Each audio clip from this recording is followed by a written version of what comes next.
Hola. What's going on, everybody? Welcome to the stream. Eating pie, welcome to the stream.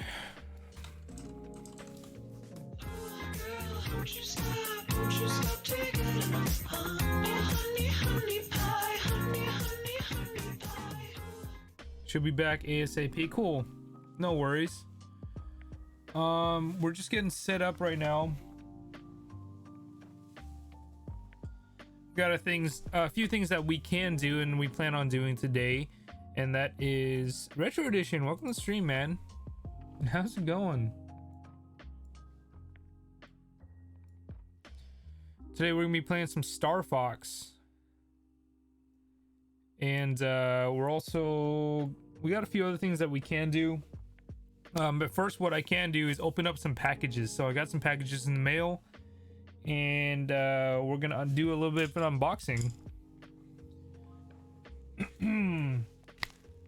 All right, so we got four to five packages here. Wild Waves, that sounds like fun. Sounds like a lot of fun. Hopefully just not by yourself, right? All right, first package here. Just a little guy. I probably don't even need a knife for it, but we'll see.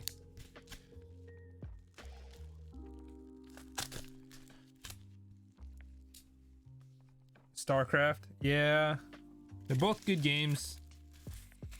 Okay, so this one came all the way from,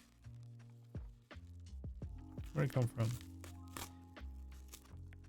Oh, it came from my state. Somebody sold from inside the state. Nice. That must have been a lot of fun.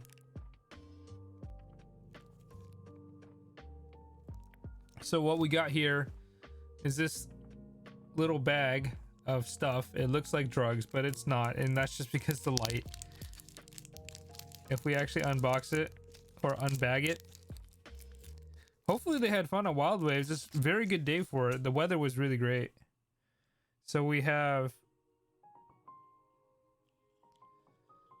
show you here, Nintendo DSi, probably XL demo video, not for resale, volume 1 and 2.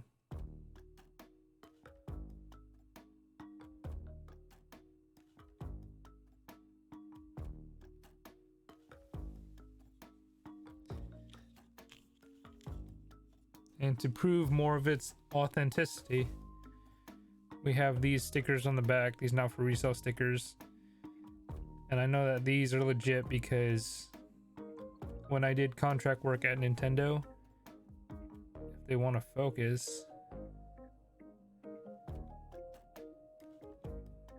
I bought a number of carts.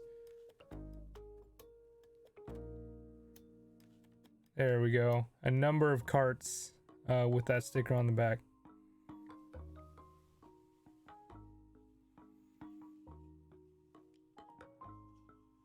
Is the focus going to go back into focus?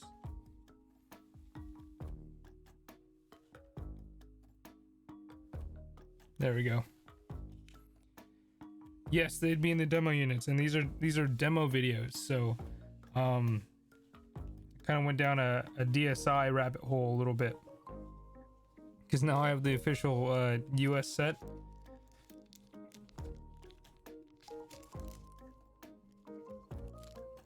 Even though it's not that difficult to finish because it's only 3 games.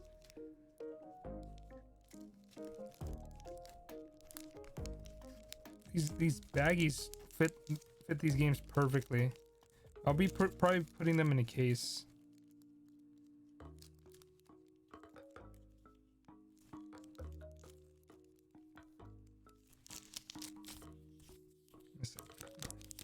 Packaging ASMR.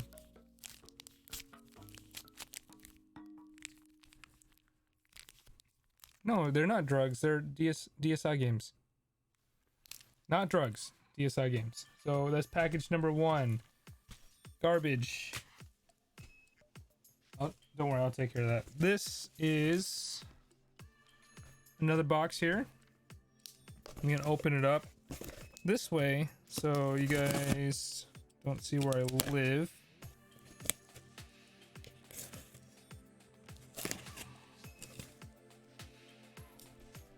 I mean, it's basically an addiction, right? All right.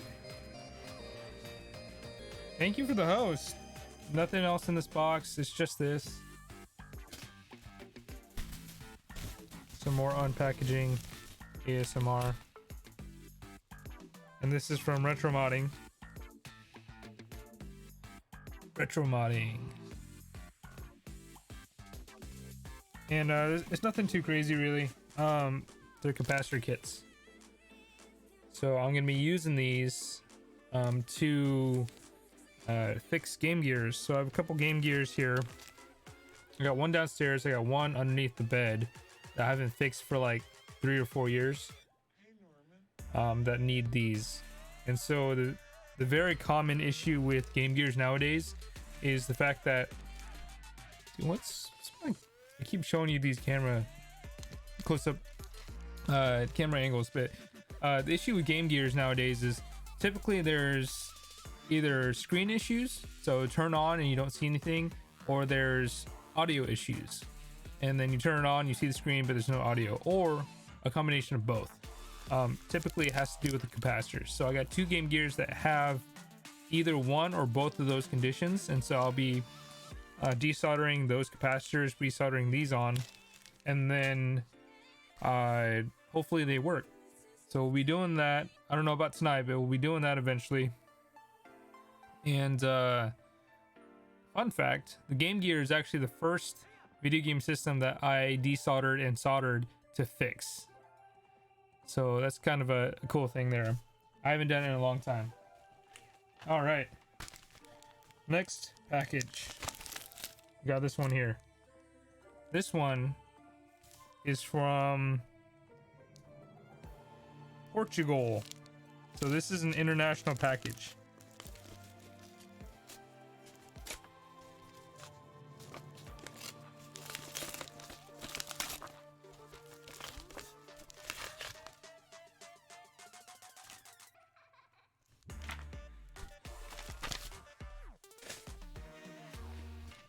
Even game batteries is those are the best things that you can fix. Those are the best things you can practice on.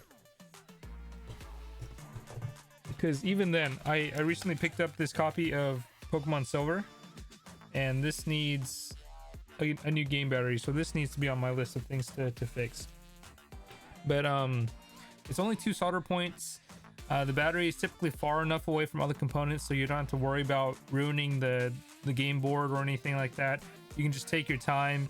You can redo it multiple times. It's just the battery. It's not going to fry the board necessarily. So yeah, I know the batteries are like the best thing you can actually practice on. Like what I did for you on the repro board, that was the first time I've ever done any real technical soldering like that in terms of the smaller pins, and so that was quite the experience. Yeah, Retro Edition batteries are a great place to start. All right, let's continue with this person taped it up like crazy.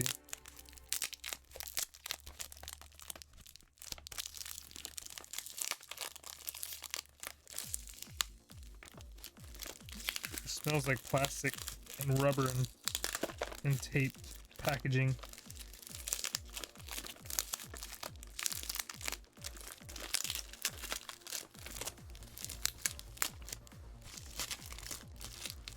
Yeah, so I fixed the Game Gear that I was telling you about before I started fixing batteries, and so even then I started myself with a really steep learning curve.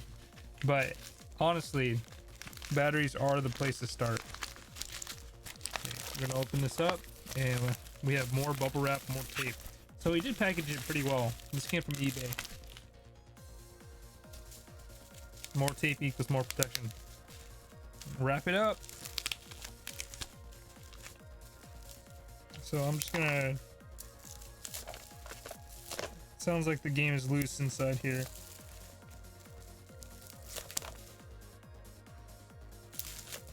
Alright. Ta-da! Ta-da! We have ourselves a copy of Hidden Photo, the Nintendo DSi. PAL version. You must be thinking, oh, Digi, why did you buy that game? You don't even have a PAL DSi. That's because this is the last game that I needed for the full US and international DSi set. The cases are cool, but they're a little thick. Like I don't get why they're so big. But with this, yes, we have the official full set of DSi games. Cannot be used with Nintendo DS and DS Lite systems. Only for Nintendo DSi.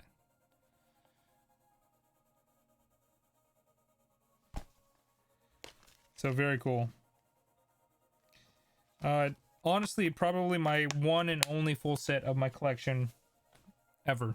I don't go for full sets, but since this was so easy and relatively cheap too, I couldn't say why not.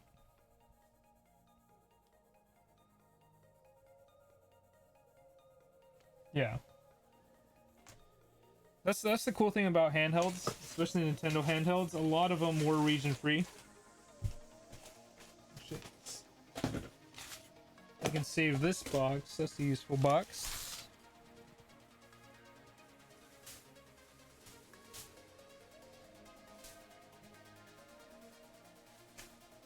Okay. Last box here. What'd you say?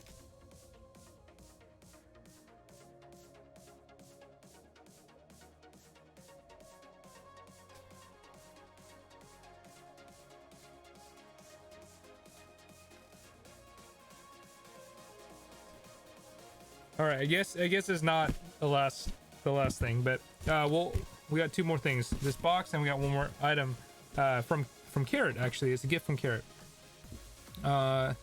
NTSC versus PAL on TV made sense, but handhelds there'd be no reason. Yeah, but Nintendo doesn't want pirating, because that's how the Dreamcast ended up meeting its own demise. So, boom. This box is from Nintendo of America.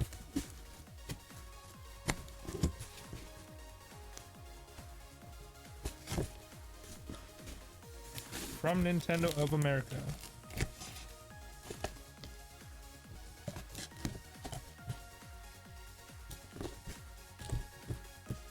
So, the story behind this, it is from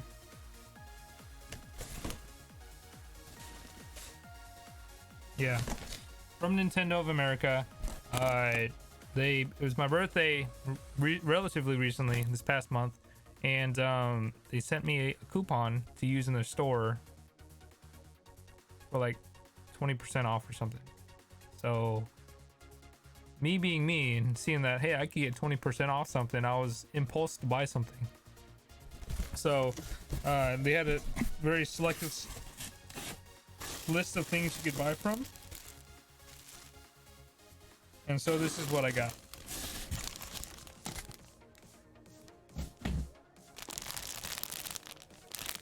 It's a Breath of the Wild Bokoblin plushie.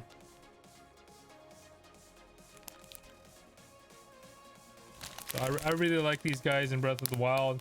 They're a lot of fun to play with, a lot of fun to mess around with. And yeah, this is actually really, really cool. High quality.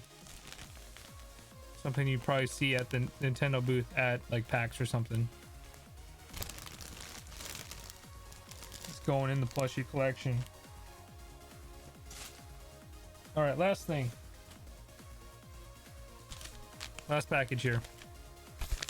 Got that 20% off coupon too. I thought it was only for, no, it's, so they do some fishy stuff with it. Not fishy, but they do some weird stuff with it where they'll give you a coupon for like digital, like eShop type stuff, but then I got a separate email saying that, hey, here's 20% off for Nintendo Store, and you can choose between a few items, right?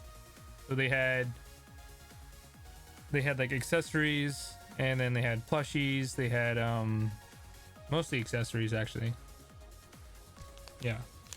So this one is a gift from Carrot. She ordered it like before, like towards the beginning of the month, and finally came. And this is from the official Konami shop. So this is the first item that we've ever purchased from the official Konami shop. But yeah, we're going to open it, and this one's a little bit easier because it's got a little tear thing here, and I have no idea what it is. So let's see.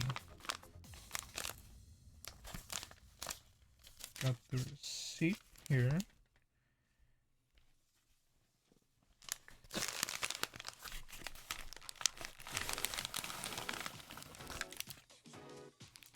They're pins. Castlevania pins. Ooh, I like these. Oh, Richter. He's my favorite. Thanks, babe. So, Simon nipple clamps, basically. So what we have here is a pin of Dracula's castle. We like collecting pins. We have Death. I really like the packaging too. We have some holy water. And then we have Richter. I did not show her that picture of Castlevania. And then the cool thing is, on the back, it's got that vampire bat there from the first level, which I got right there. So, super cool.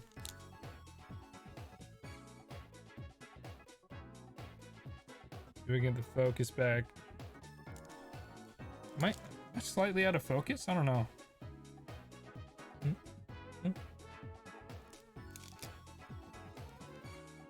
Why am I...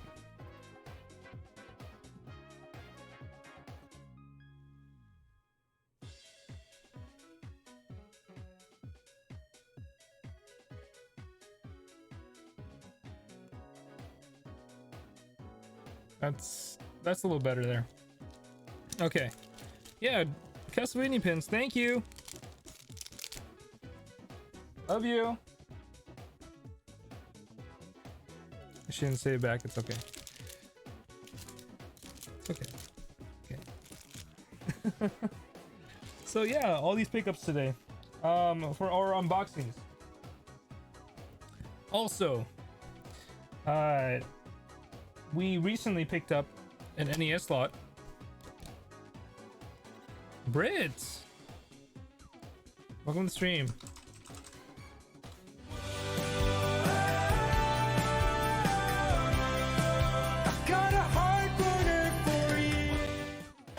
So this was picked up yesterday, and surprisingly nobody picked it up. So I got to work, I was setting up at my desk, went to offer up, and I saw this pretty decent deal.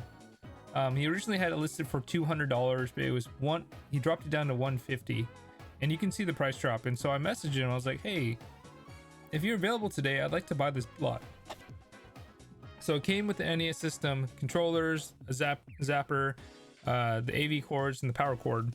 But the value comes in the games. There's only 6 of them, but we have some decent ones here. So we have Mickey's Safari Land. And this is a Mickey game that I actually haven't seen before, but this is a learning game. So I've already tested these games. So when I played this game, it's actually a spelling game. You go through the levels, you collect 3 letters a piece, and as you progress, you get longer letters or longer words, and your goal is to fill up the entire alphabet. So it's a learning game. Yes, Eaten Pie, this is the lot that I showed you. So it's extremely simple gameplay, but it's somewhat intriguing. So we have that. All right, then we have Final Fantasy. This one's a little bit discolored. You can kind of see it in the cartridge on along the side here. And these games are from this guy's childhood, so I'm probably gonna actually open this up and swap the board with my own copy. I'm kind of sentimental like that because, you know, when we were talking, he was like, man, you're taking away my childhood. I'm like, it's gonna go to good hands, you know, even though I trade a lot of stuff away.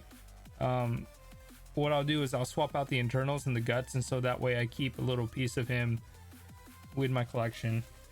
Like for example, I did that with some of my Super Nintendo games.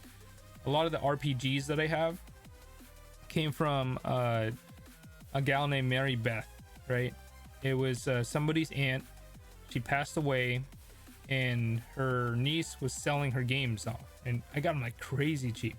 But she loved these games. Like every single file had like multiple files of like 90 hours or more, maxed out levels, and like it was all Mary Beth, all MB, you know, and even original receipts. So you could tell that this person loved these video games. And so although I started new files, I always kept at least one of hers. Okay, of course, Mario Bros. Duck Hunt. You know, what's a NES slot without that? Another staple, Super Mario Bros. 3. No NES slot without that, and this one's a really good label too. We have a copy of Life Force. Although this game isn't crazy hard to find, it's pretty uncommon. It doesn't pop up too often in lots. You know, you always find them at game stores, but in terms of lots, you don't find them too often. And this is kind of like a spiritual successor to Gradius. It plays exactly like Gradius. When I was talking with the guy was like, hey, have you ever played that game? I'm like, yeah, I've played it, but I can't beat it. And he was like, I've beaten this game over and over and over again. And I was like, you know, that's kind of the way I am with Castlevania, which is another Konami game. A lot of people say that they can't beat it, or a lot of people have difficulty with it, but because I've played it so many times, I don't feel like it's that hard. And he was like, that's the same thing with Life Force. You know, he's played it so many times that he doesn't feel like it's that difficult. You know, it's just he loved the game so much. So, and then lastly, this is the kicker. This is Shadow of the Ninja from Natsume, and this is just a standard action platformer where you play ninja. It's kind of like Ninja Gaiden. It's pretty cool actually. You can choose between two characters. And this game is like 70 to 80 bucks, so this paid for like at least half the lot itself. The funny thing is, he actually, when I first got there, he was like, hey, am I selling this way too cheap or something? Because he got a bunch of people responding to him. And one of the reasons why I'm really surprised that I got it is because, one, he mentioned that, and what happens here a lot, especially since this area is very saturated with collectors, is a lot of backdoor deals happening, right? So I'll be like, hey, I want to pay your... That's why if I find a good deal like this, I don't try to lowball them, right? If I was like in the middle of nowhere, I might say, hey, would you consider selling it for $100, right? And then go from there.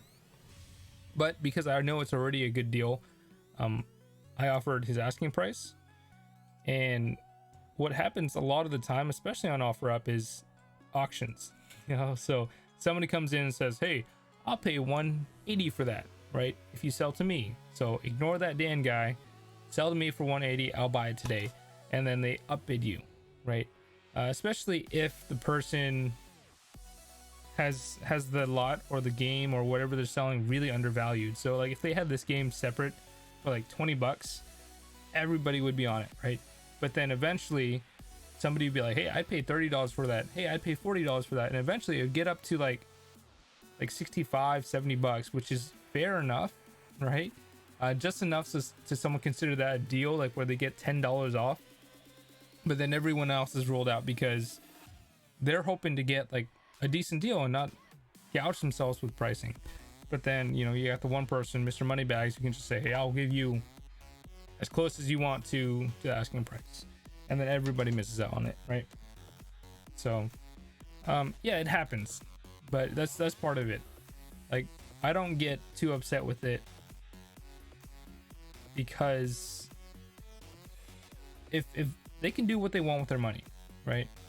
And again, it just comes down to luck and how honest the seller is, right? I've had times when somebody was like, hey, I've gotten plenty of offers for hire for this item that I'm selling you, but because you hit me up first and because we struck a deal first, I'm willing to honor that for you. Or even then, like I don't mind it when sellers come back and say, hey, I'm selling this for 180, somebody offered me 200, but since you're the first one to contact me, would you be willing to pay 200 as well? We'll just kind of match them, right? And then I'll still sell to you. I'm like, that's fine, you know, at least you give me the option. I can say no, or you can sell to the other guy for 200. Or it still gives me the option, you know, first choice to make that determination, right? So that's the kind of etiquette that I like dealing with. And I'm really surprised that this person was like, hey, since you were the first one to hit me up, I'm selling to you. And I'm going to tell everybody else that it's pending until you tell me no or don't show or anything like that. Yeah. And even then, I've been in that position before where I'm trying to sell something and people would upbid me, right? I'm like, no, I already struck a deal with this guy. I'll let you know if it falls through, right? I'm not going to gouge somebody because in the end, especially if I'm reselling something, I typically always either make my money back or make more, right? So why would I want it? I'm not a store or anything, right? I'm just trying to get my money back. If I get any more up top of that, that's just cherry on top, right? Icing on the cake.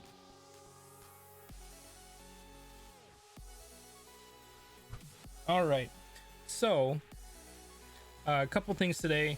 We're gonna be playing Starfox, and then I'm kind of liking the idea of doing something additional to the stream, like whether it's game testing or fixing games, cleaning games, whatever. I really like that format, so I'm gonna try to continue with that. And so even if it's something small, like changing out this Pokemon battery, right? That's something that we have the option of doing. And since I already cleaned and tested these games, that kind of rules that out. But if you want to see any gameplay related to it, excuse me, I'm willing to show that as well. I got bored yesterday and I actually cleaned and tested these other 3 games from that last lot that didn't work, and I got them to work just with additional cleaning. Unfortunately, one copy, Teenage Mutant Ninja Turtles, I could not get to work whatsoever, and I cleaned the heck out of that thing.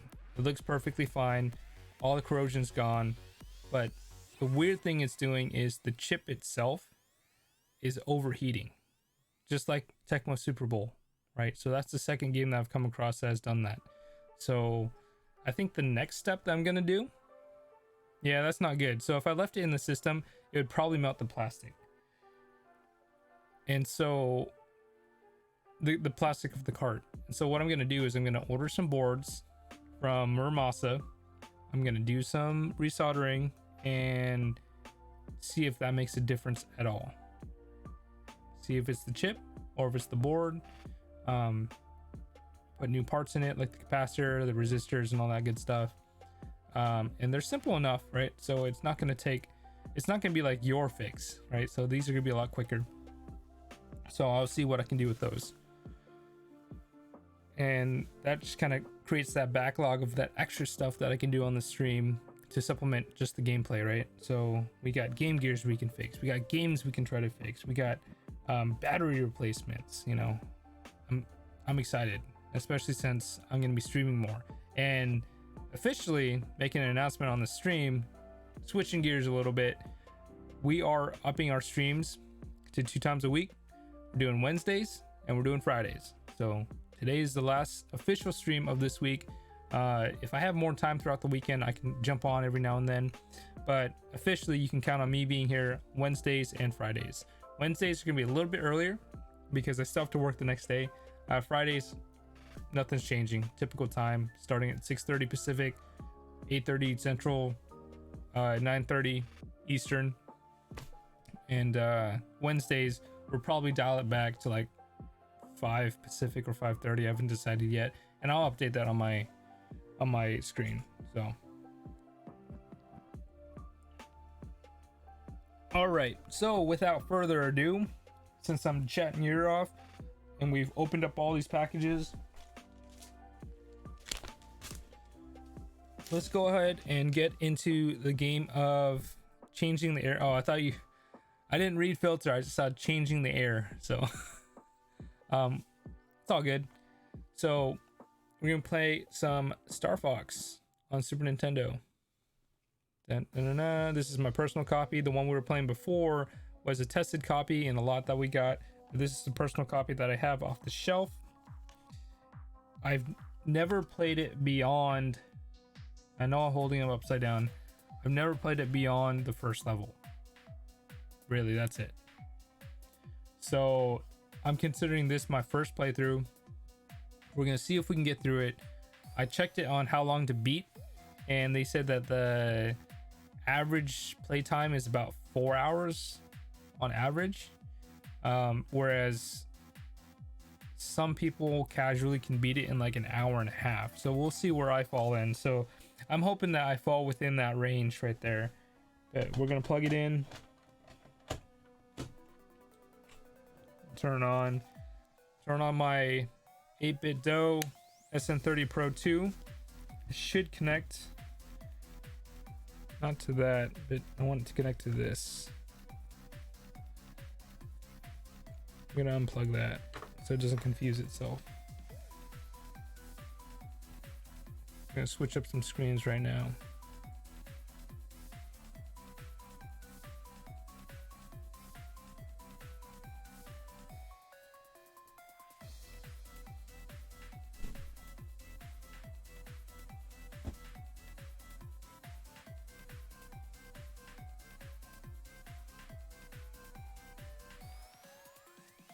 And wait for the controller to connect.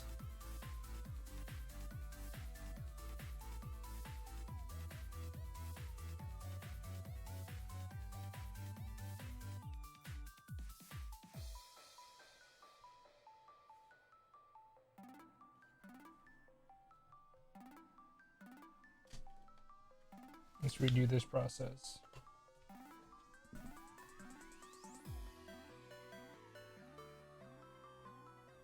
For some reason, the Super Nintendo Bluetooth adapters take more time to connect than the NES one.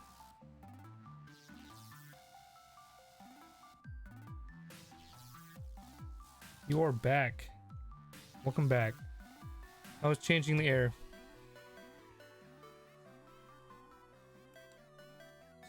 Switch the light up. Maybe that's better. That's better. That's too bright. That's off. That's a little bit better there. Why is this thing not connecting?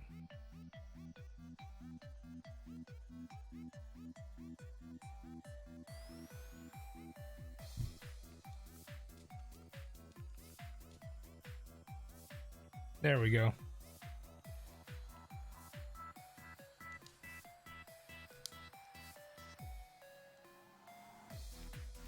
All right, let's turn off our music.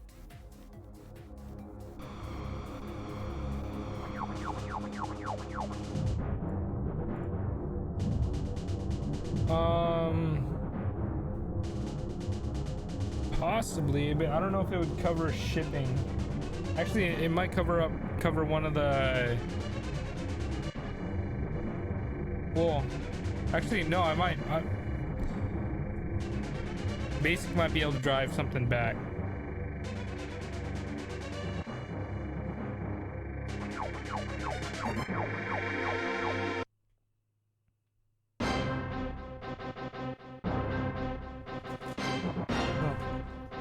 Wow. Thank you, babe. We got ourselves some pizza. This is dinner.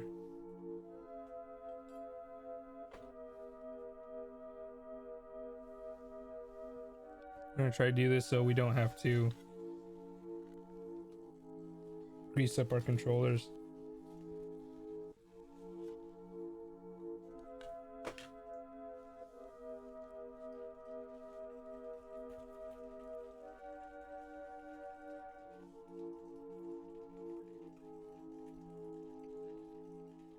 Delicious.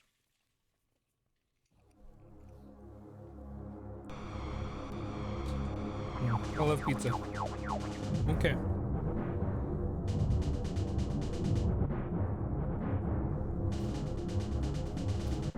Gets upset when you buy games. Yeah, I mean, you can dial it back.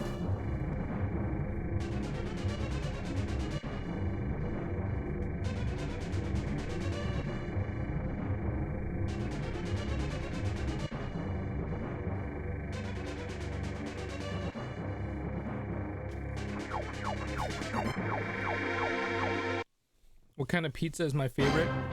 I like so good. Push start. I like a lot of pizza. So I like cheese, like pepperoni, but if I got to choose my toppings, I would get like sausage, mushroom, olives, and basically any other kind of meat. Right? Supreme is really good too, right? But mushrooms and olives are kind of like a must for me. As long as you have mushrooms and olives on it, and then anything else, I'm fine with.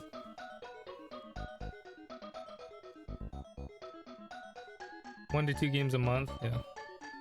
Yes. So, okay, let's look at the different controls. Blaster, break, Nova Bomb, boost, roll. We got the blaster, break, Nova Bomb, blaster, break. I don't like that one.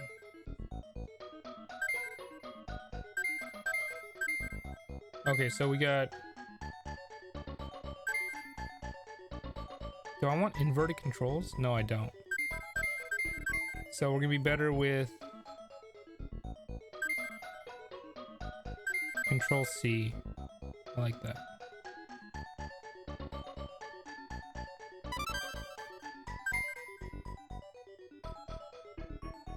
No way. I'm not gonna test them. We're going straight into the game.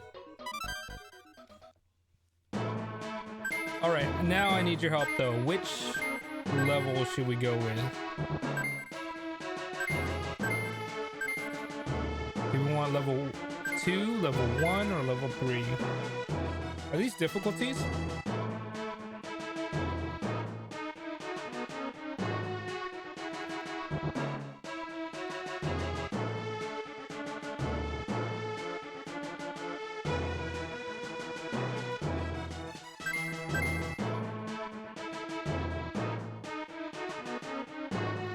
Got it, sex is hard. Maybe we'll just go with level 1 since... What's that shooting star? We'll go level 1 since this is my first playthrough.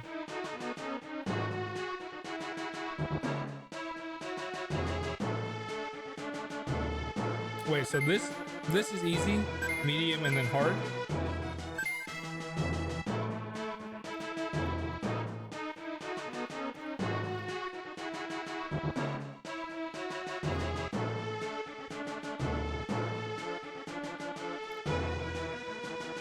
Okay, we'll go with the easy route. But let's switch up the question a little bit. Talking about favorite toppings. What are our favorite pizza places? What's our favorite place to buy pizza? Oh wait, hold on. I need to do this.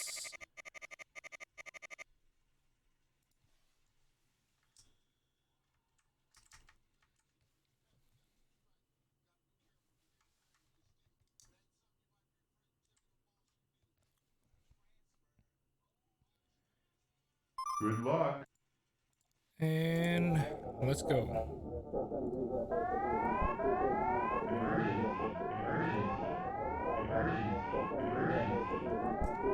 You're now in space.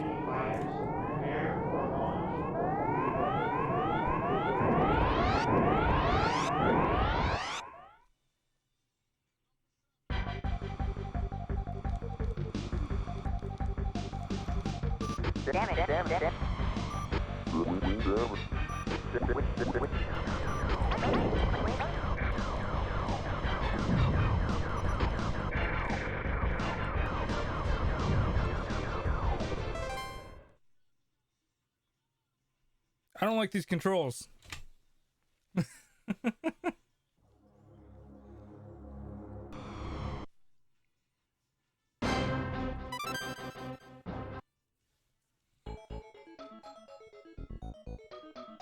We're going with control A.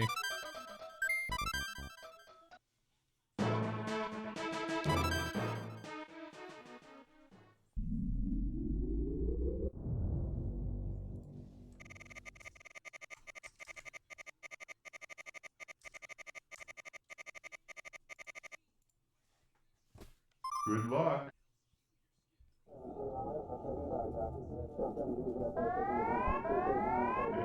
All right. Scramble.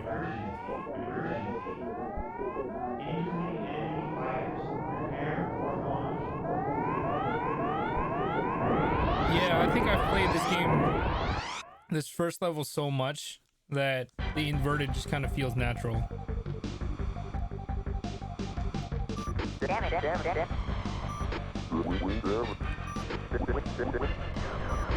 Yeah, that's so much better. Alright, this is our first official playthrough.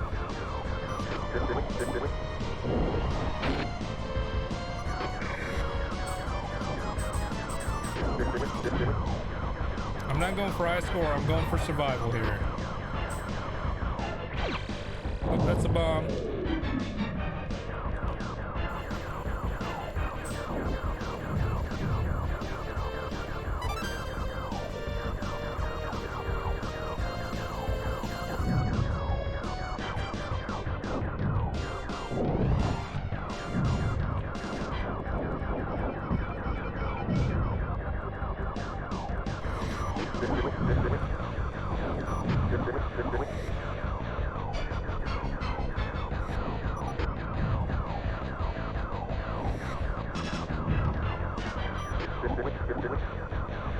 Don't get greedy, come on.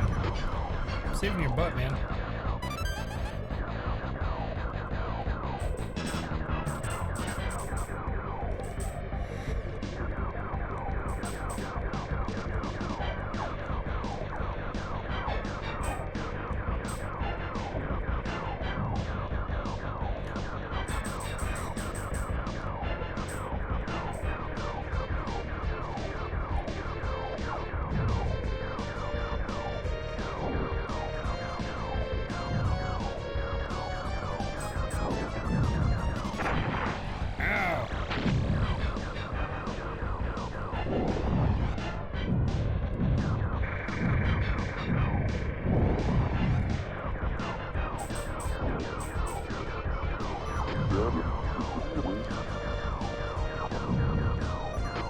You're welcome, Falco.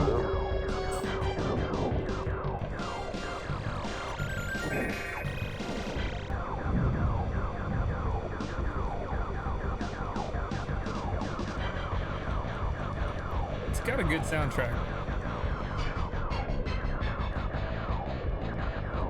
Oh, it'd be way easier if I had turbo mode on here. Incoming enemy.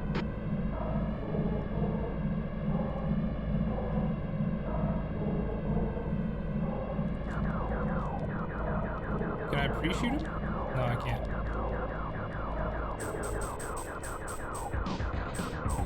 Open up.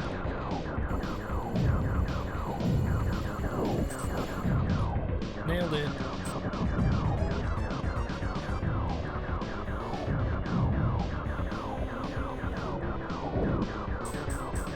I think over time I'm gonna get better at aiming.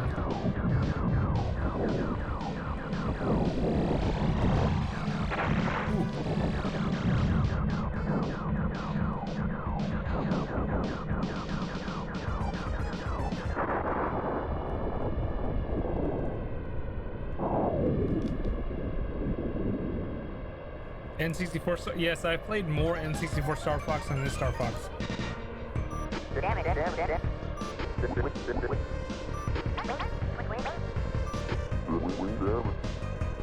No sweat, Fox. Can I use... Stop. I cannot.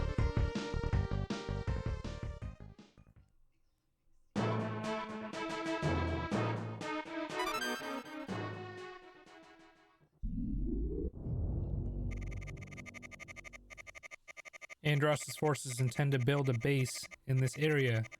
Destroy their rock crusher. Good luck. Sure. Oh, yes. Look at that. I'm going to vomit.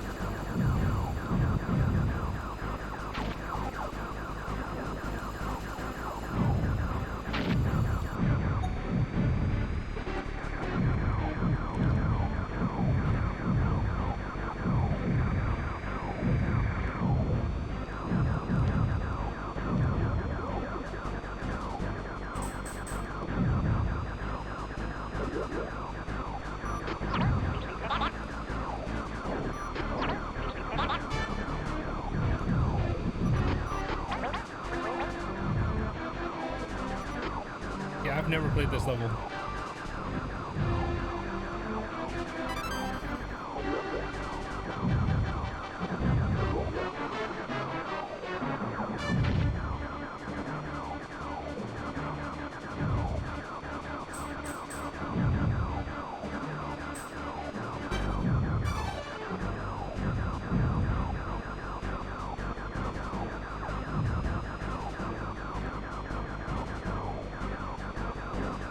I never know what I'm shooting at half the time.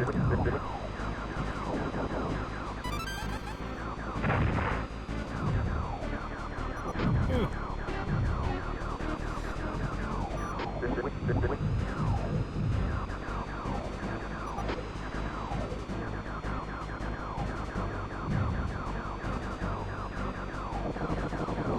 Ooh.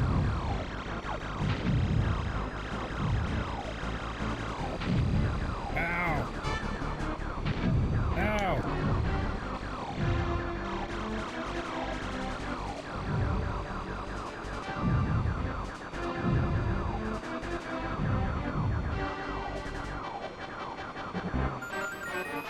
Need that shield.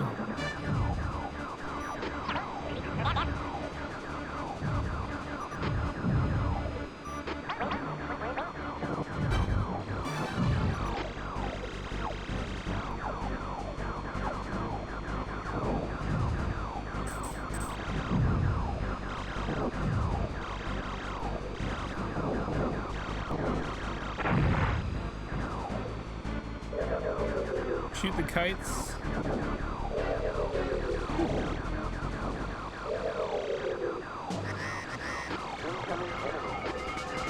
Incoming enemy. Come here, rock crusher.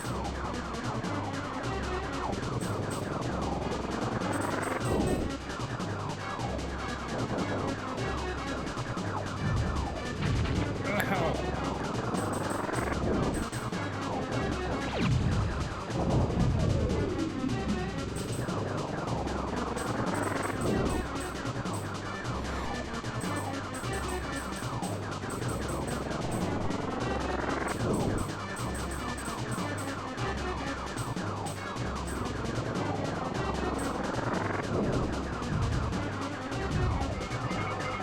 Alright, the bow tie.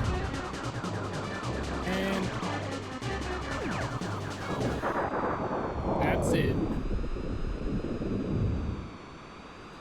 Like the 3D person mode because you kept running into things. Yeah.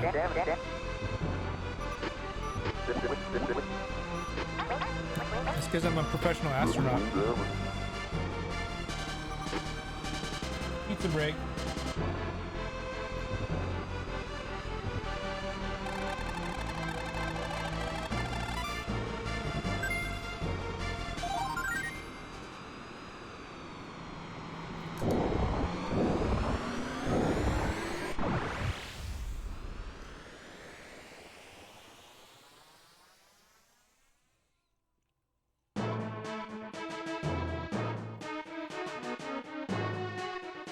Just hush.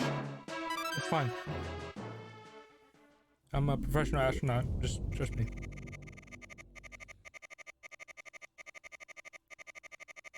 Good luck.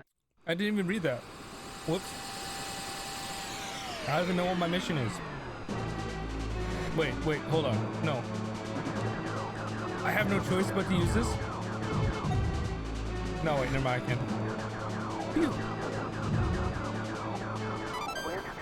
What's that? What was that? Oh, this is like the Corneria music in Smash Bros.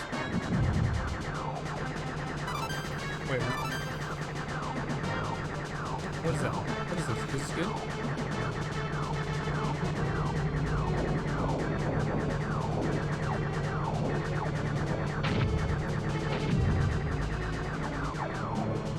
How did I miss that?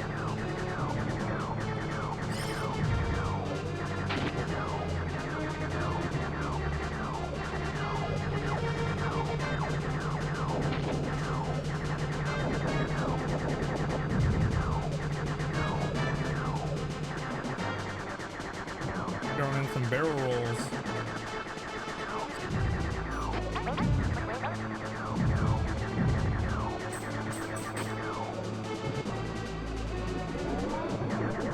Yes. Barrel rolls. Oh, ow.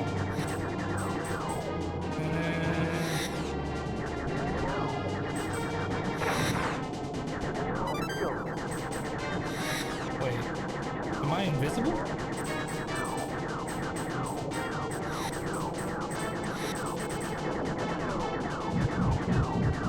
I'm doing something. Not quite sure what I'm doing.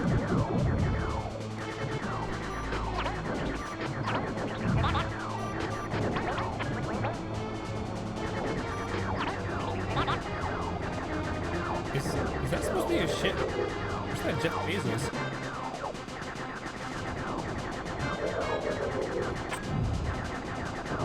Need that.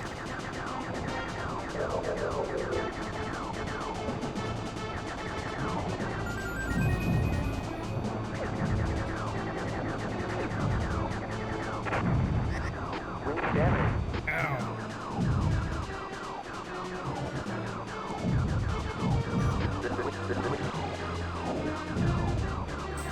I gotta go through here again. Hey, I'm missing a wing.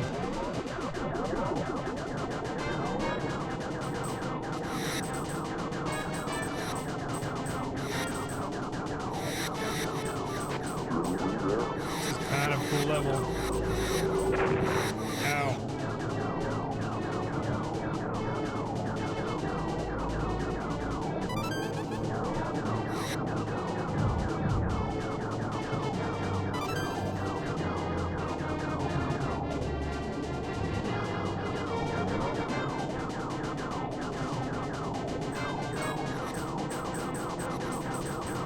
I got a lip wing.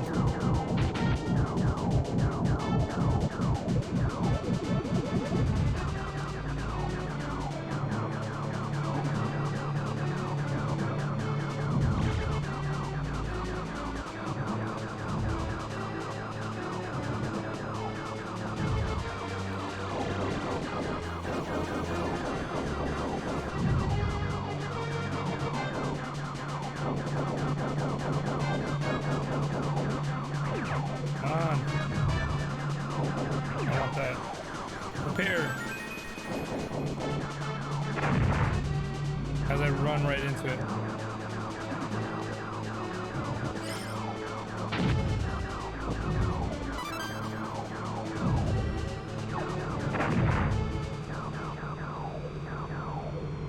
Hi, Spoke Dude. Welcome to the stream.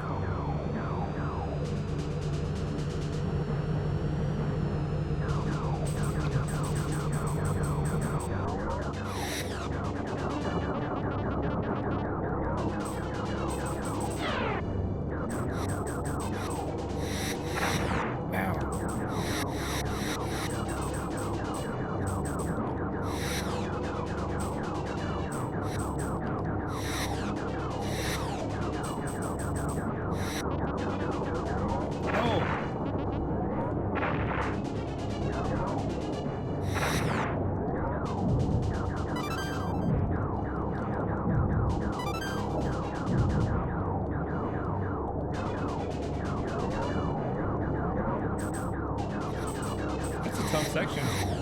I didn't know you could change it. Just farming in Dark Souls, so I decided to watch. Thanks, man. Get ready for what?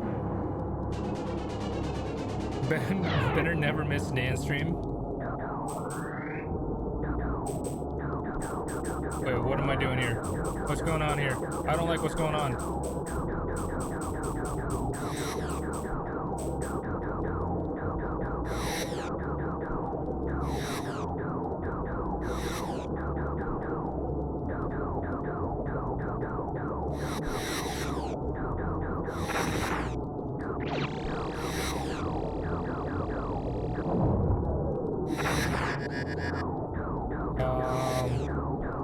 What's going on?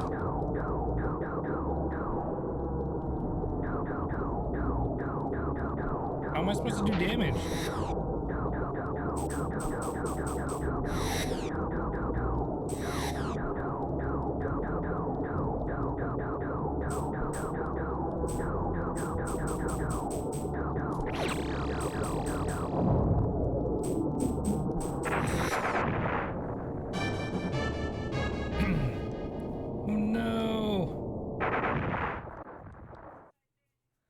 I thought I was shooting them. Where do I start? Do I start at the beginning? Is this the beginning?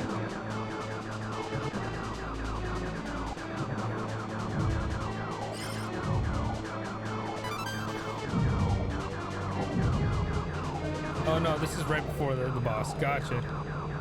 That's fine. I'm just gonna use all my bombs immediately. We going to the ship.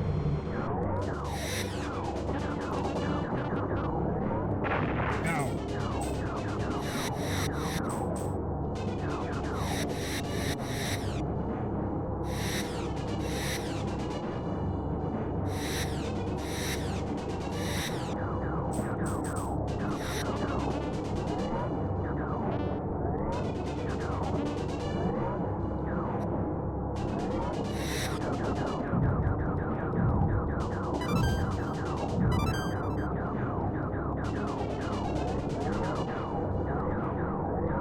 Okay, we're going through this section much better.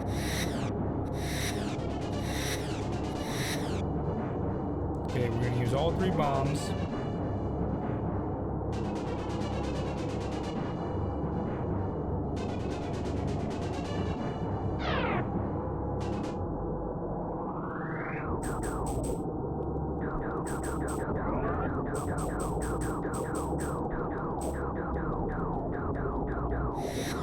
Why does it feel so much faster?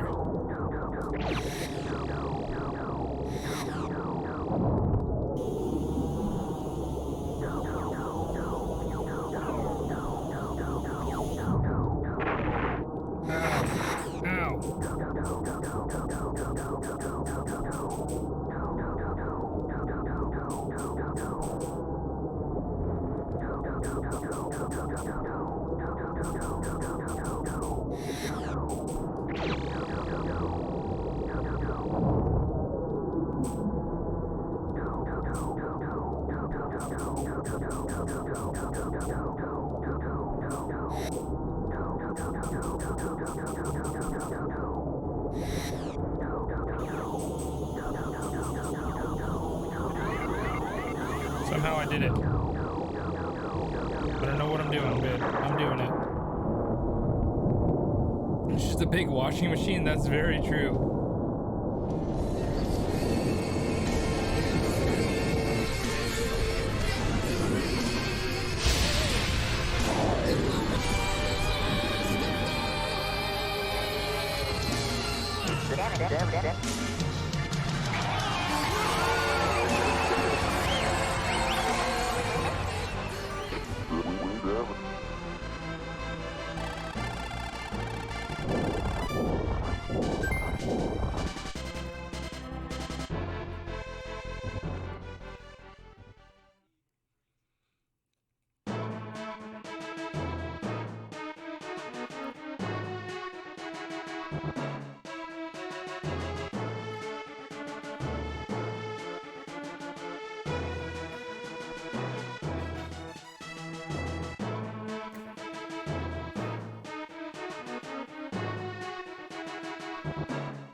All right, meteor.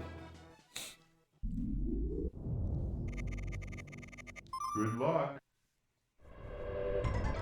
Stage 4.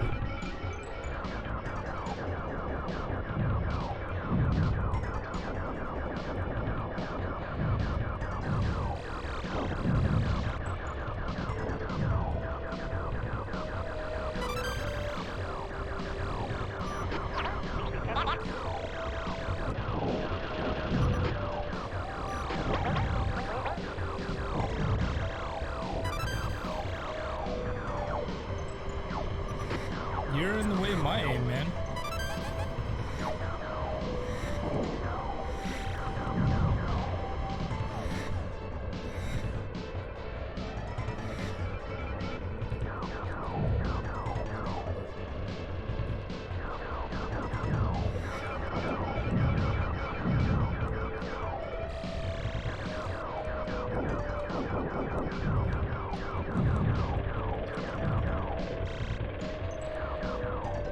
Is that a helicopter in space? That doesn't make any sense. There's no air for it to propel.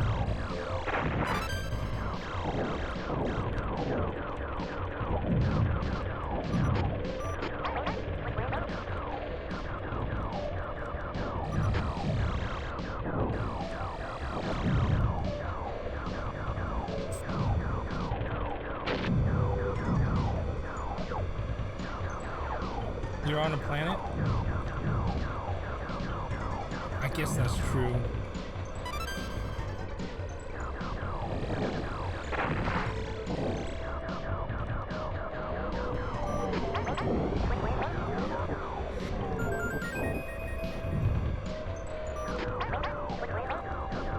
Too slow, Peppy.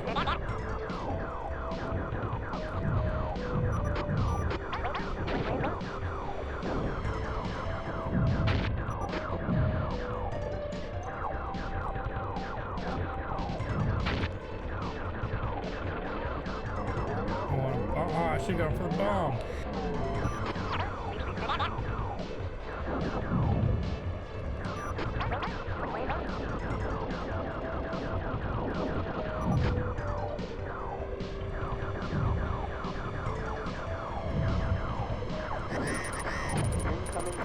The boss? Or is it a mini boss?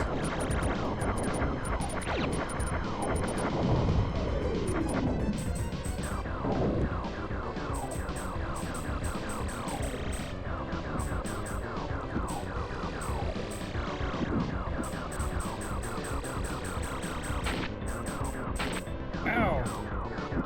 How am I supposed to avoid that thing?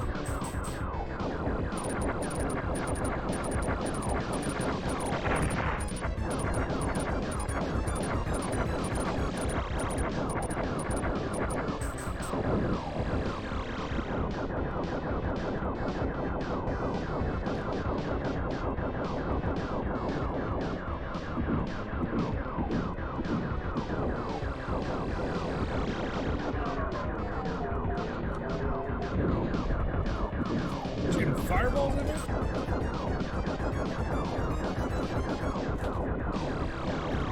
Dude, this boss is kind of fun though.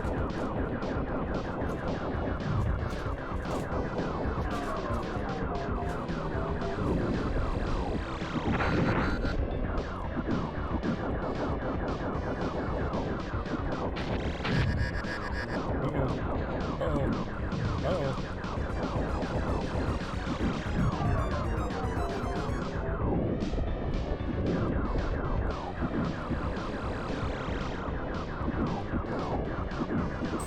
on.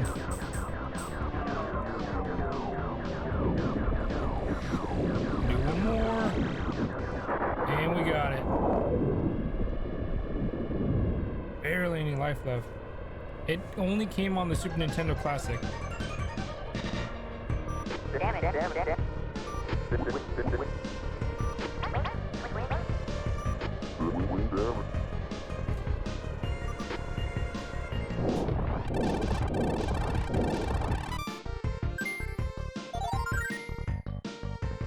It's because one of the reasons why Star Fox 2 takes so much to make and why it's more expensive is because it needs the Super FX chip. And the only way to make the Super FX chip or get a repro of it is to basically cannibalize or Frankenstein an existing Star Fox or existing Super FX chip game.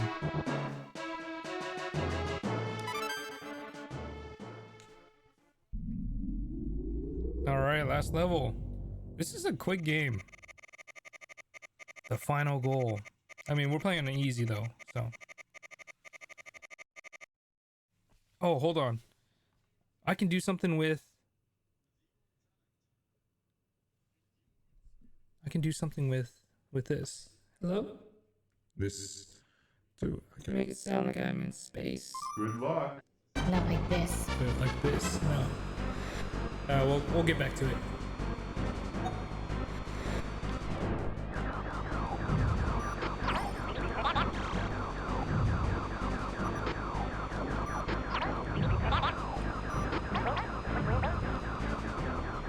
We'll get back to it.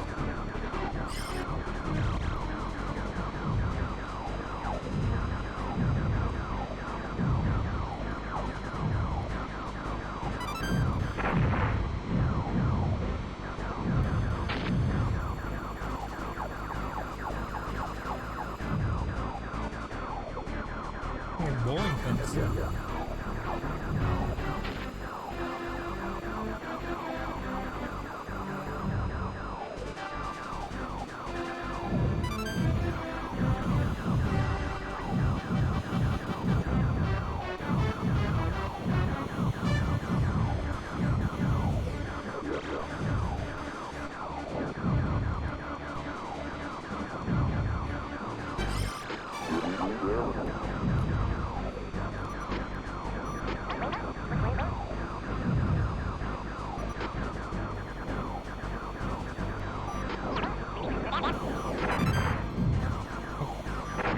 What kind of smells are we talking about here?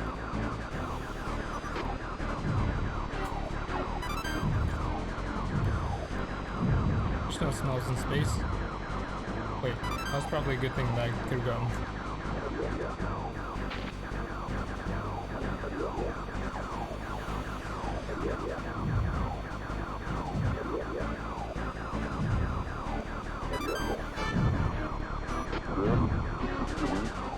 Man, they're giving me a lot of life right now. This must be like the final level or something.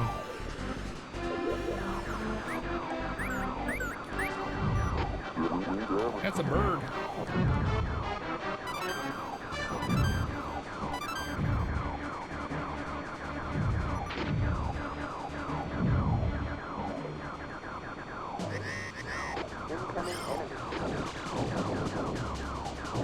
This isn't the final boss. This is the centipede. This is the space dragon. This is the space dragon.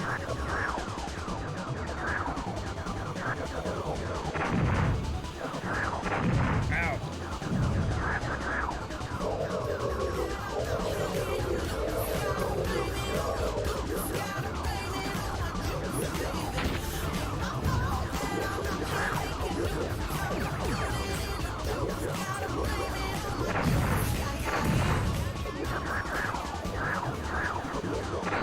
Ooh. Huge man pulls, welcome to the stream. Wait, did I get it? Barely any life again? Welcome aboard, Starfleet.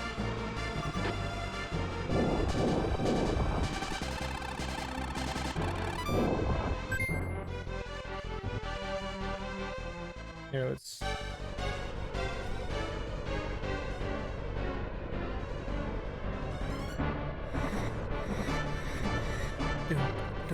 Ooh, look at this background. How you doing today, man? So let's do this. Chipmunk.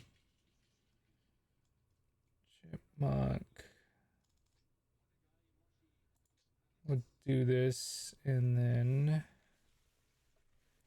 We'll play around with some stuff. Hockey arena. No. So let's change the pitch so I'm a little bit more normal sounding. We're in space. We're in space. There we go. Okay.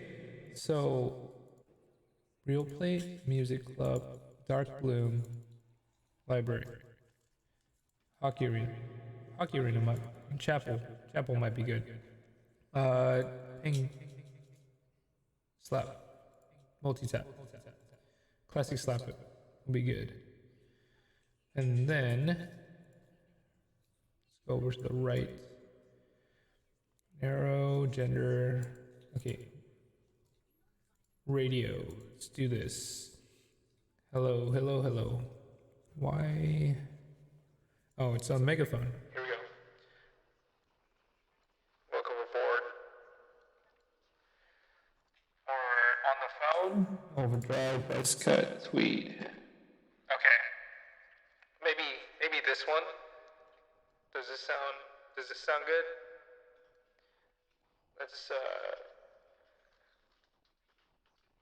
Let's turn down the reverb a little bit. No, turn down the echo, turn up the reverb. And then I think, or should we turn up the amount? 75. This is one small step for Dan, one giant leap for retro.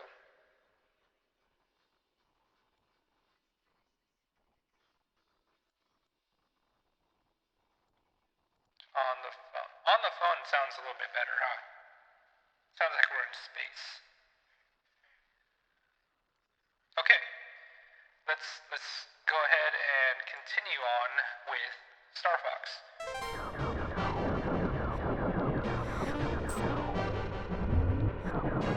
This is gonna be a tough one. And my voice is distracting.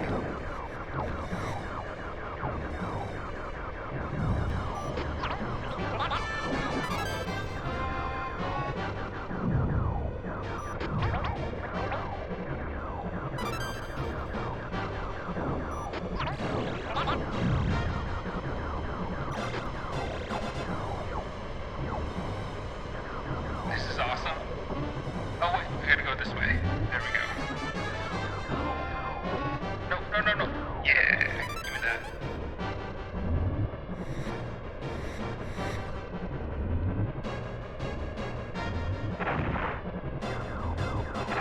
Dang. This level's no joke.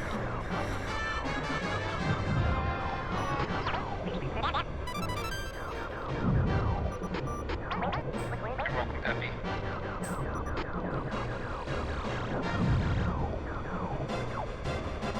We got bogeys at 12 o'clock.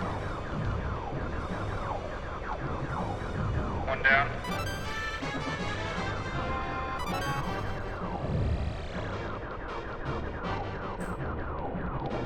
Take down the columns.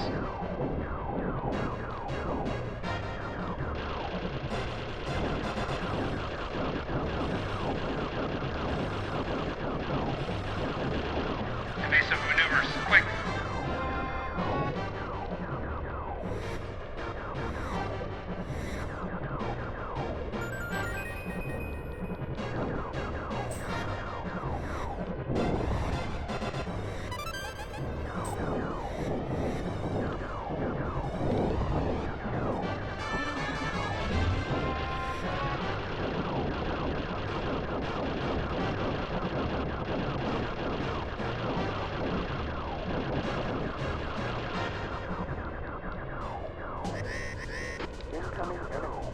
Space Dragon, 12 o'clock.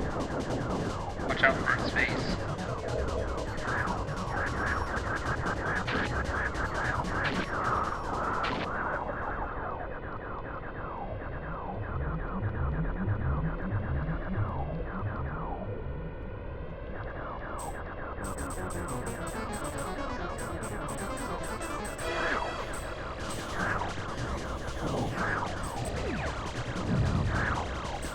Go for its weak point in the center.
No.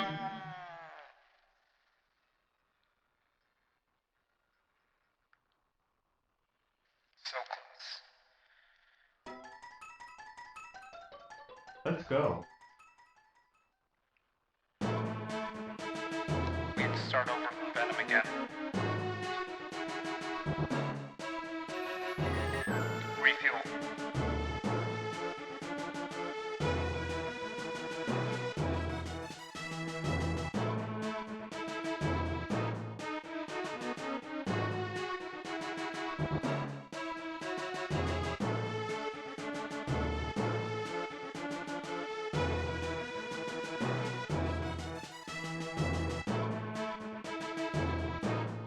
That's a tough level.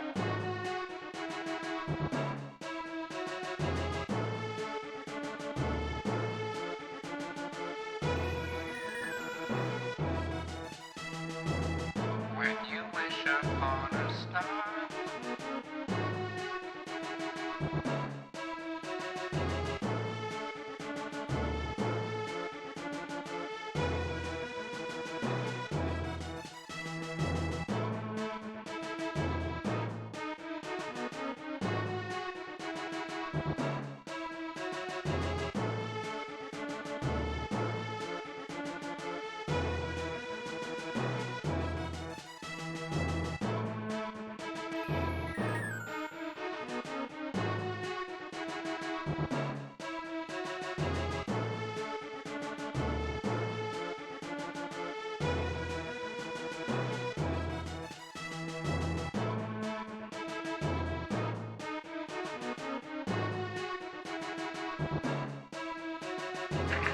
Sorry, I'm scarfing down this pizza.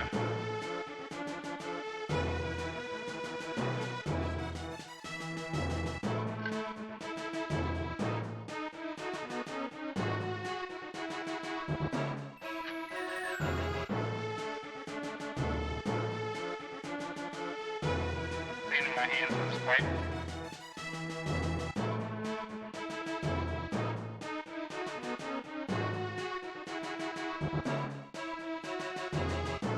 It's all good.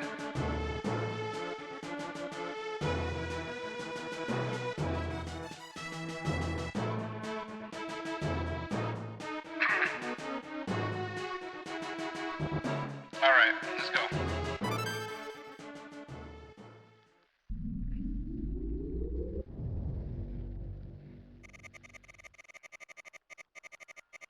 Need an instant replay. We'll see what we can do. I don't think I'll beat it on this one. You'll make it back before the end. Good luck.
Come down. All right, maybe I'll turn that off for a bit.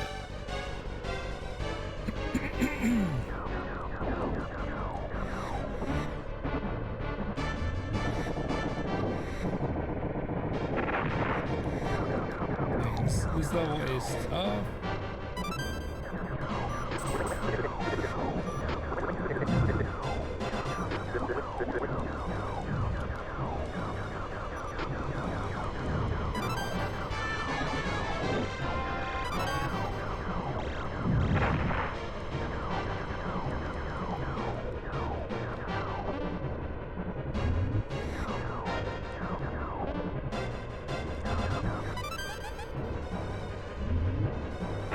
chose poorly.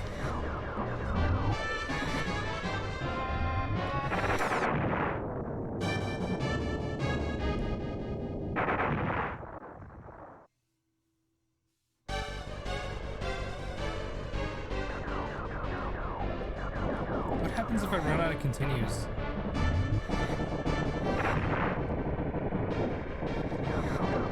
The mask lights up?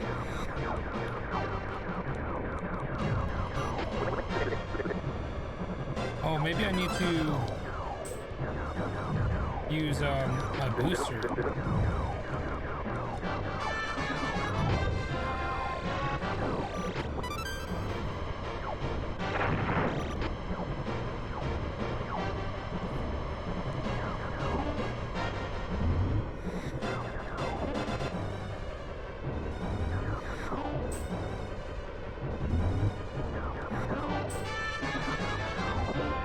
Wrong way. Oh boy. Okay.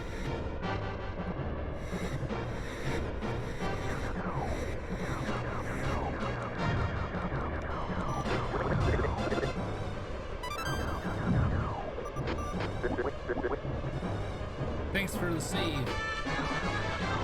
No problem.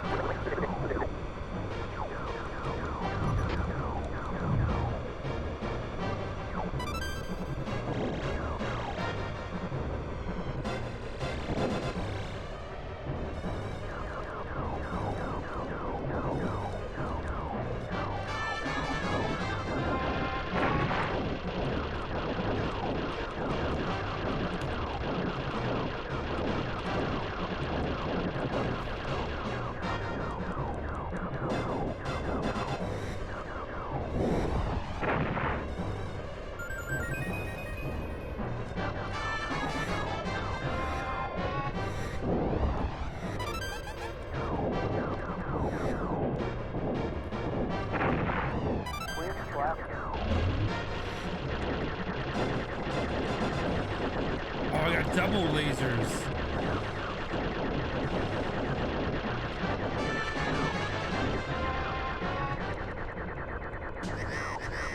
Alright, double lasers. Oh, I can start from scratch with this guy.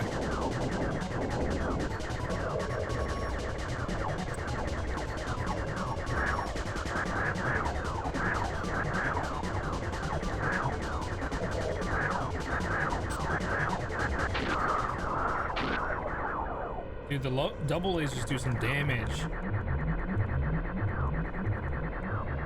Alright. Commander Dan. Online.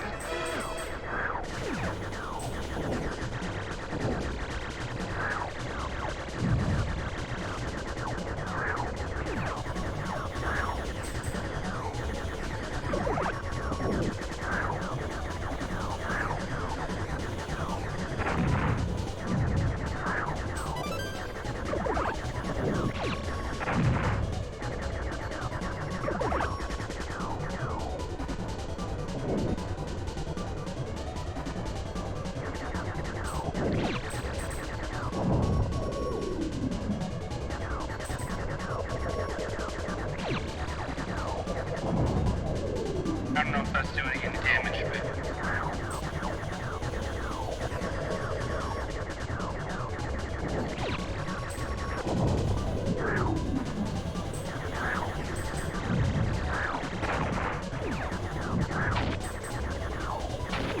I'm getting hit hard.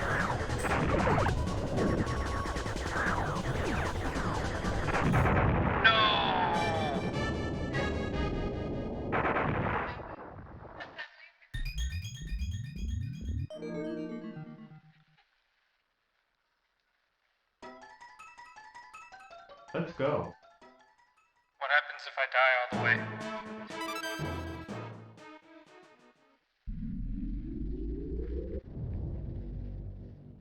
Start over.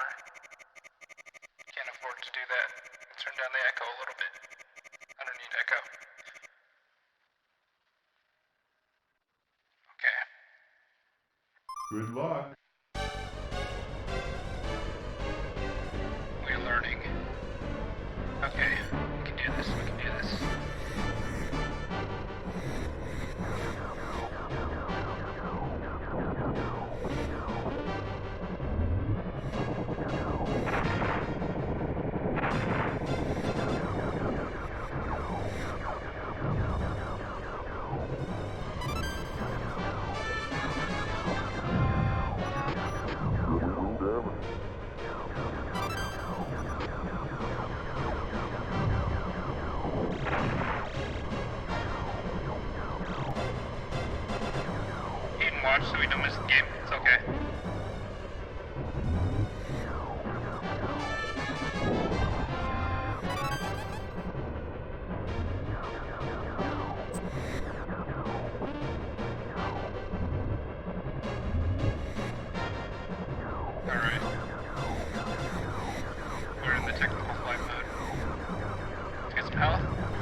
boss. Good shape.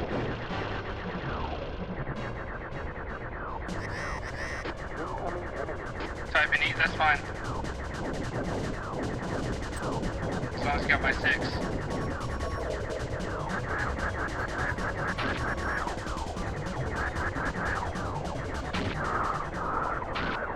Dang it.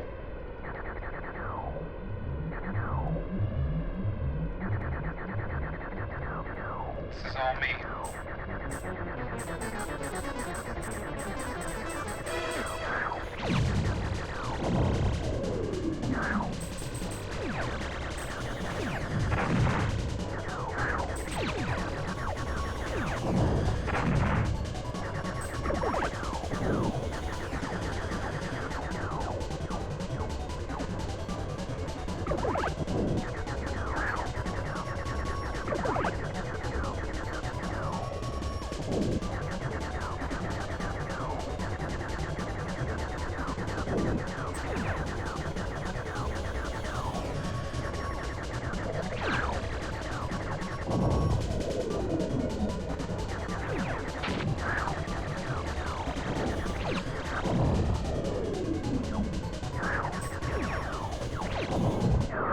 Yes!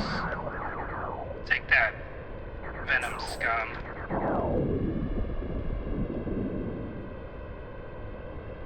Slippy is a great decoy. Agreed.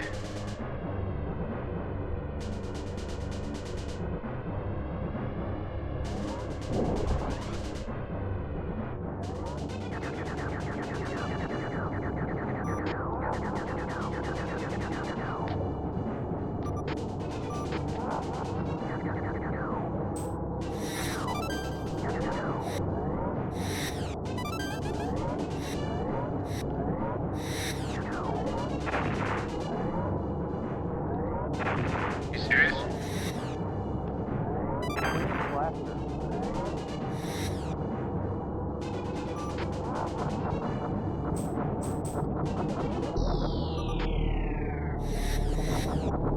Alright, Andros.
Is he spewing everywhere?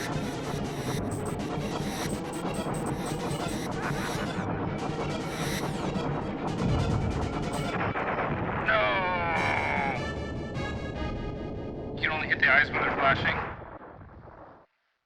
Okay.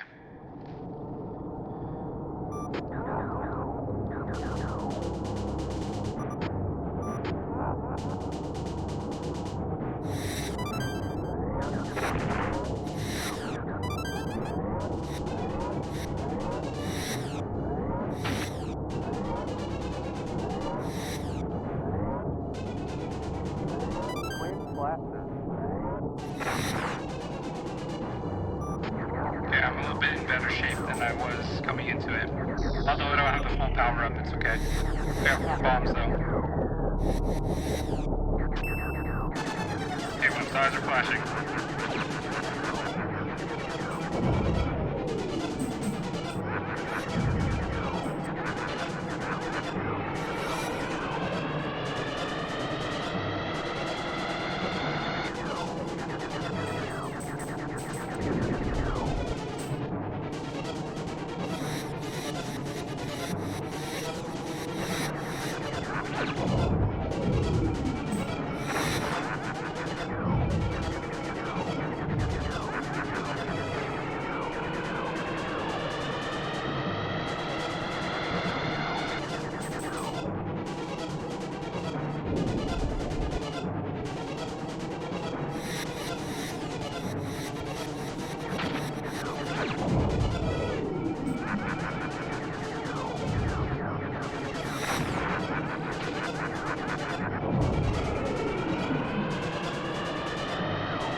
wait for it a couple more hits. Where's Team Starfox at?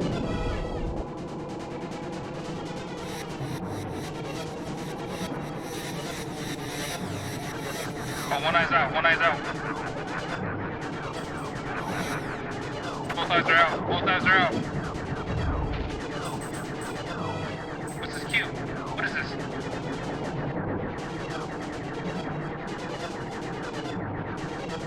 Shoot the cube. Are you serious?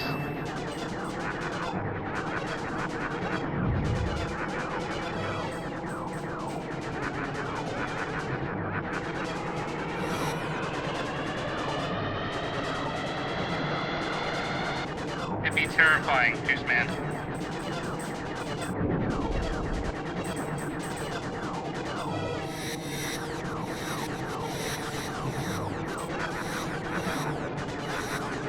Okay. Got the eye. He's gonna open up. Shoot this sucker. Did I do it? Did I do it? Mission accomplished.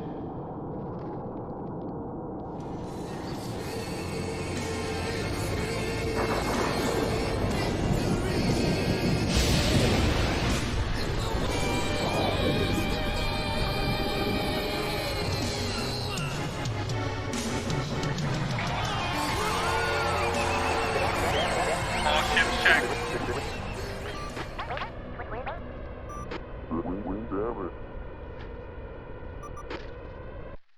It counts. All right.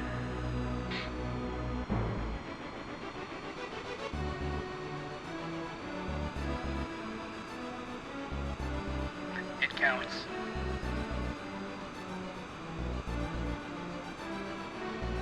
Because of all the extensive training at the Flight Academy.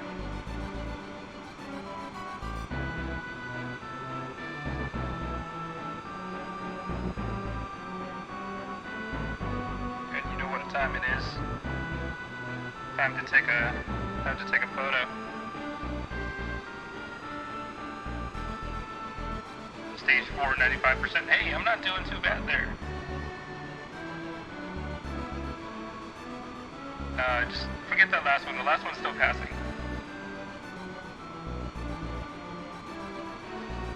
C's get degrees. Average score, 94%. That's a solid A, I'll take it.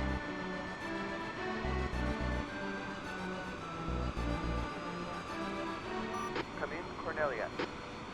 This is Cornelia, Pepper speaking. Congratulations on a job well done. Thank you. Roger. I'm heading back to Cornelia.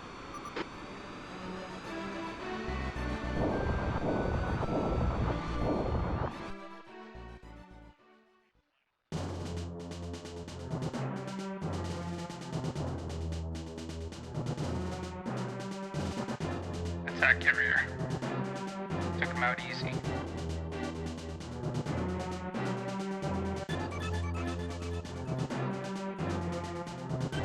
That was the intent of this playthrough. This is my training to go into the next Blue Origin launch.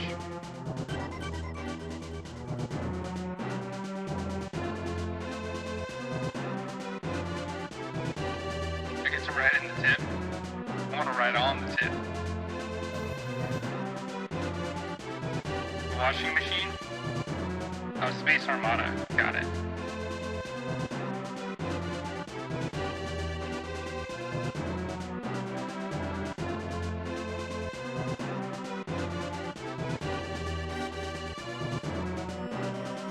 We got the Space Spider.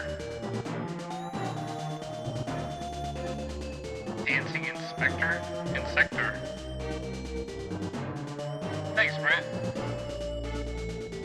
And then we got this dragon, the Hydra. I bet it's called the Hydra. Oh, Antron. Whatever.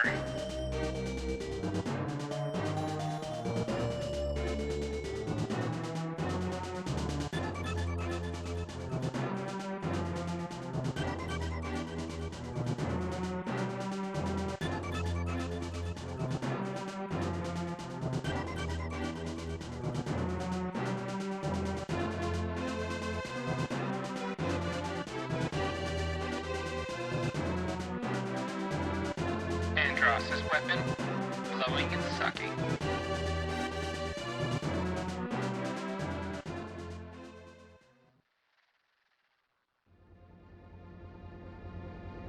Starfox.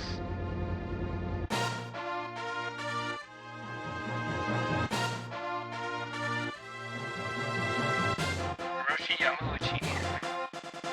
Alright. It counts.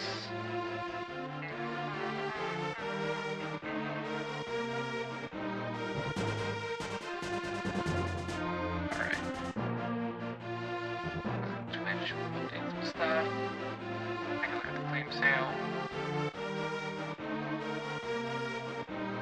Thank you for playing it. You're welcome. No, thank you for suggesting it. I've never played past the first level. Got a echo going on.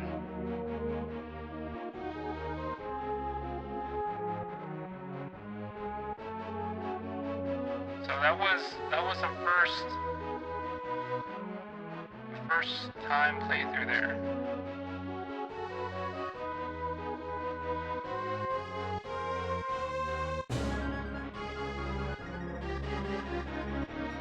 Do some of the other side levels? Yeah, this is definitely a game I can continue to revisit.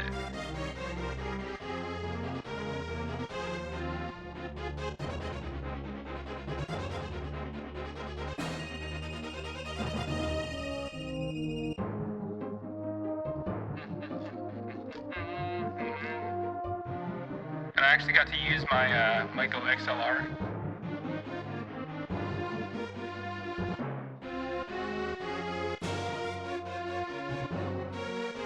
Time to edit this panel. It's like, when am I ever going to use this radio feature on the Go XLR?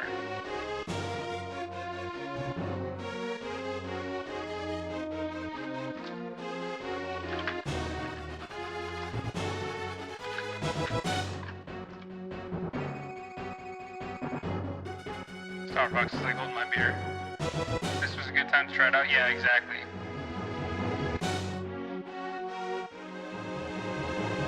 Alright, so that means we are at game number 37, beaten on stream.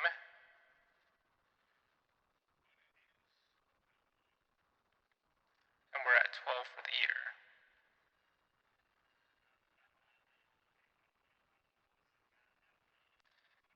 And our goal to beat is 15. Dead or alive beach volleyball. I like bubble bath babes. All right. So now that we are no longer in space, we can remove the helmet.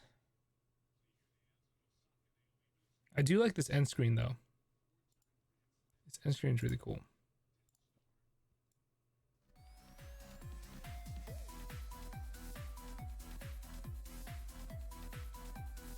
Yeah, it was weird being in space. Gravity's taking a toll on my body. All right, so what shall we do?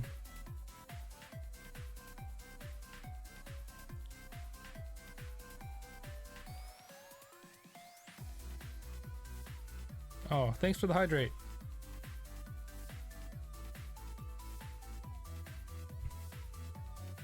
What's the next game that we're playing?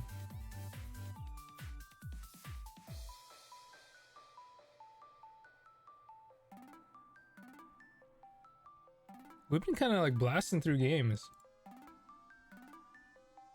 Sonic. I'll never beat Sonic. What console you want to use next? Well, no, I leave it up to y'all. So what we can do, since we have multiple people in chat with multiple suggestions, so we have my VG Collect here, and we can go back to the old school rules of doing a little bit of a raffle. So what we're going to do,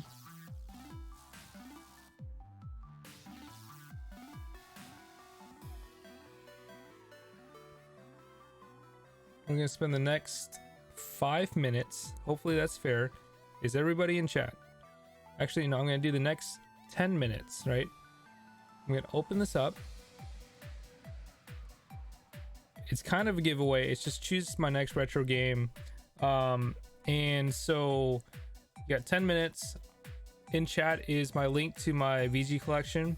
Choose any home console and I'll try to set it up and play our next game. And all you have to do is type in !choose, and that's going to enter you into the giveaway, right?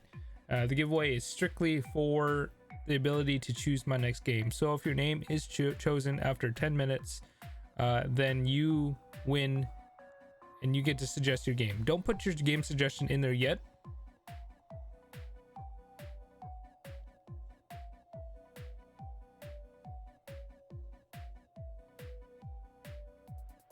Hey Bastion, what's going on?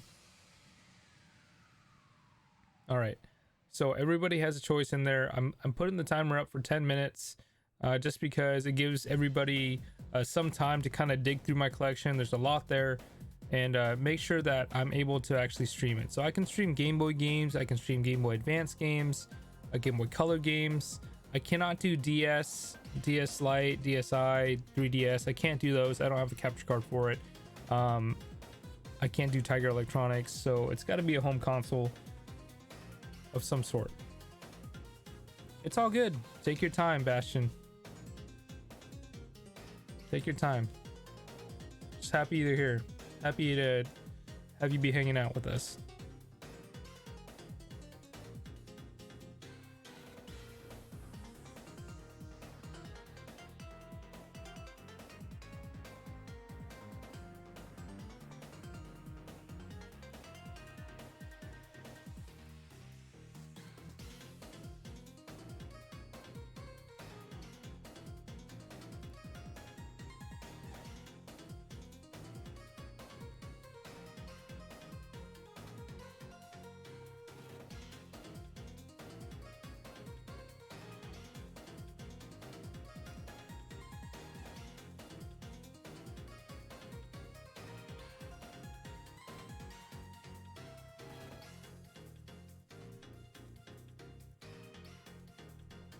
I need a way to show which ones you've already beaten so we don't pick one. I do. If are you watching on your mobile device or are you watching on computer?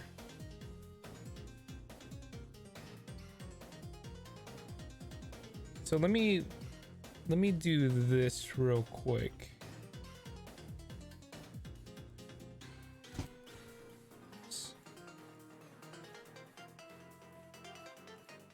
If you're on your phone, I'll pull this up so you guys can see, and that's why I'm giving it 10 minutes. So we're gonna pull up Streamception here of my own stream, and here is the comprehensive list of all the games I've beaten. Maybe I don't know if you guys can actually see that. The special Don't Tell Carrot Games list.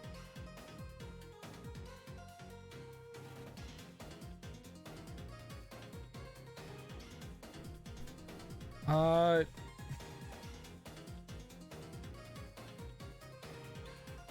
don't want to play any games that would get me banned. We could do a dating simulator.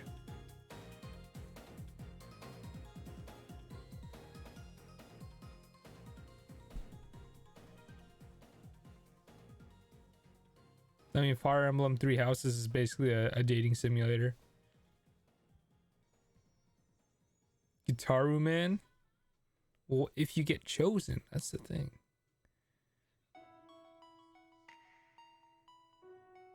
Your voice sprightly.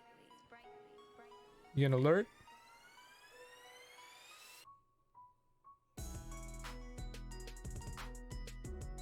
We got 5 minutes left.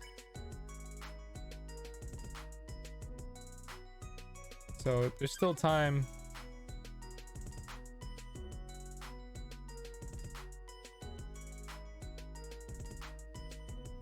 Yeah, so we still got time. There's still 5 minutes left remaining. So you can go thumb through my list and then we'll determine what games I gotta play. I really gotta reorder this too. It used to be nice and neat. I guess I'll update some things too. All right, Wednesday. And this is supposed to be not that. 18:30. Oops. We'll add that. I'm gonna do it at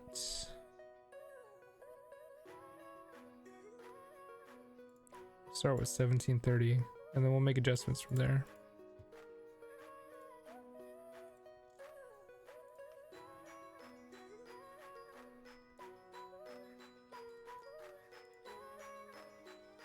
There we go.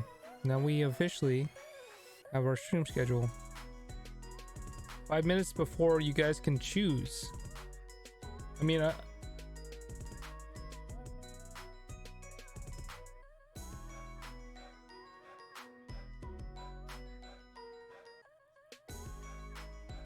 yes.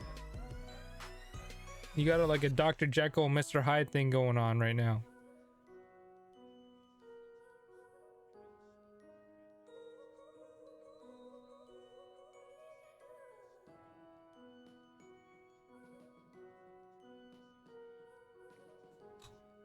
No worries, it takes me a minute to understand too. I totally got confused with two of you there. But it's alright. It's double the fun.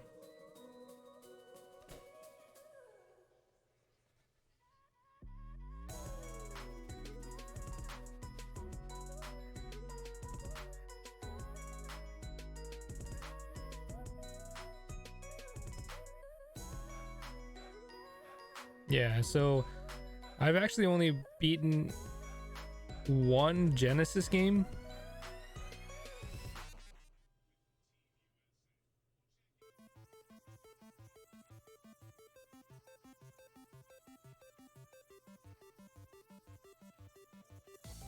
And that was Boogerman. That was my very first one. Then we got Super Nintendo, NES, Game Boy, PS1, Famicom, SNES Classic, NES, PC, NES, Steam, NES, Steam, PS1, NES, SNES Classic, Switch, NES, N64. Only one N64 game on this stream. NES, PC, Super Famicom, SNES, PS1, SNES. Kirby. Well, it's entirely up to you, right?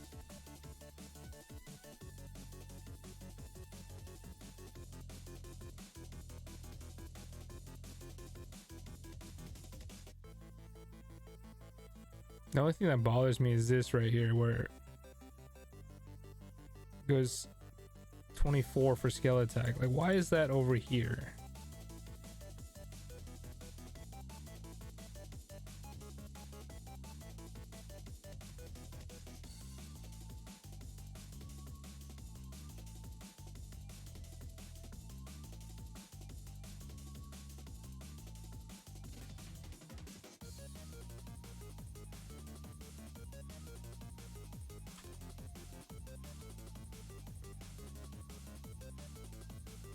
Oh, it's probably because I have this colon.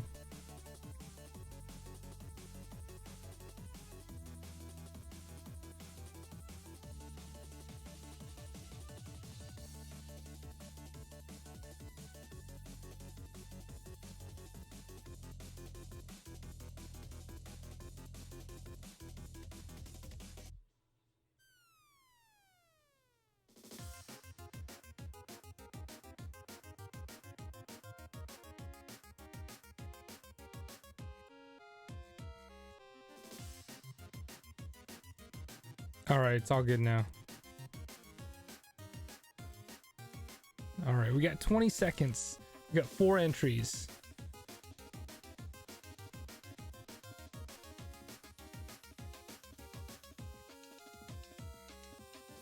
And 10, 9, 8, 7, 6, 5, 4, 3, 2, 1.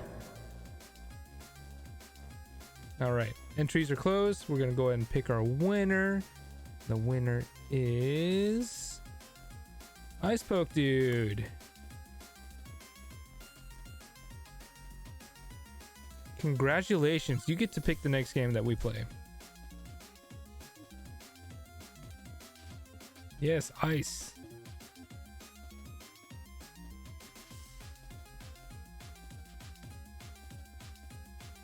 The first Sonic. All right, rigged. All right, the first Sonic. Let's see.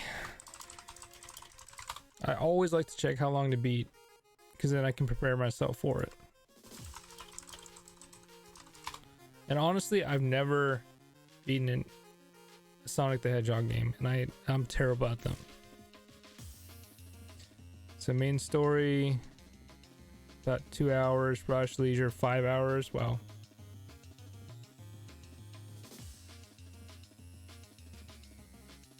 Sonic 1 is pretty ruthless.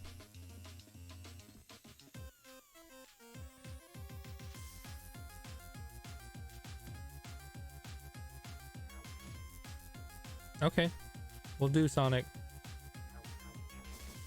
All right. No, we'll go with Sonic 1. We'll go with Sonic 1.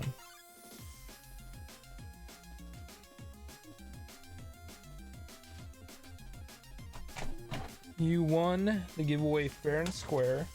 So let me go grab Sonic 1.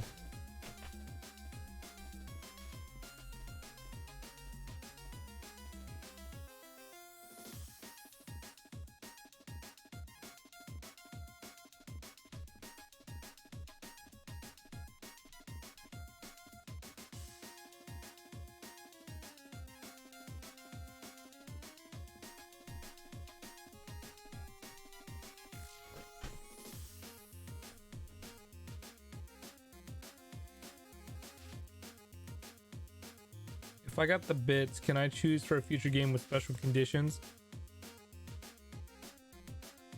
What do you mean, like for, like, are you talking about the Digidimes?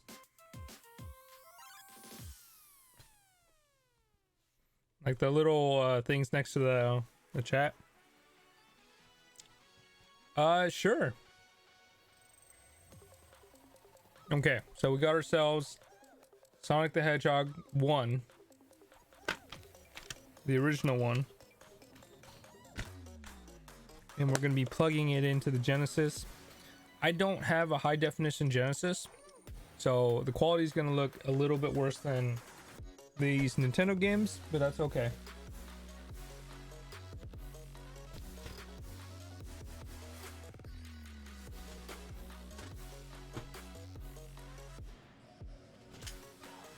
And for this, we're going to be using a 6-button controller.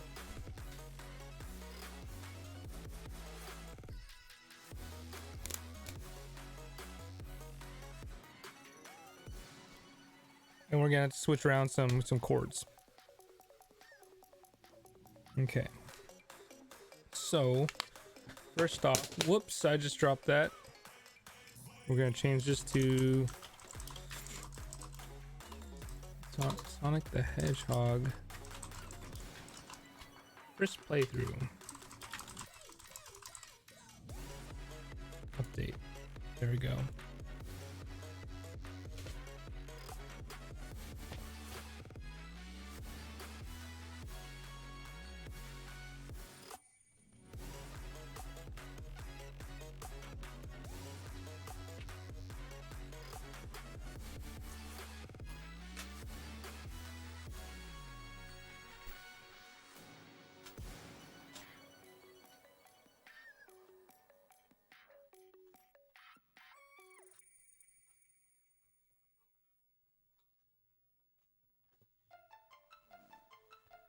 All right.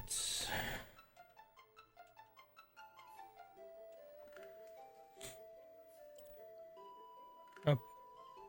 Pick the next game. Pick a PS1 game to play at a later date with the condition that you won't know what it will be until the start of the stream, and I want to guest appear. Okay. That sounds like a deal. And it better not be Nova Storm.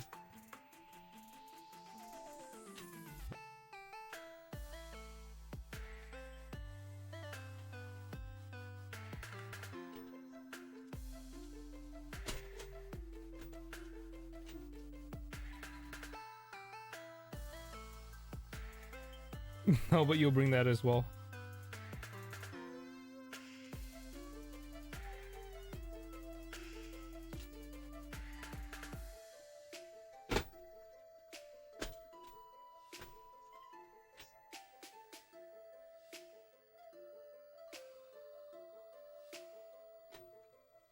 We're getting closer.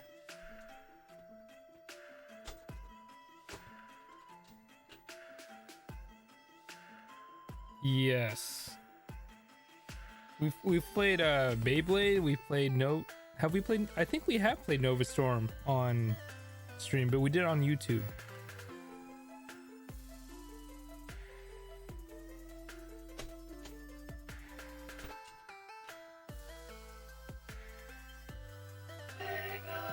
There we go.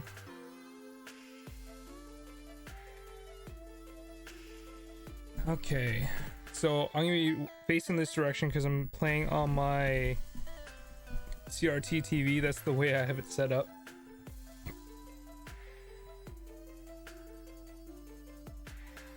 And then you guys will probably hear some double background noise. Does on YouTube count as a stream? As a Twitch stream, no, but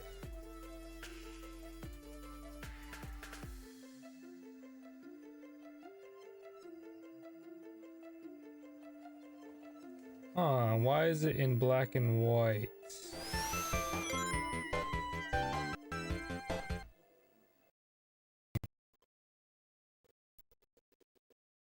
Happening.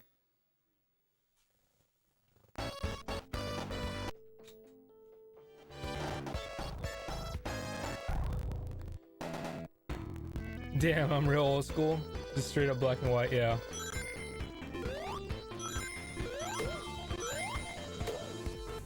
That's why I'm trying to get the Mega SG from analog. Maybe it's because of the system?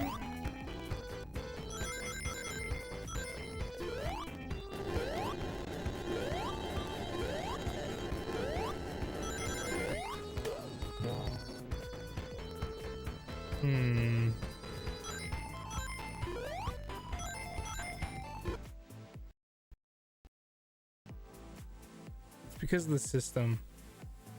I have an extra Genesis. I'll be right back. I have to go get it. Be right back.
I have an issue.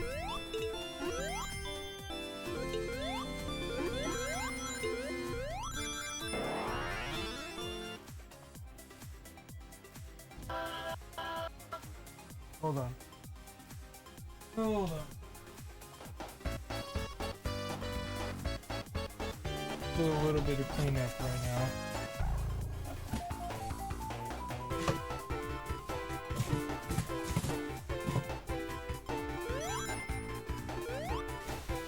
So, okay, Eaten Pie, I'm gonna stop you right there. I'm gonna stop you right there. Don't ever say that again.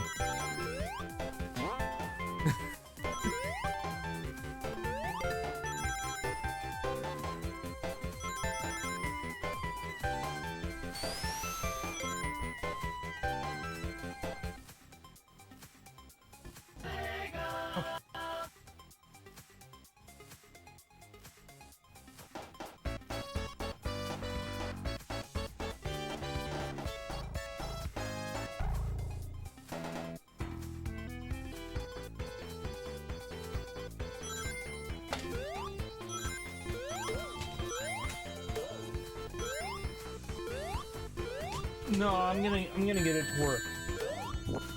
I just had to find my spare Genesis.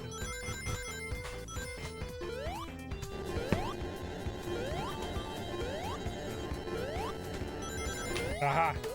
I found it. We are good.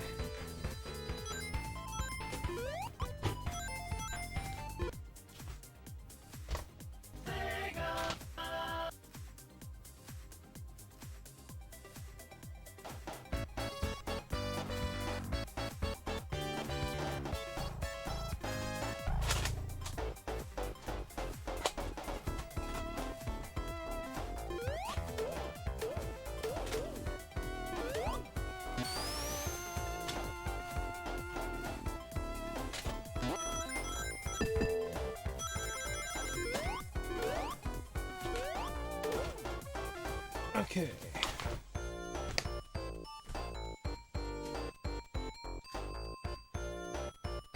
We are good.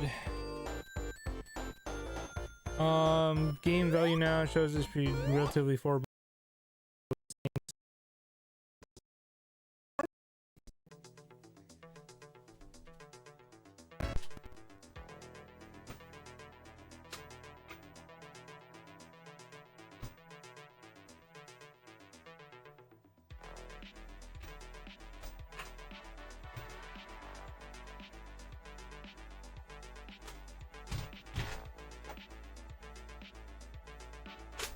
So the issue I have with this Genesis is it's the high def version, but the problem is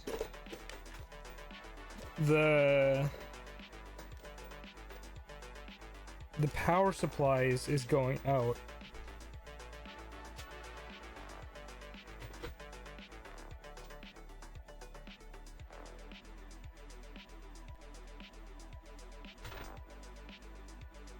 Which is why that signal's all messed up. It's not that bad. Huh.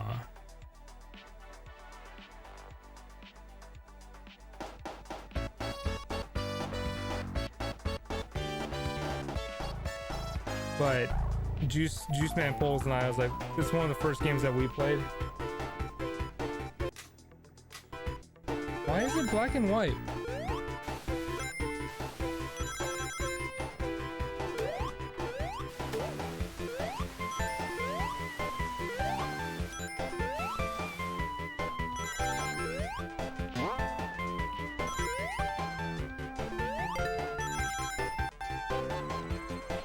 I'm really...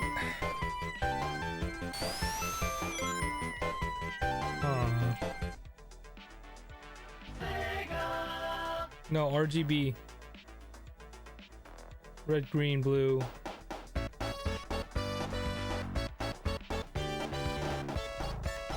HD 60 Pro configured video.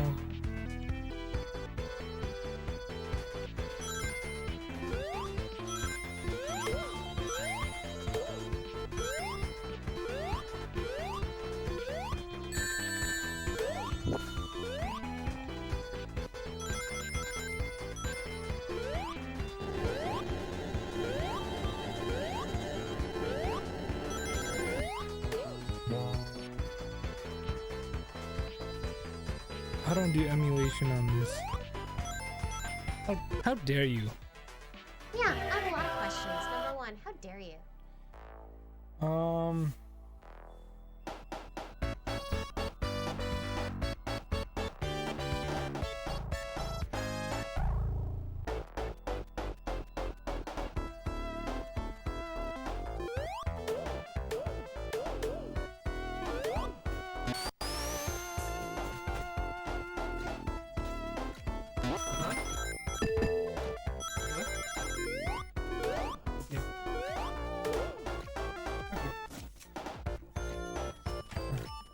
You talking about this thing?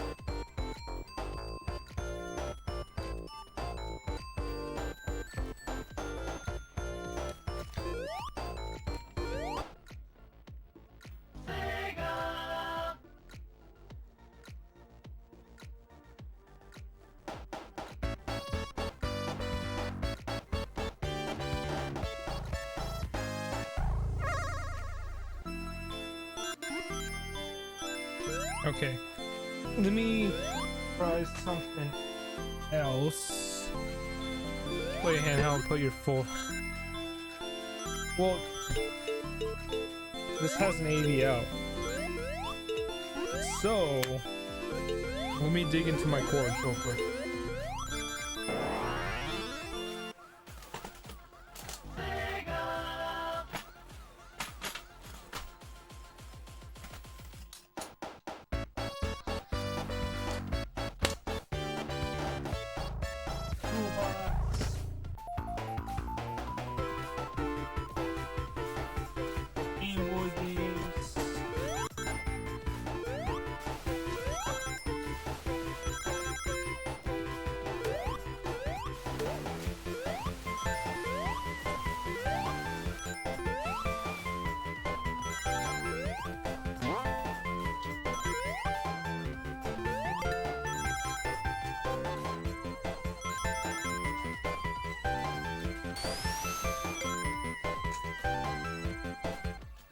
Maybe.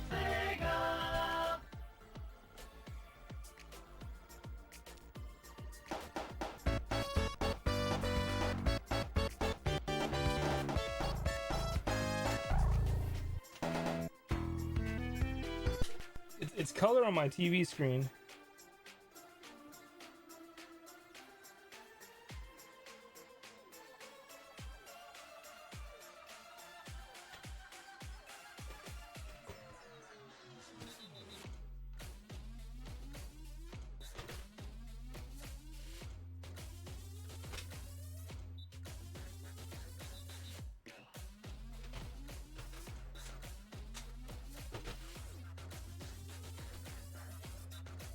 I wonder if I can play off batteries.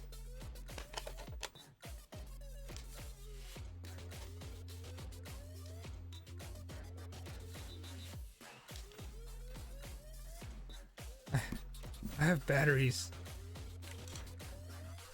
Okay, I got it. I'm gonna swap out all these batteries for fresh ones. And we're gonna try to stream off batteries. This is gonna be ridiculous. Okay.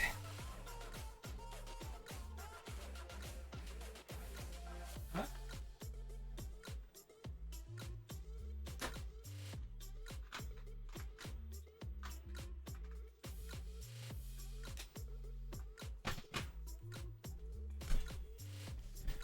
All right.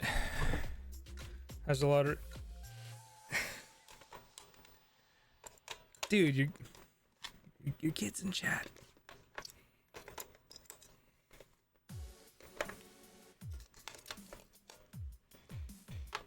Utilizing that rumble feature, huh?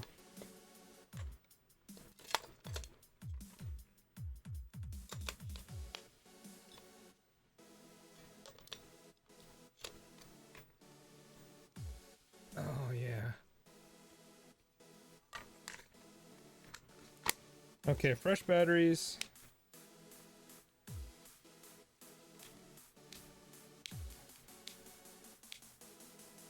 It takes a while for this thing to kind of warm up.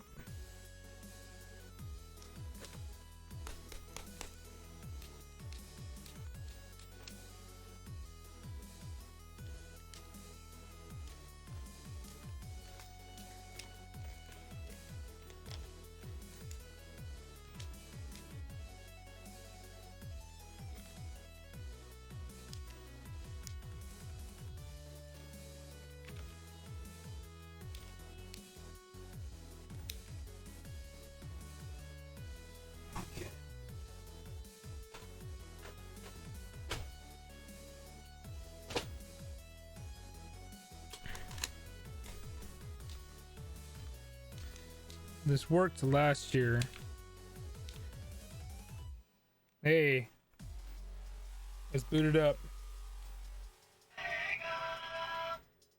That's cool. We have color.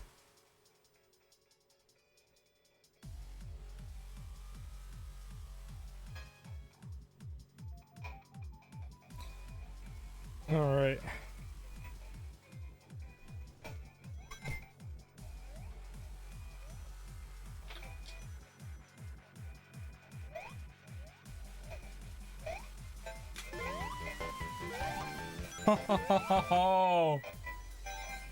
Guys, we're playing off a Nomad.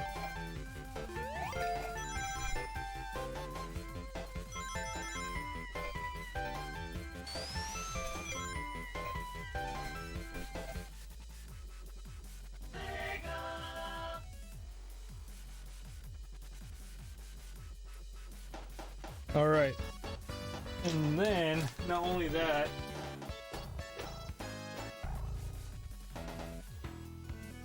we're gonna plug the controller. I mean, do you want me to play off the Nomad? Or do you want me to play with the controller plugged in?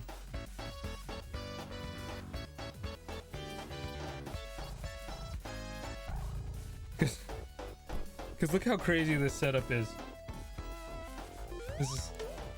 This is insane. Beat it before the battery's out. Yeah, we're playing off 6 batteries right now.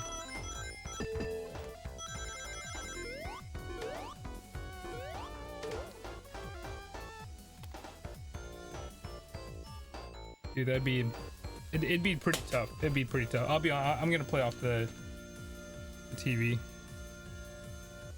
Did it just freeze? It just froze.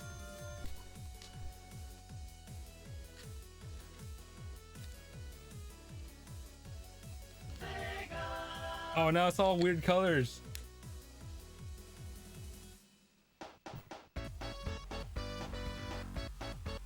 Nomad only screen?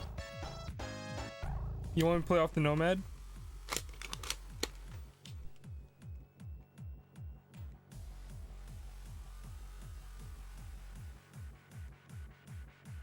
Yo, my stream's all jacked up. So we're playing off the Nomad. With no TV screen? Okay, I'm turning off the TV.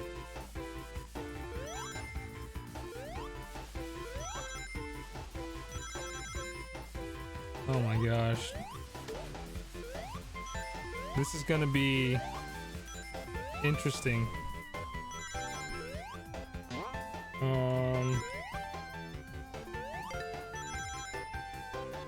I might as well just play on the Nomad. I'll just play on the Nomad. No controller. Because the controller gets in the way. I can't place it anywhere. Alright, we're doing this.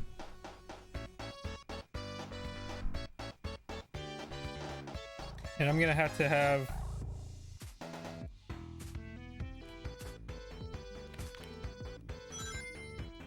Oh, I don't think you can use the Nomad gamepad as a controller when you have it video out. You might have to use the controller.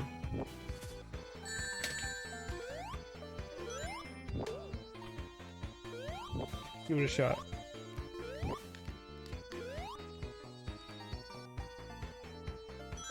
This is dedication.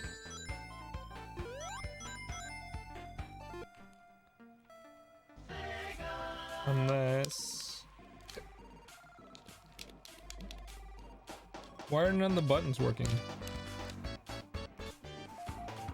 Oh wait. Is it working now? Oh. I am playing off the Nomad now. I'm playing off the Nomad. Oh, there goes the controller. Okay, here we go.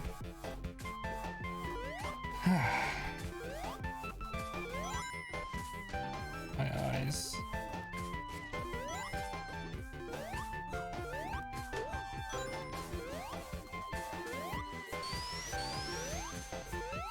Basically, this, that button, all the same.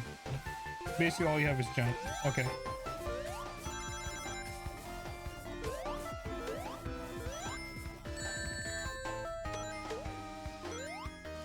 So the cool thing about this is I'm always going to have an excuse as to why I'm terrible at this game, because I'm literally playing with 6 batteries and a Nomad.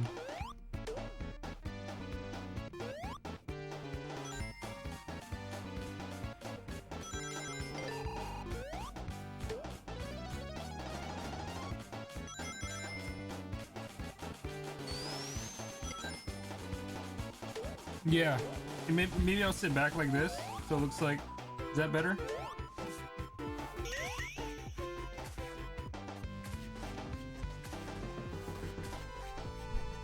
Better like this. Bro, sit comfortably. Got you.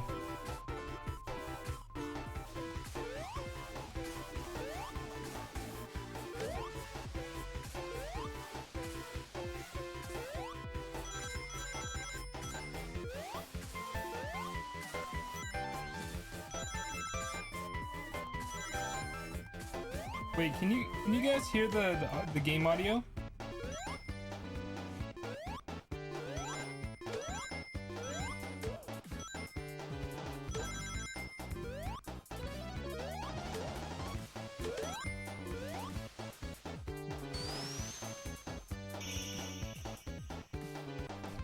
Okay. I'm literally gonna play reclined. Sounds good to you? Okay, awesome. Awesome.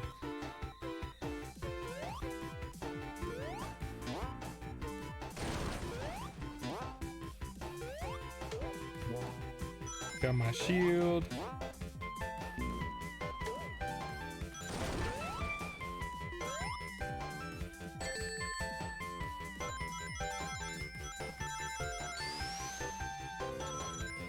You guys still see? You guys can still see the Nomad. Cool.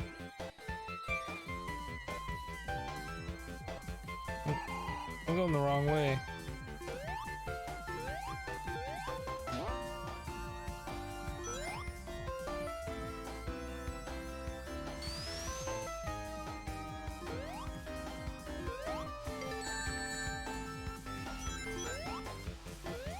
I literally could not see those spikes.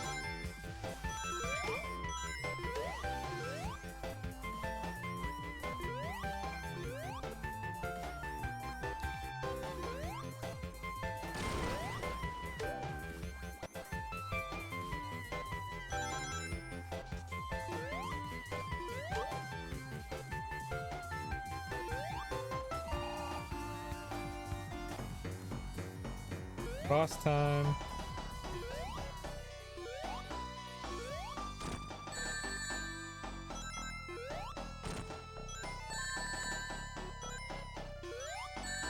No, give me the rings.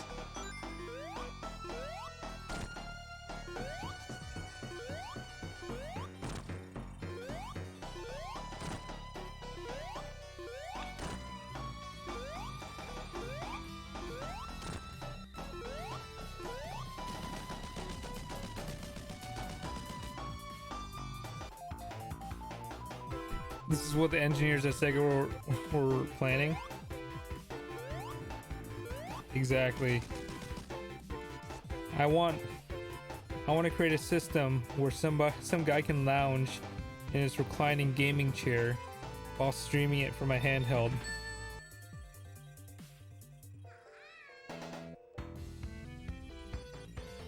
Sonic 2 and 3 are better because you can spin anytime you want.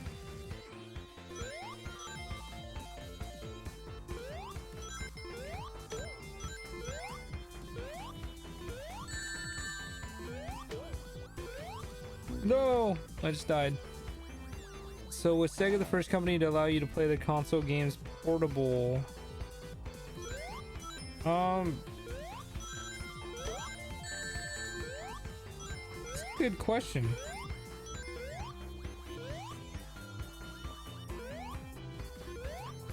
Oh.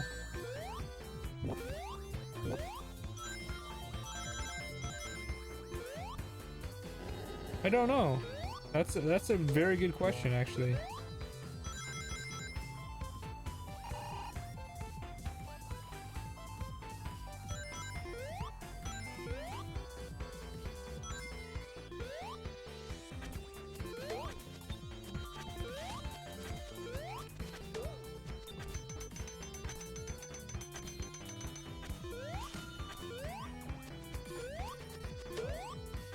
Oh, puzzle?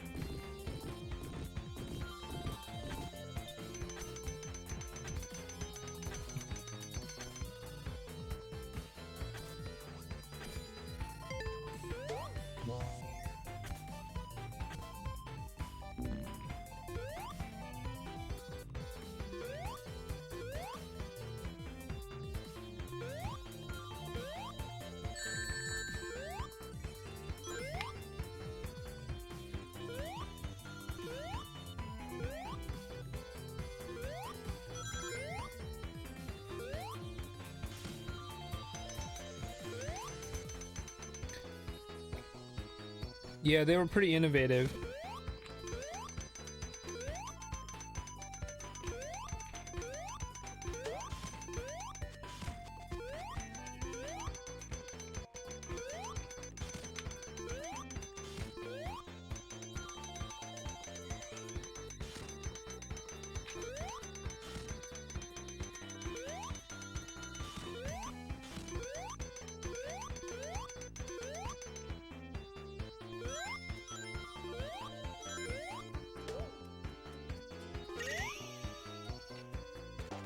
Sonic collects so many rings because he enjoys side chicks and ain't afraid to commit.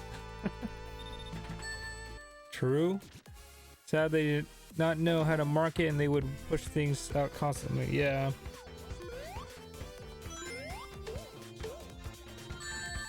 Oh no, my 2 rings.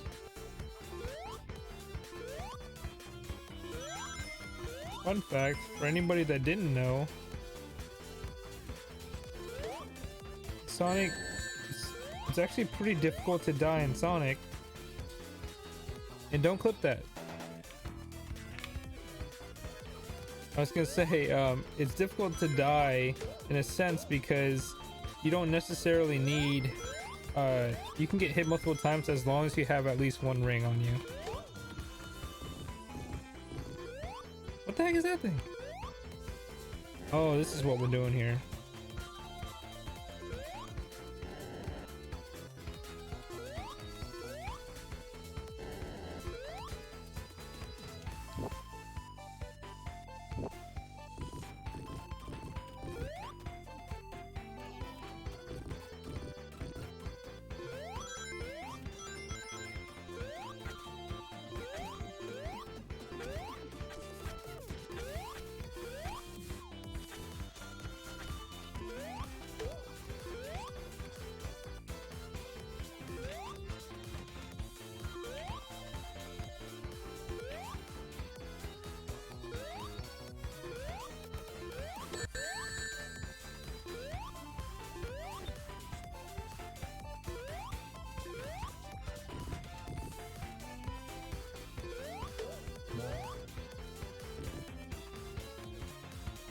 You clipped that? Whoa, whoa, whoa, hold up. Go for it. Dang it. Game over. This game sucks. I'm just kidding. Wait, I had to start from the beginning again?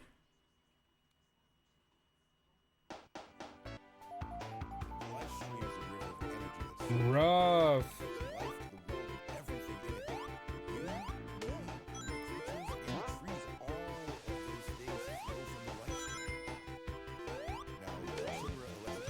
How many worlds are there?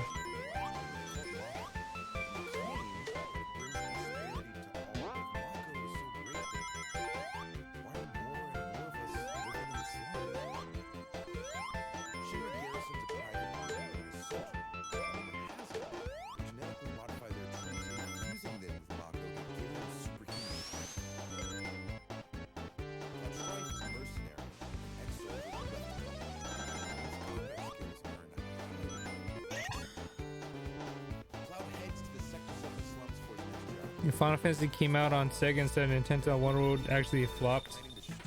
It's possible.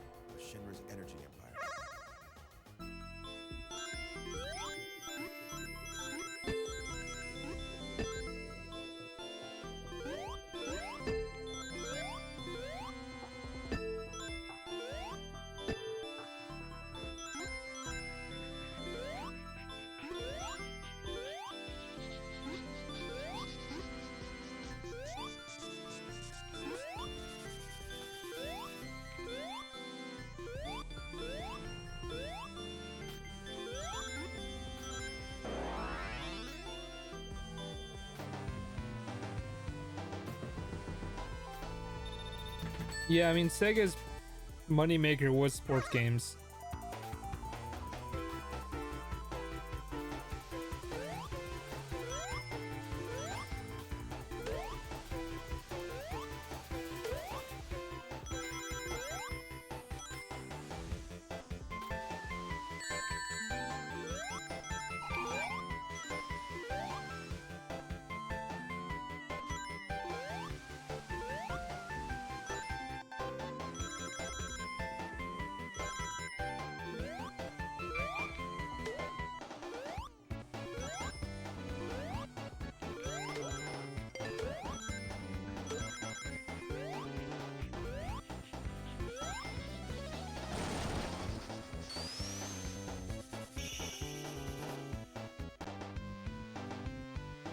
EA was shady. Oh.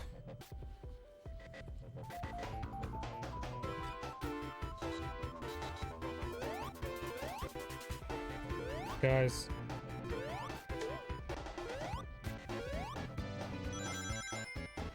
I don't know if it's possible to beat Sonic the Hedgehog. Just saying.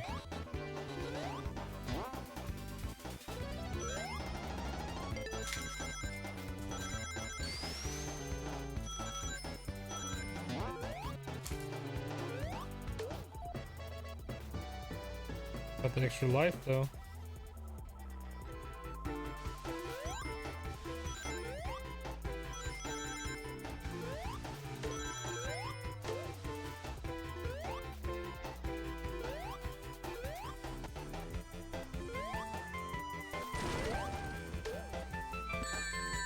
Oh no, what?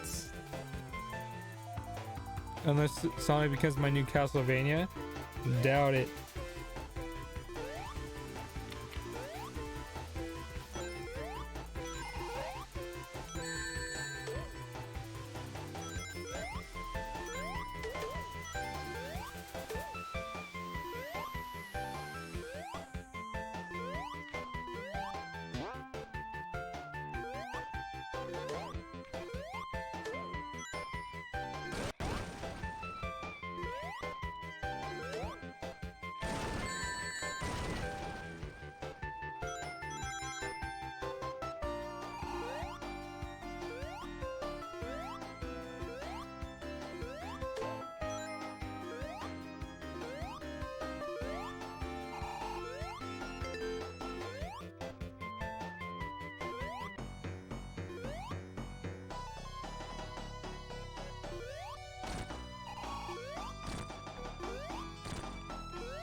I mean, honestly, I think a lot more people like Sonic than they do like Castlevania.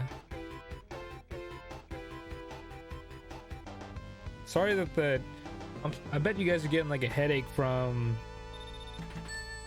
the way that the screen looks. Like mine's like the colors on my screen are like super washed out.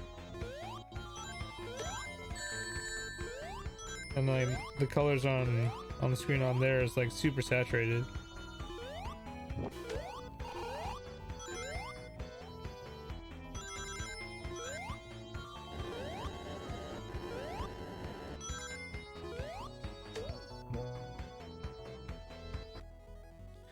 Brit seized out and is drooling, but you're fine.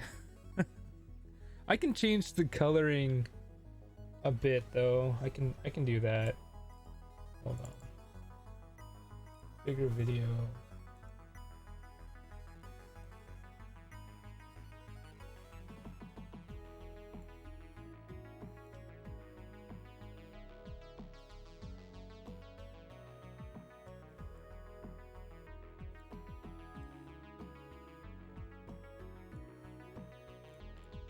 That's probably a little bit better, yeah.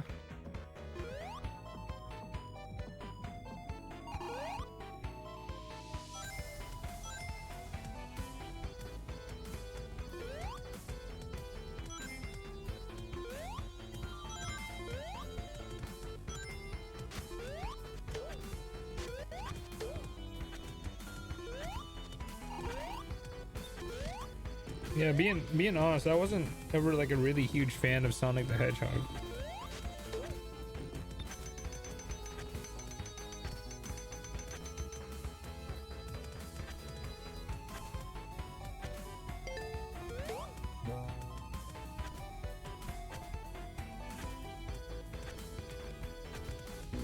Oh wow.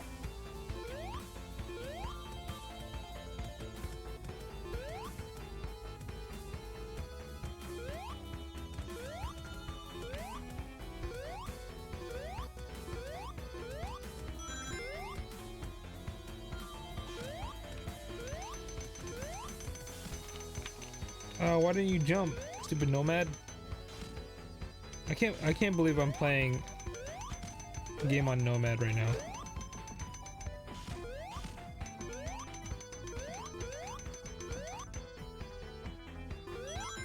No! All my coins.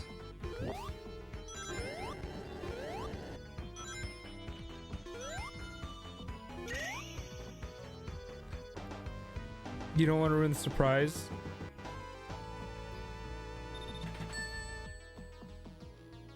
Pristine copy of Marvel's count. Yeah.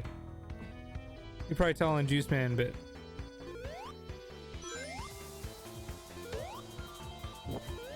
ow. Fireballs. So where did I die here? I don't remember. Oh yeah, this BS.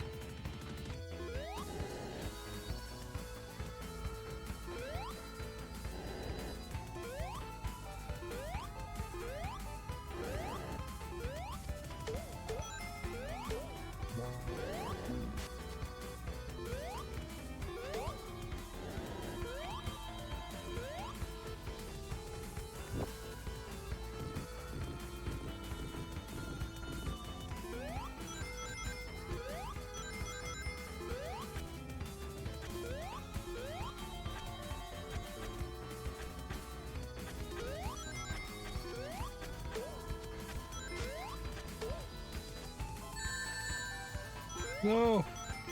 Don't let me die! That was close.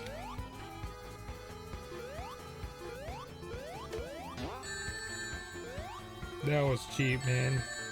That was cheap too.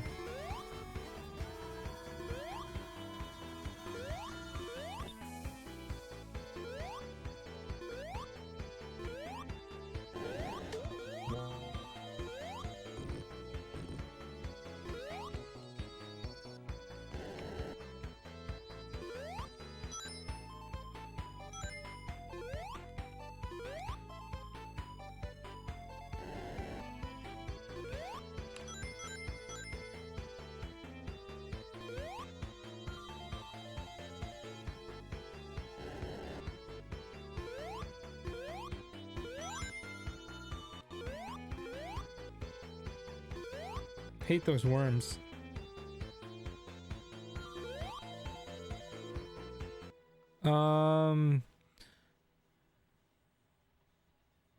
Strangers. You think I'm supposed to go this way? Woo. I feel like I shouldn't go fast. I should just go cautious. Yeah?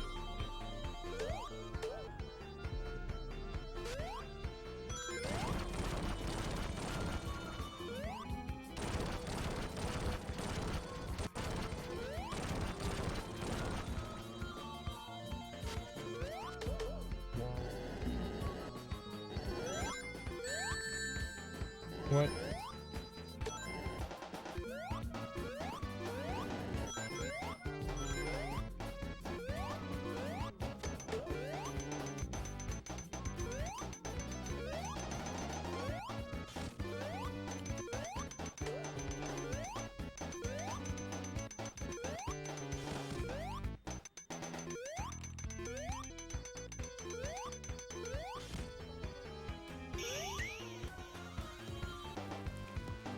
Stranger danger.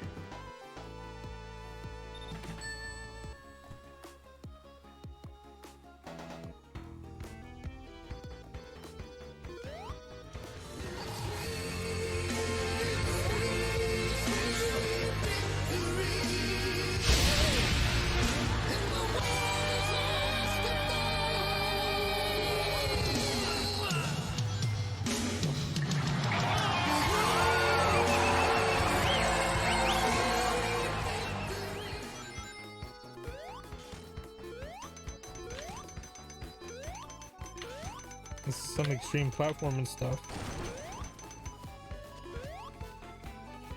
Whoa!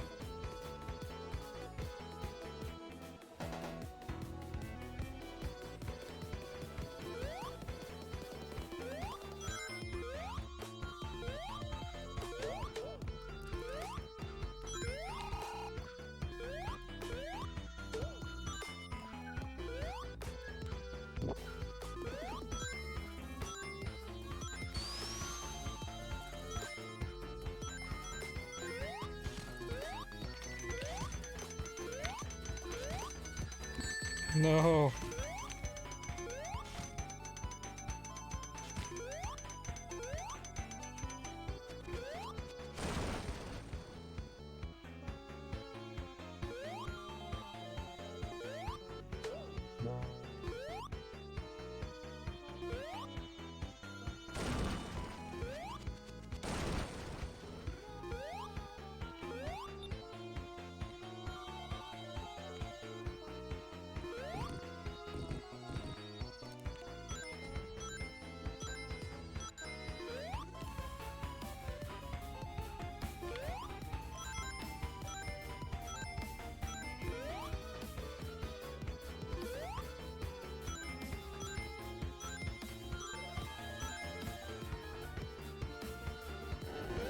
Oh no!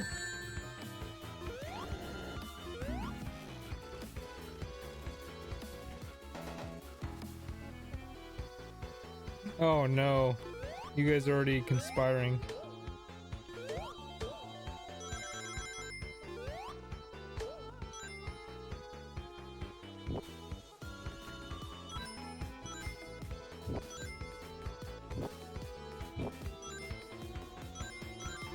That's a classic. What could it be?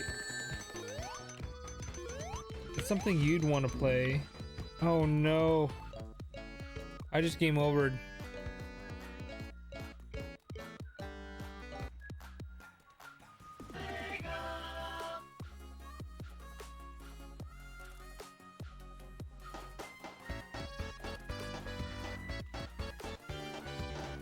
How many zones are there?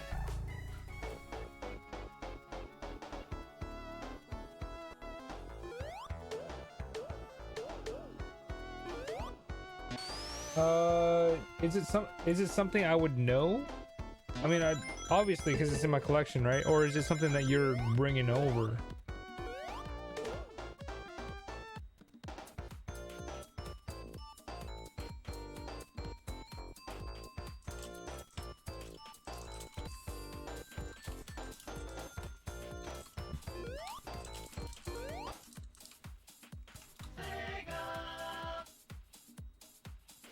Dude, there's 7 zones. What? Oh my gosh.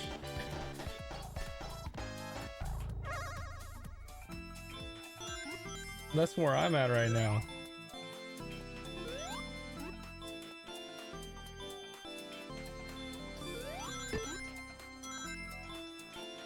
I don't think I can do 7 zones either. Ice Poke, dude, you might have defeated me. I've honestly never been good at Sonic.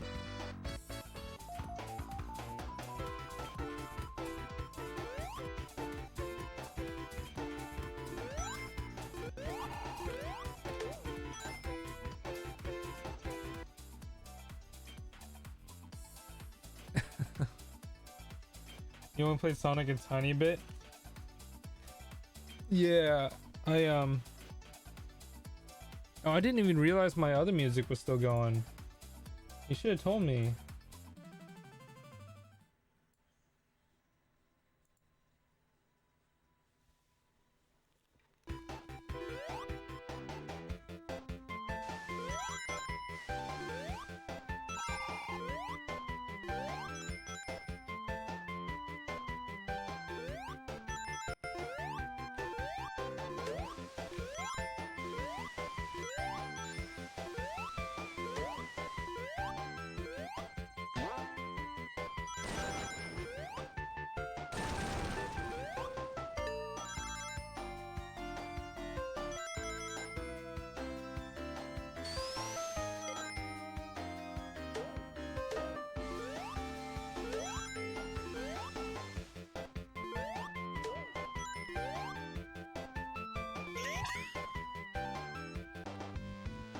Oh, you couldn't even hear the other music?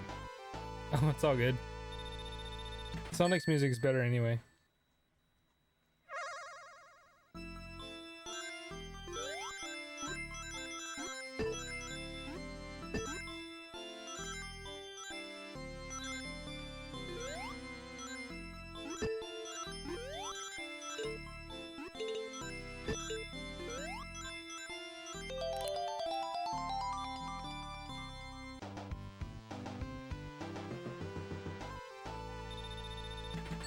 Yeah, I remember, wait, did I get a new continue? Or a new life? But, Sonic Mania came out, and Sonic Mania was amazing in terms of the music.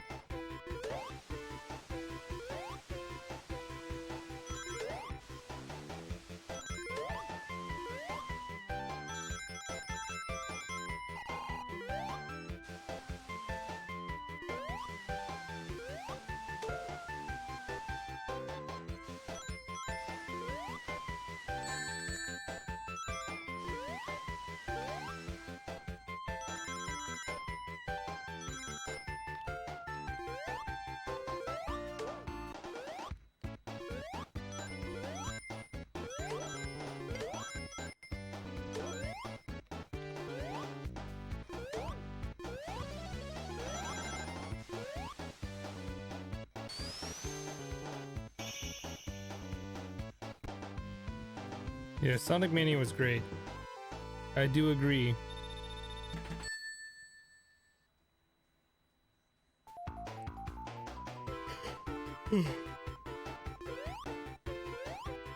But seriously, oh no! Honestly, I seriously cannot believe that this streaming setup that we're going with right now.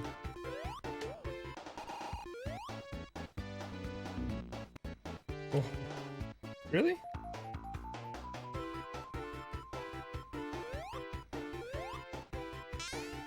Oh my gosh, I just lost all 3 lives just then.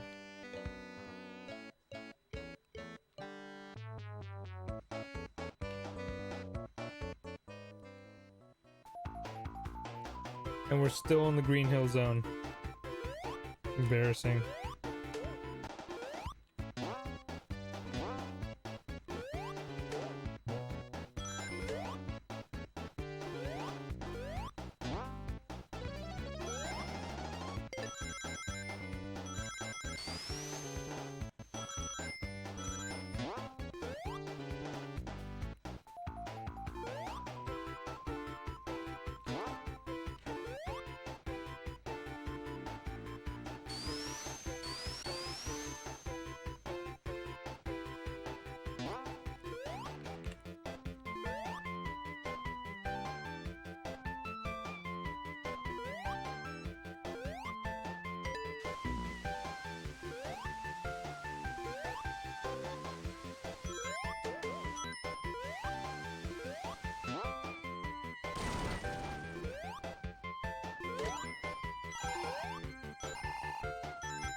Oh.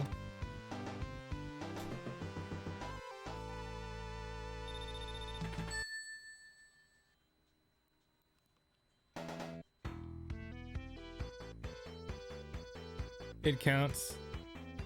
Move on to the next game. You guys are bored with Sonic or something?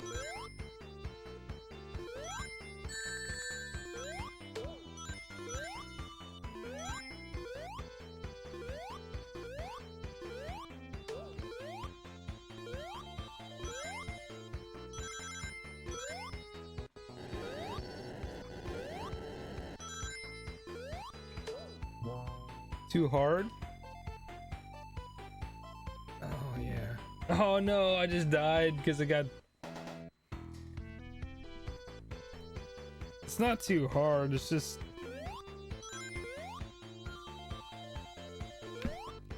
It is pretty hard.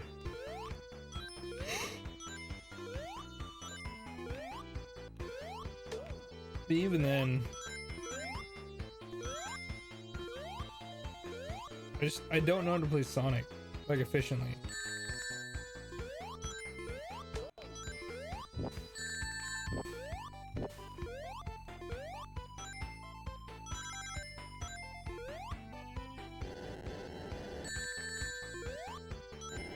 As you can see. Sleepy?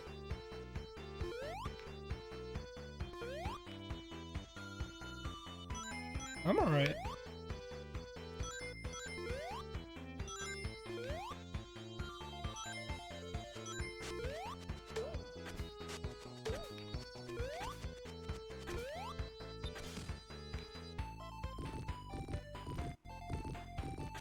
Playing better than you do?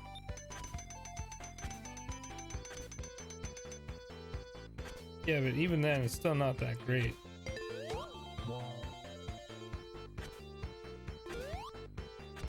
Oh, I always forget about that. I just don't know Sonic very well. Not like my bro or anything, you know? Mario's my bro.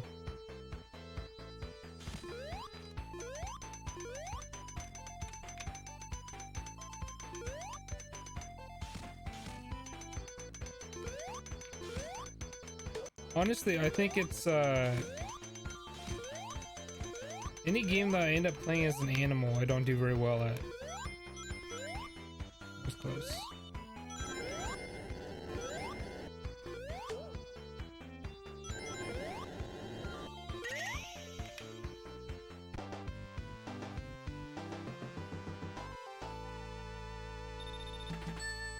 Bubsy. Have I played any other games that play as an animal? Conker's Bad Fur Day?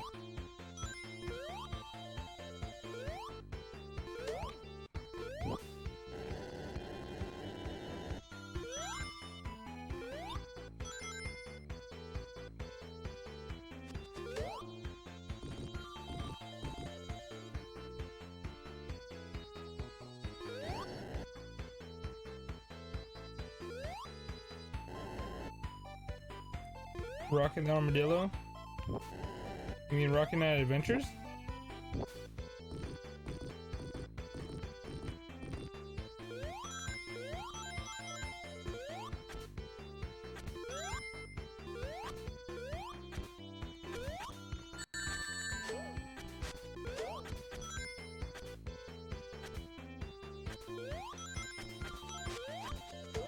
I've never played it extensively. Oh boy. I almost died just there. I'm gonna beat the Marble Zone.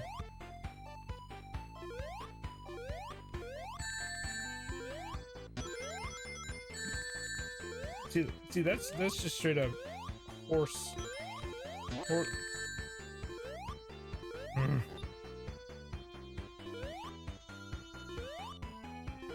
It's just like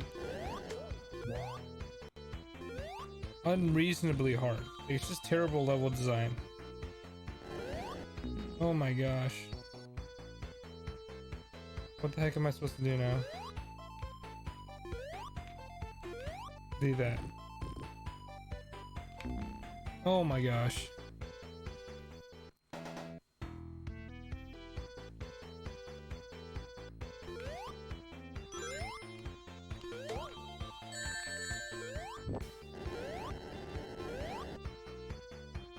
Like the problem I have with Sonic is the fact that, oh yeah, the purpose of the game is to go fast, but they purposefully design levels so you don't. So really that's very counterintuitive to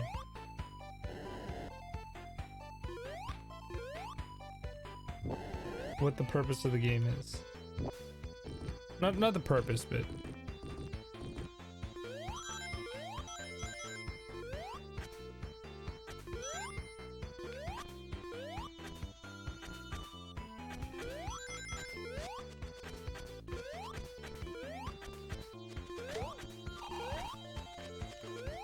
oh my gosh!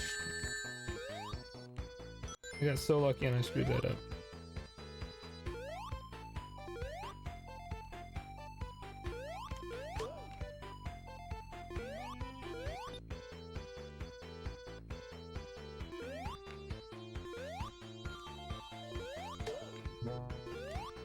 I just want to beat this level.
All my coins.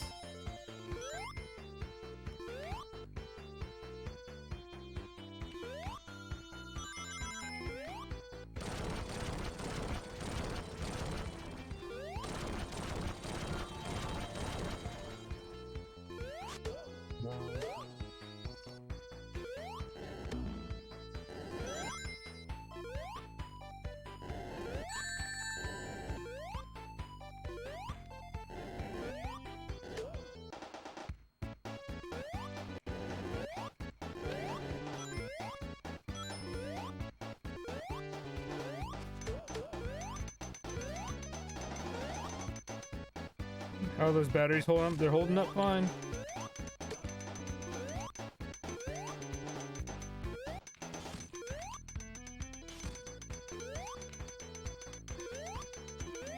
I'm not out yet.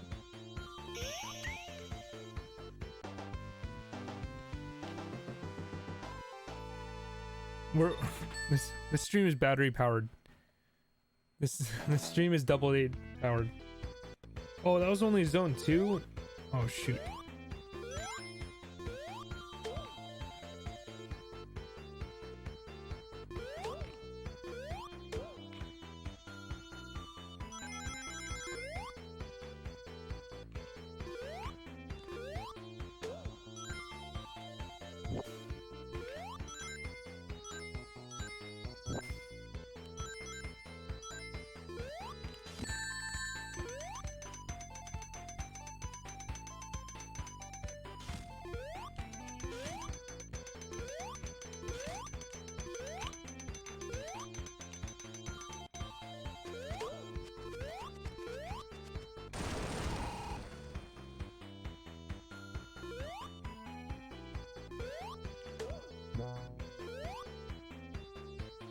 Need more rings.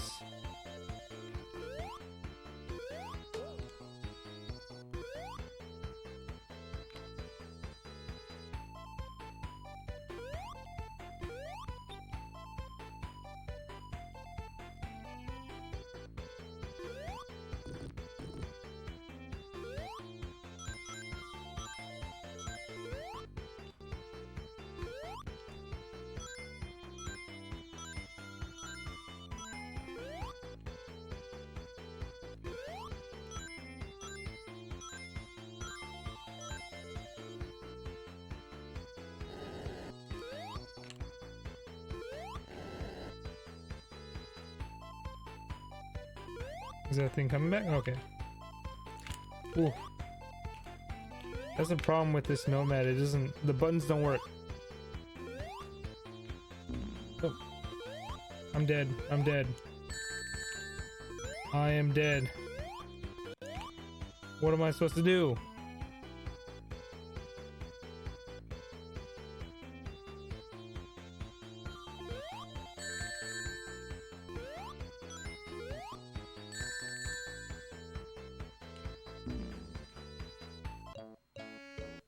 Game over. Okay.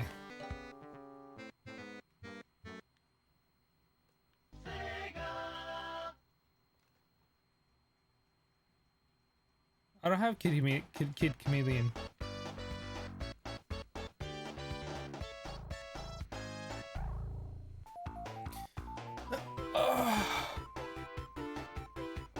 I know you do.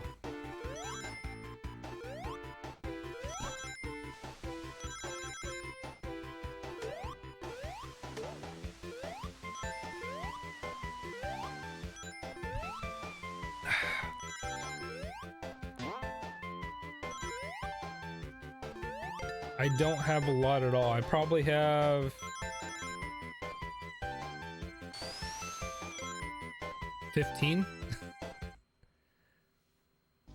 in terms of Genesis.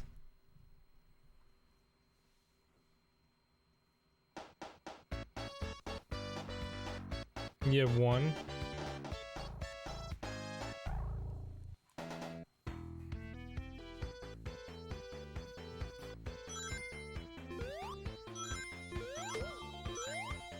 I don't know about this. I don't know about this, y'all.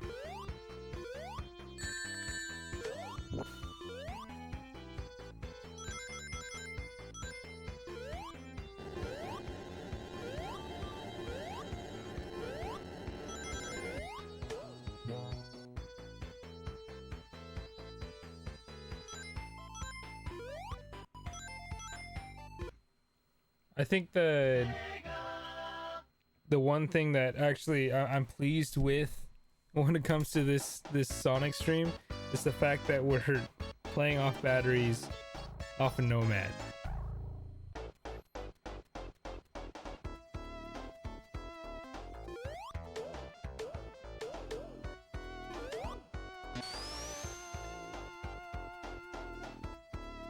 Yeah, it takes a while to fire up.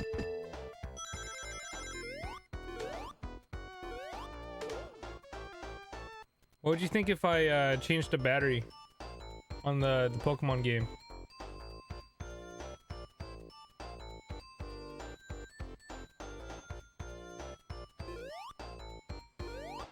Okay, we can do that. Let's see what I can do. We'll do that. It was not her jam.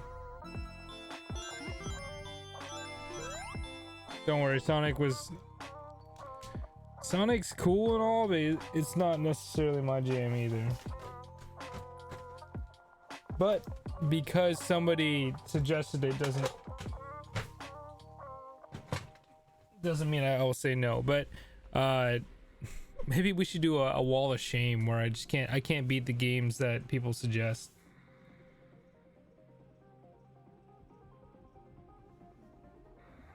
You don't think he's still watching? Okay. Let me see how I can do this. Hold on. Okay.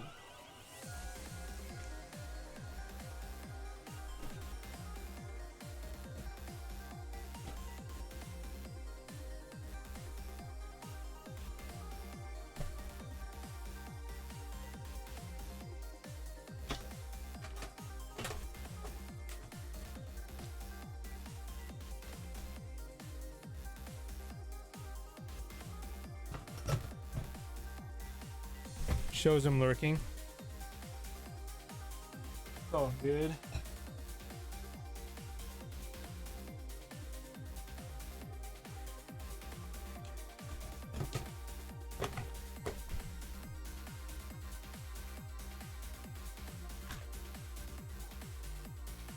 clear up some space.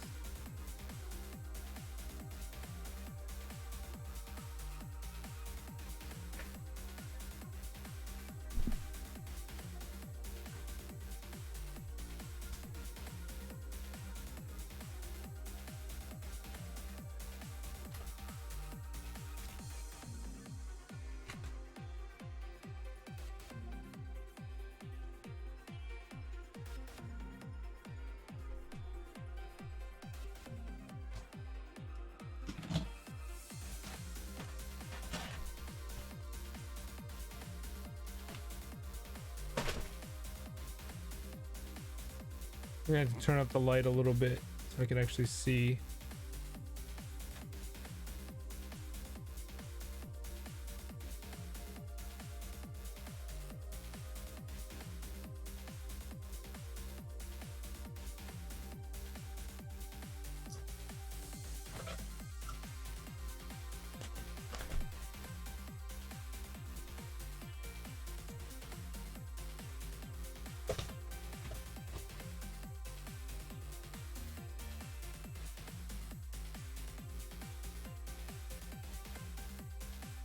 Okay, we got our soldering iron plugged in.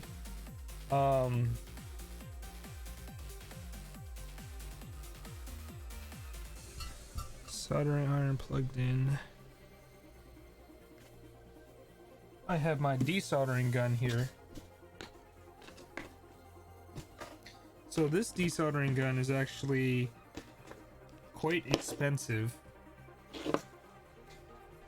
But I'll show you a couple other options on other ways to desolder without spending too much money on desoldering equipment.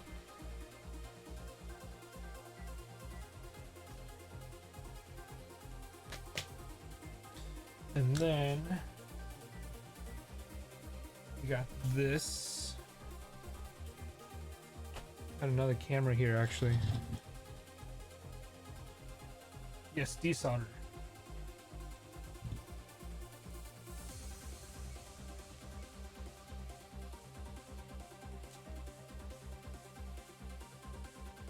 You have a soldering gun? Yeah, so you don't necessarily have to desolder, but I like putting in clean solder. So let's see if I can do something like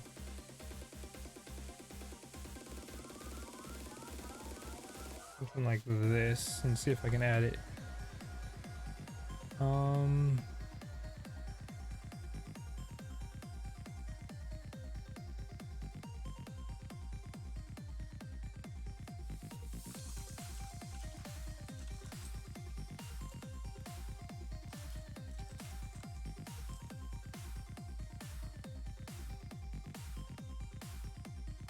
No, we're not talking about you. Oh, kind of. We're using your soldering gun here.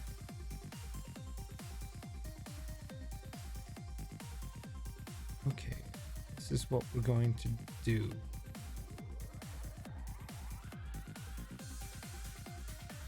Add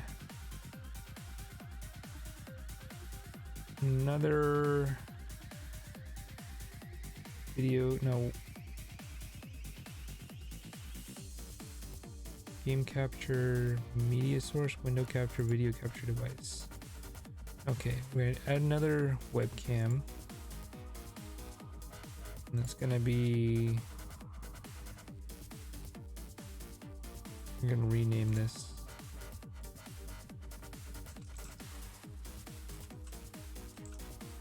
Face cam. Oh no, we don't want to do that. Hold on.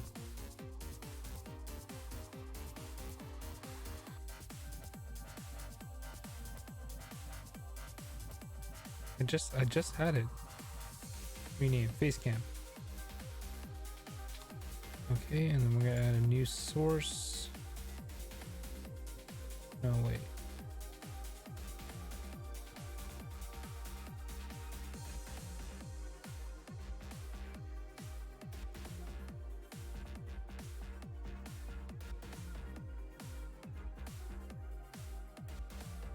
Okay, do that. Add a new one, and it's going to be another video capture device. Add new source. Solder can. To be a hero, you need to have dreams. That's what my friend told me. He's passed, but Do the 920. lessons are always gonna be with me. See if that's plugged My in. name was Cloud, soldier first class. That is plugged in. My best friend Zach, before he passed, he asked me for one thing. I think about Angelan, what he used to say to me, embrace your dreams. It sucks that yesterday just had to leave. All of us with a taste that was so bittersweet, but my beliefs will always stay with me and keep me in a peace. One day I'm gonna be a hero, everybody will see. And Sephiroth won't be the only one that's praising the streets. I'll be the Plugged in, but strongest, not the really. fastest, and all that. The villains who come challenging the weak will just fall flat. My name is Zach, I'm finally first class. In fact, I fought in wars against the Wutai when things went out of whack with Genesis and the war against him and his clones. Lots of soldiers operatives left, but me on my own, I held on strong to my loyalty and my duty. Despite my loss, I strive to keep peace from the unruly. And now off to new horizons, my new assignment is Nibelheim, Cloud's home. He must be excited. Eyes infused with Mako, same color as the sky. Soldier first class, head always held high. I hate the fact you never said goodbye, but we'll see you again, cause legends never die. Embrace your dreams and protect your honor. We are soldiers and not monsters. And for everything you did for me, I will be your living legacy. But there is something about this job that is a little bit creepy. Catch some rest up at the end, cause I'm a little bit sleepy. My friend Cloud is acting strange, and he seems he is trying to avoid being seen. But believe me, after we found the mechanoids at the reactor, Sephiroth disappeared for days, not sure what he was after. Why isn't but I could swear activating? from the mansion, you could hear his laughter, so I sought him out. Then he conjured up disaster. He destroyed the town. How could he act so proud? Where is he now? I head to the reactor with Cloud. We confront him for causing such destruction. I black out, and next thing, I'm in a tube or something. And now I'm getting messages of my death. Cloud's knocked out with Mako poisoning in his breath. Wait, I checked the date. I can't be seeing straight. According to these articles, it's been 4 years since today. I have to go see Eric and keep my friends safe. It doesn't matter what happens or what gets in my way. I'll be the hero that I can be. I'll save the day. We'll make it to Midgard and everything will be okay. I think I remember now. Come on, camera. I remember everything. It was me, but somehow not me. Eyes infused with Mako, same color as the sky. Soldier first class, head always held high. I hate the fact you never said goodbye, but we'll see you again, cause legends never die. Embrace your dreams and protect your honor. We are soldiers and not monsters. And for everything you did for me, I will be your living legacy.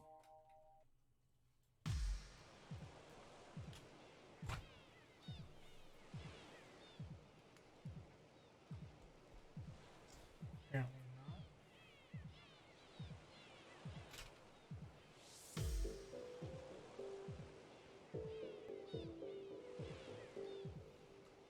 Why isn't this camera working?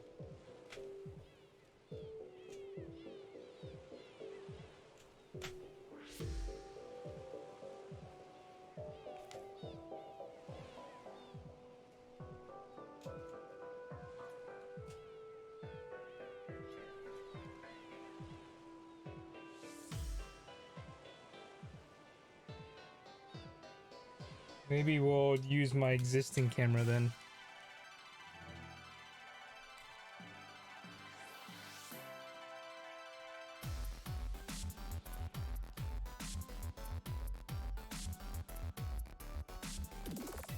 We'll do this.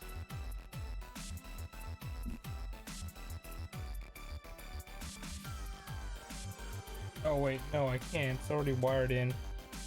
Shoot.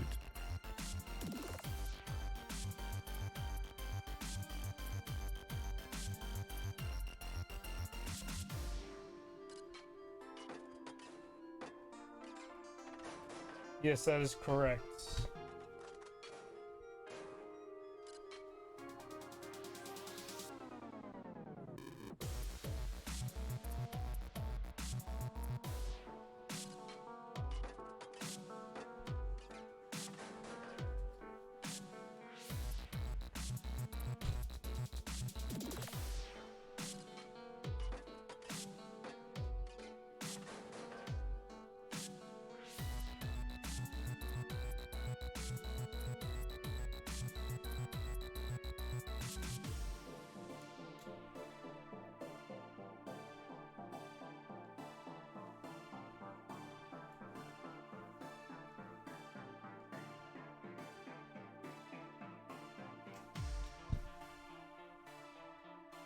Found a USB plug. Bear with me.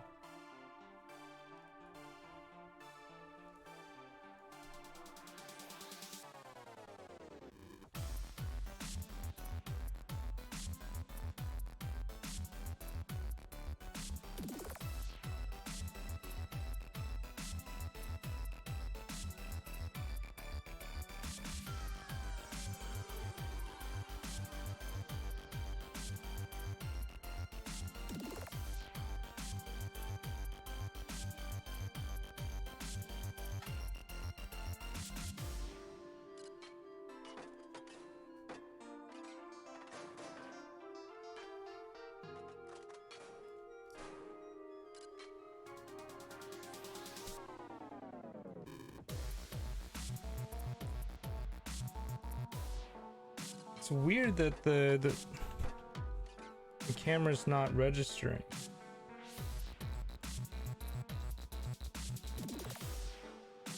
Oh, there we go. We had something go on.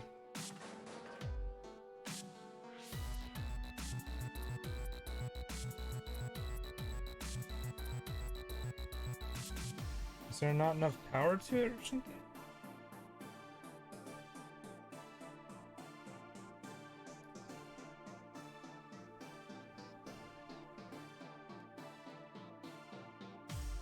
It's like turning on and off.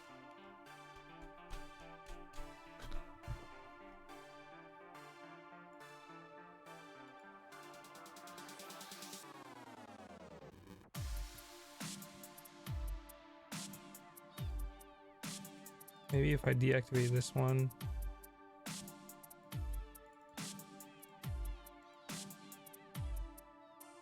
Okay, I got something going here.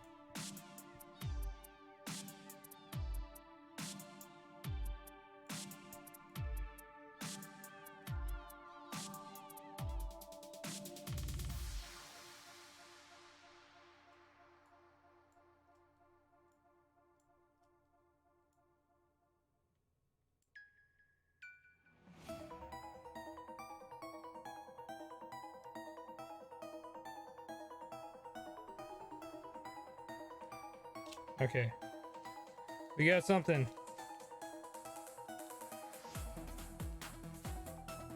I just had to be very careful with it.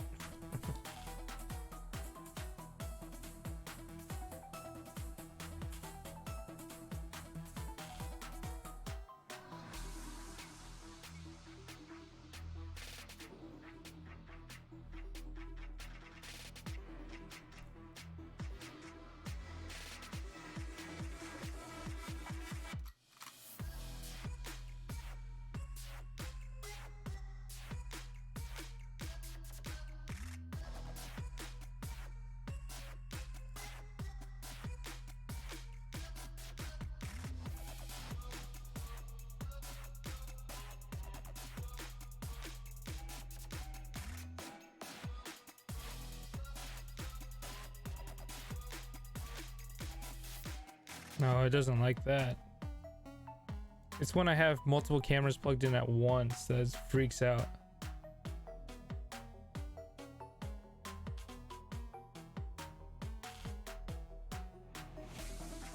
That's fine. We'll do it without. We'll do it without.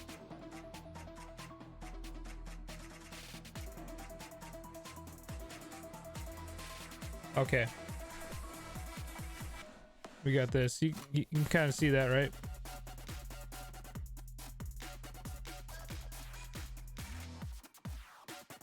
I've never used one of those before, but we'll see. Okay, so we have, it's kind of hard to see now because it's so up and close. This is a desoldering pump. We're going to turn it on. We have our soldering iron. This is actually a Juice Man poles.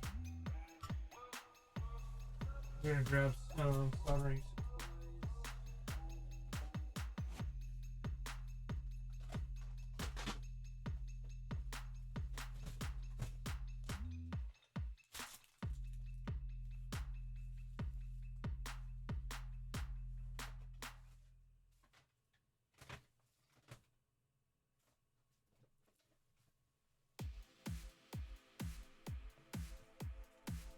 Okay. Now all of its glory. So this is a flux. I need that. I'll use this little detail brush for the flux. So there's also this little desoldering pump here. So essentially, when the solder's still heated up, you got this little spring, and then when it's wet, you push this up against it and push that, sucks it up. You can use that to desolder. You can also use this right here, which is desoldering braid. So essentially, it's just copper wire, and you kind of expand it out like that, right? And you heat up the copper wire on top of the existing solder, and this will just wick it up. So I'm actually running low on solder. This is all I have left, so we have just enough to do this battery.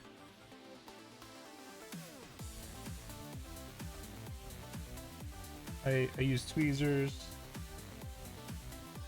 and that should be it for now. And then I need the battery.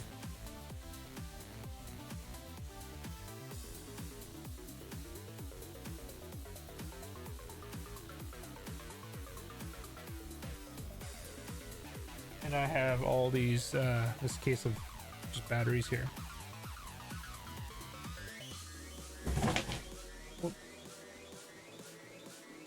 Also what we'll need is, so I gotta remove this sticker here.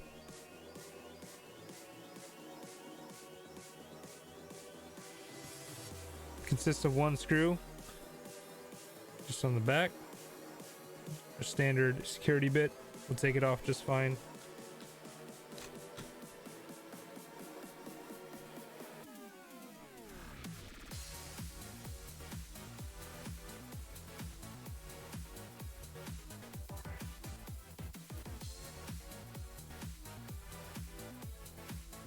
Take this, put it off to the side.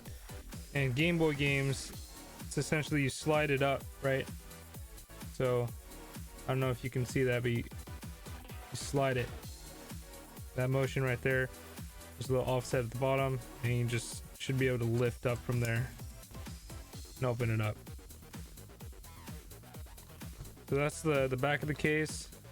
Here's the front. Really, there's not much to it, so you can actually put these off to the side, save them, because if you leave them anywhere near your soldering supplies and they get heated up, you're gonna ruin the plastic. So I like to put it off to the side where they can't get messed up. So simple enough. This is your board here, and there's only two soldering points, right there and right there. Typically on the board also, they should have markings where it has positive and negative down there. Negative is a little bit closer towards that chip. You got positive and negative. So just make sure that you see that and you know which way the battery's going to go with that. And this one also, on there, it says it's a CR 2025. You see that? CR 2025. So that's the type of battery that you're going to be using. So I have a bunch of CR32s, which are typically used for Game Boys or Game Boy Advances, but we're gonna open it up and see if we have 2025 in here somewhere. So 2032.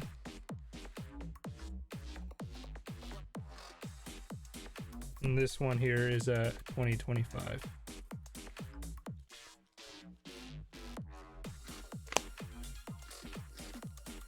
It's an energizer. You can you probably won't be able to see, but it says right there CR 2025. Sorry about my gross nails. 2032 is for Game Boy Advance.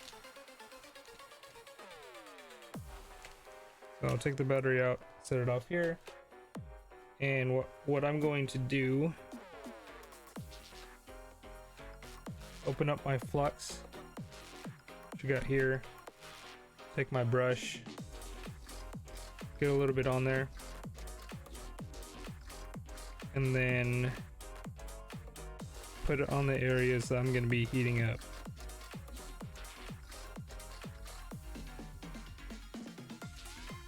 So this kind of helps keep the points that we're soldering. It concentrates that heat to that area and helps protect the other areas as well. That's my guess of what it does. This is all I know, right? I'm self-taught. So, that being said, let's see if I can do this kind of up close. So this is of heat, it's on. All I have to do is pull that trigger, and you can hear it, the vacuum. And being very careful, like normally you can have like a little clip that holds on to this while you do it. But I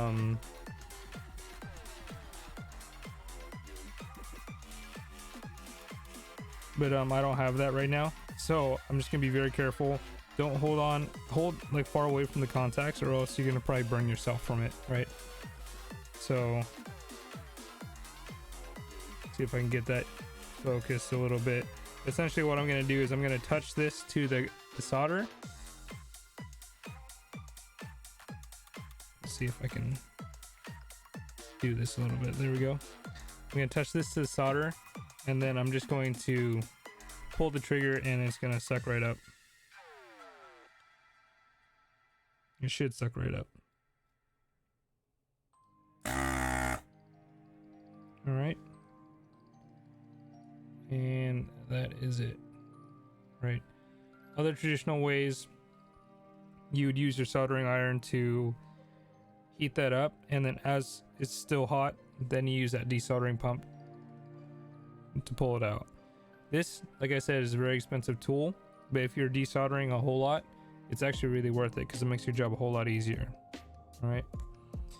Additionally, if your batteries are really easy too, because there's nothing that's penetrating the board, they just kind of sit on top.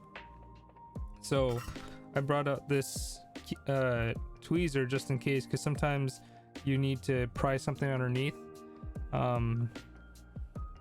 to bring it back up. All right. Typically desoldering picks are made of plastic, so they don't scratch the boards. But we'll do the same thing with this one over here. See if I can kind of get into focus while I do it. Just touch it. It's gonna heat up. It's gonna melt.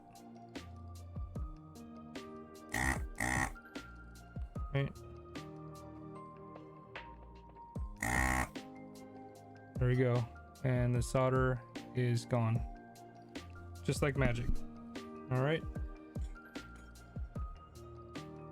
And that's probably going to be the only time that I actually need to desolder anything tonight. So I'm just going to turn my iron off. I'm going to add a little bit of solder to the tip. Kind of helps preserve it and protect it. And while that cools off, I am going to slowly and carefully see if that was enough to kind of peel the battery away. Looks like it wasn't, so there's still some residual solder on the bottom. So what I'll do now is, like I said, take your actual soldering iron,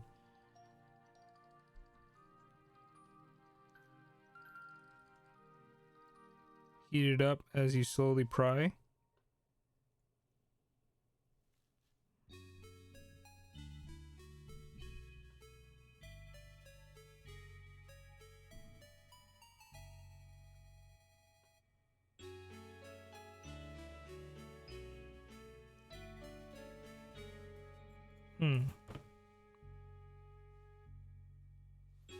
It's not even that hot. I'm gonna turn it up a little bit.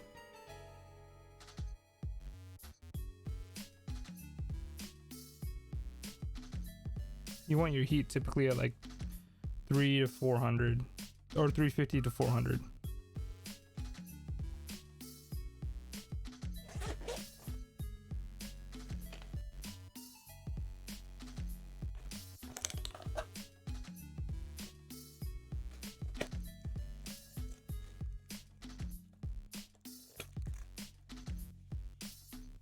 typically rule of thumb is a good thing to do is to have solder on your tip already. And when that happens, it makes it easier to solder.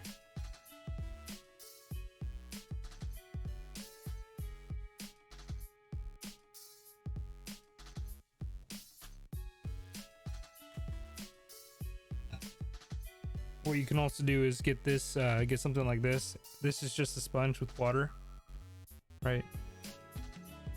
And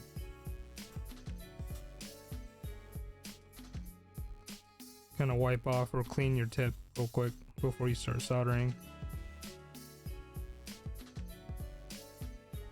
Not quite up to temp yet.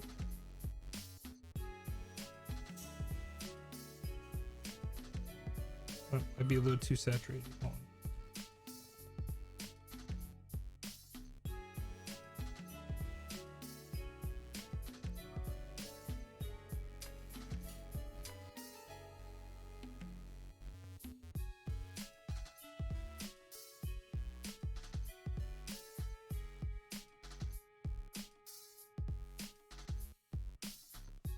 Okay, turn it to 450. Usually I run a really like 350 to 400 on my cheap soldering iron, but this nice one seems to run better at a higher temperature.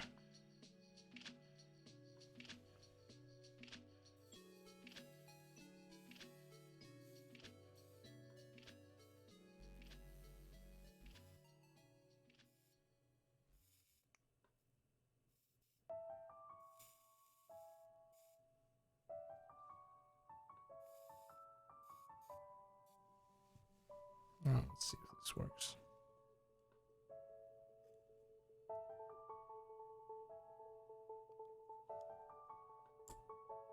There you go. See, heat it up a little bit. Just pry it right off. Yeah, I'll do the same to the other side.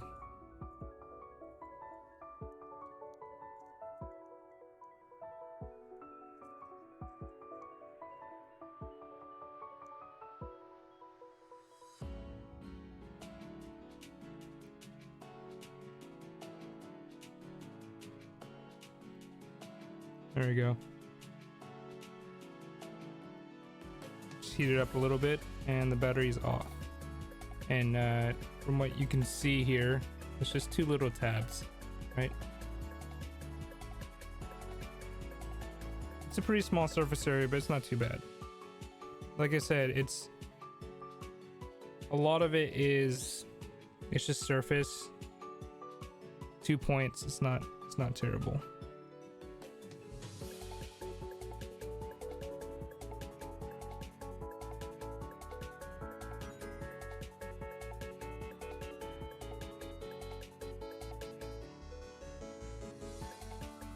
So what I'm gonna do is I'm gonna use some alcohol to clean this real quick.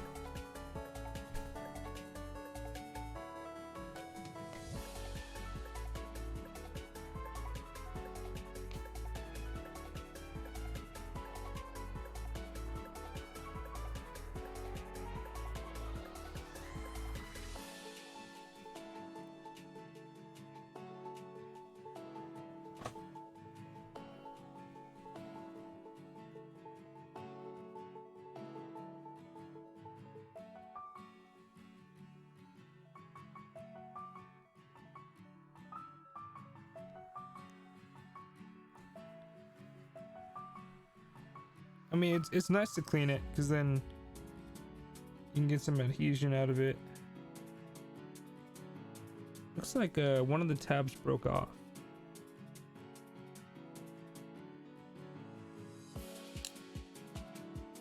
No, the tab didn't break off. It's just really old solder. So I'm actually going to turn my desoldering gun back on and clean it up again. This is kind of taking me a little bit longer because normally I take out everything and prepare it.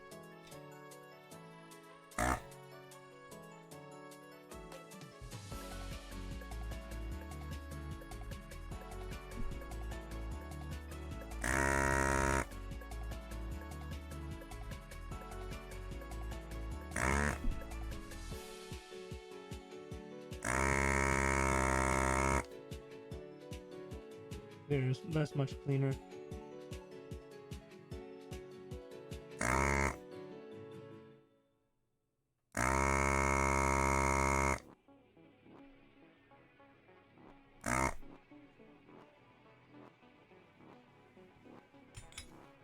There we go. Much cleaner.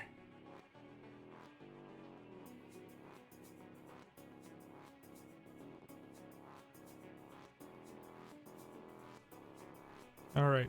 So what I'll do next, since it's already clean, what I'll do is I'll grab some flux, reflux the area, just the areas that I'm gonna plan on adding solder. Doesn't take much, but more gives you a little bit more play.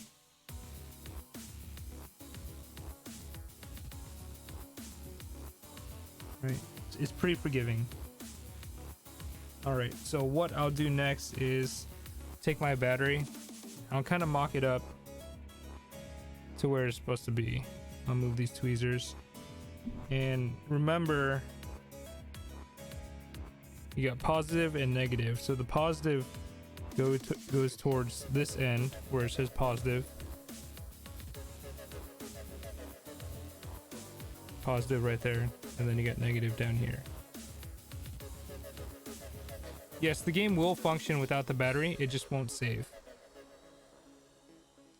So then I'm gonna mock it up right there, and then just by the looks of it, it looks like that tab, if I were to make everything perfect, is actually gonna overlap onto the board.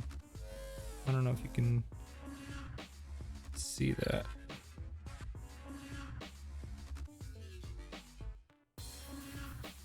Come on, focus. Yeah, see there, kind of overlaps on the board.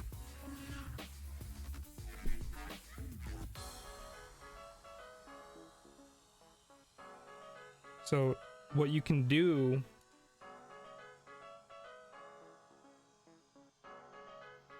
is, what I like to do is actually, if I have a clamp to clamp it, I will. If not, I'll just be very careful and solder it in place like this, and just get one side down. That's what I'll do here. And when you solder,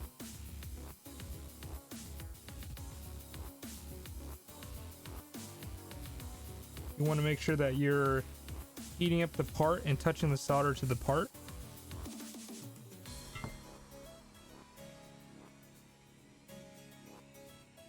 Alright, so I'll touch this and heat it up, and then I'll add my solder.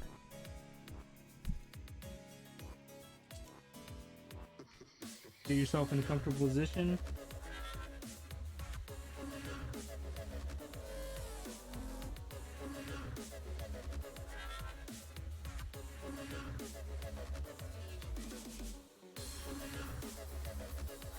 Wow, it's like not hot at all.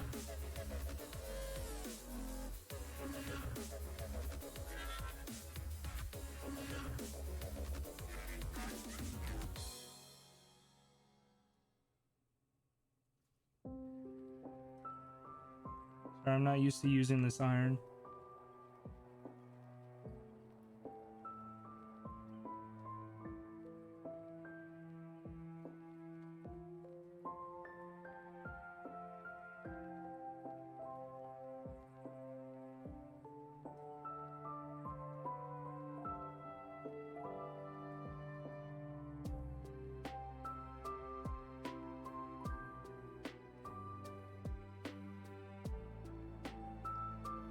Yeah, as long as it doesn't contact the other metal, that's fine.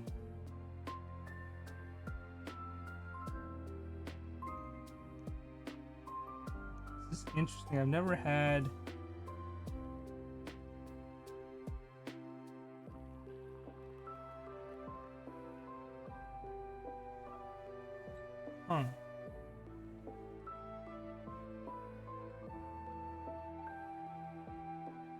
Put some more flux on it. Never had this issue soldering before.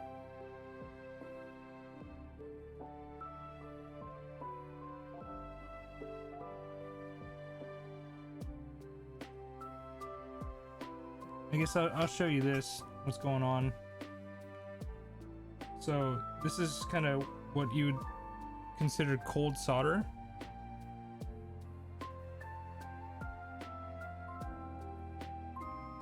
See how like it looks all lumpy? When you have a nice hot soldering iron and enough flux on there, it typically flows out very smooth. But when it's cold, then it does that type of thing. So I'm very curious as to why. Let me turn it up.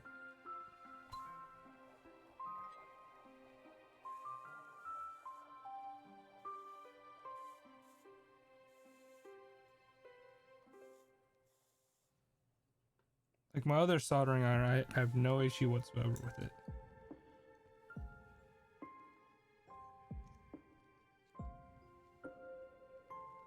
No, it's just understanding the tool.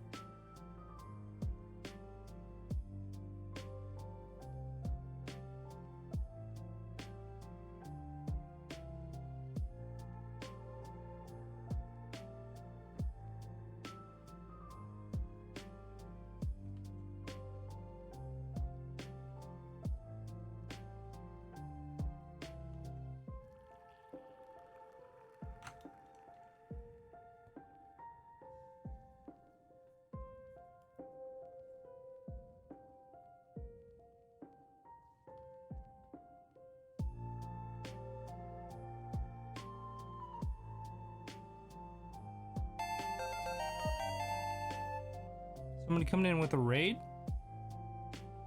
Basic Bits, thank you for the raid.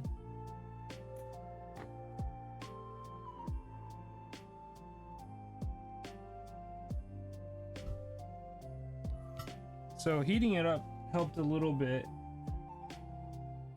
So I think this soldering iron was a little sensitive, right? It's better if it's hotter.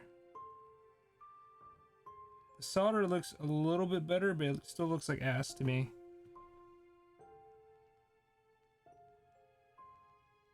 Looks okay, but still looks... could be better. So I put a little bit more flux on it. I'm gonna wait for the iron to heat up a little bit hotter, and then I'm gonna hit it again, and then it should flow out. Killer Green, welcome to the stream. How's your stream? Yeah, I know it's still plugged in. I'll turn it off. It does not look good. It looks like crap, man.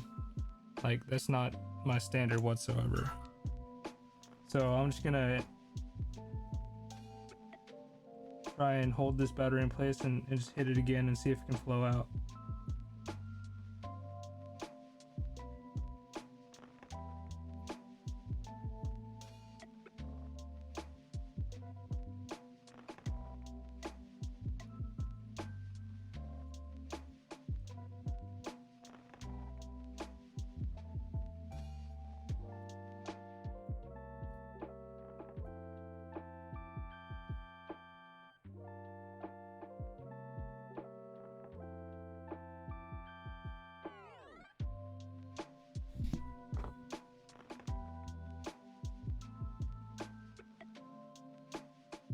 There, that's a little better.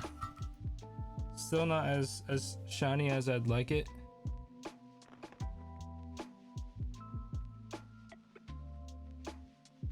I don't know, I like making a good quality product.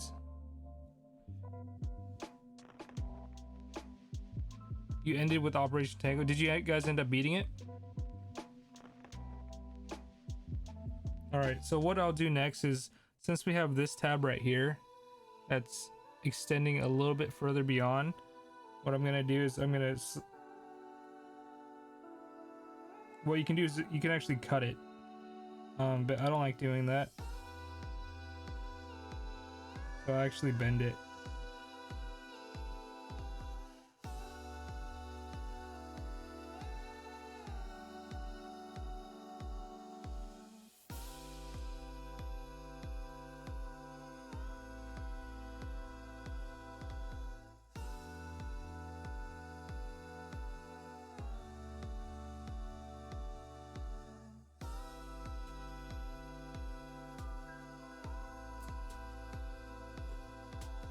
You were so late? So late at what?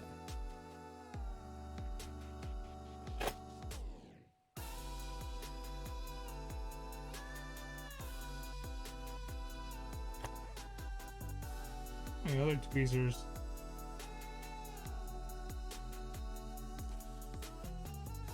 The only thing is I don't want to break the other solder point. I mean, it's fine if I do because I got other batteries, but there's no point in wasting it.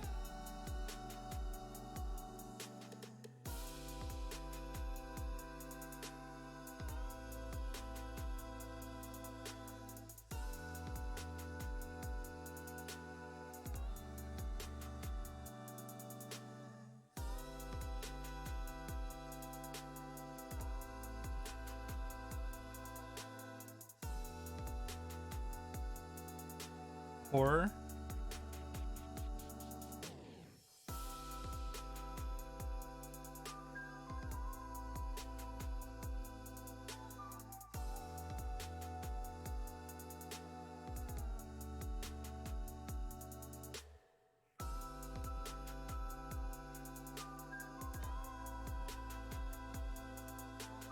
Casual wants to be king? King what?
Sorry, this bending's taking a little bit longer than I anticipated.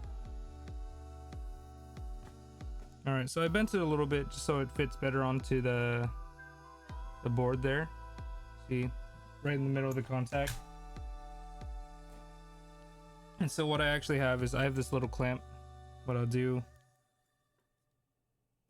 clamp it in place, and that way I can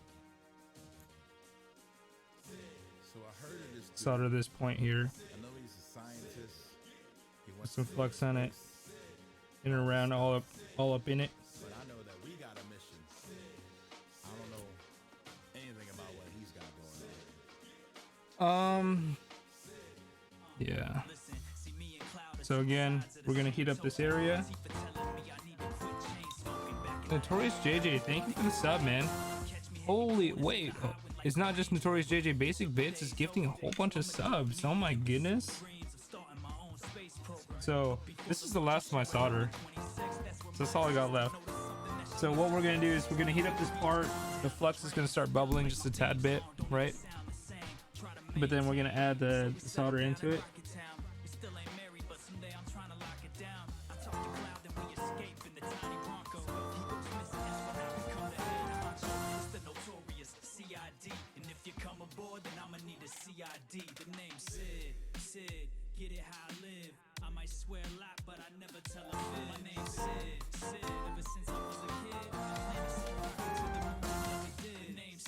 And that flowed out a lot smoother. A basic bit. I swear you basic, so basic, hey, you a basic bit. That flowed out a lot smoother than the last one. I don't know if you can see that. Right there. Still not super smooth, but I like. So I might try to hit it with the heat again. I was kind of doing it blind because I was doing it from this side.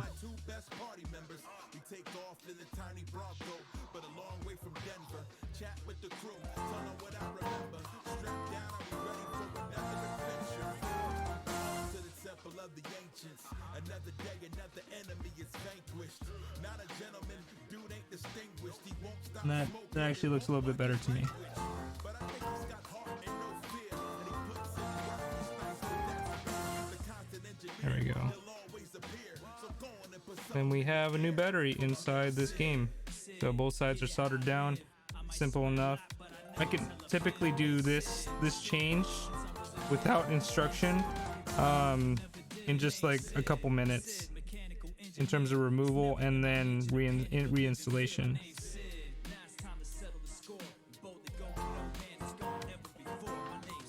You do have to be careful though, because like, see how I bent it? Instead of cutting it, when you bend it, it lifts up the battery a little bit, so it might have a little issue fitting into the case. I don't think it's going to be that big of a problem. So let's check and see. Thank you for all these gifted subs and these bits. Something you can bend? Oh no. All right, so we got our game here. The front case looks like it's gonna stick up a little bit.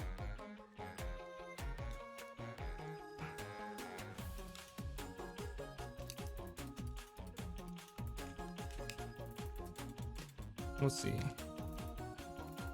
Nope, it's good. So it fits. Yep, it's perfectly fine. And before I screw it down, I'm gonna grab my Game Boy, put it in. Oh wait, it would help if I had batteries in it, right? I'm gonna turn off the soldering iron temporarily.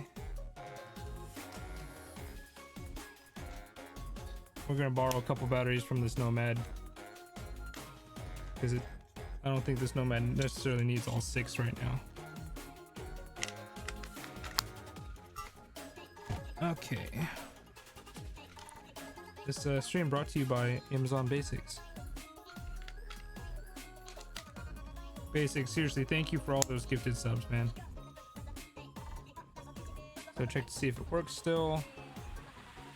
Looks like it does.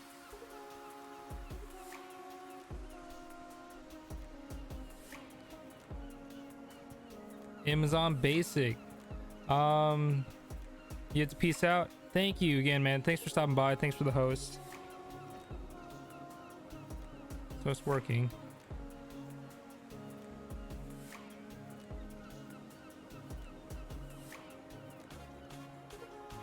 It's much easier when you have a bunch of equipment that you're used to using. This soldering iron I'm not used to using yet.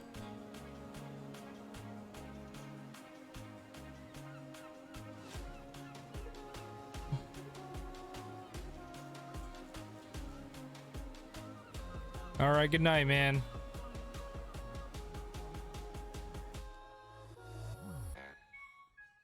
So the only thing about Pokemon games that irk me is the fact that I have to go through the entire opening sequence. What time is it?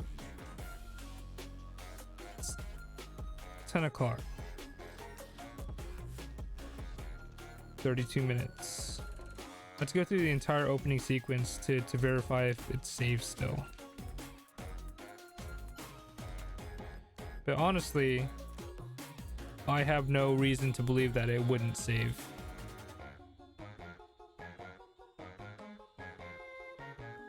Yeah, I gotta get familiar with my equipment.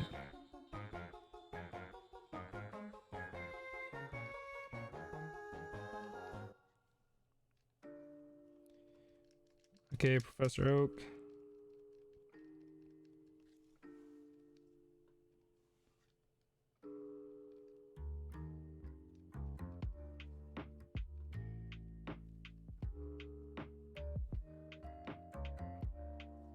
So typically a test for me to test the battery is not only do I save the game, but I typically wait like 24 hours and then I try turning the game on again the next day, because what happens is sometimes you have an okay battery, you start a new game, it saves within that day, saves within that first hour, you check it again, it's still saved, and then you come back the next day and your save file is gone.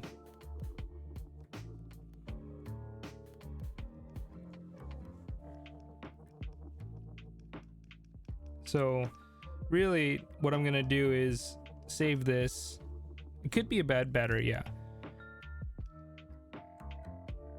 So what I'll do is check to see if it saves initially, and then if it does save initially, then that means that there's a battery recognized at least. It's Friday.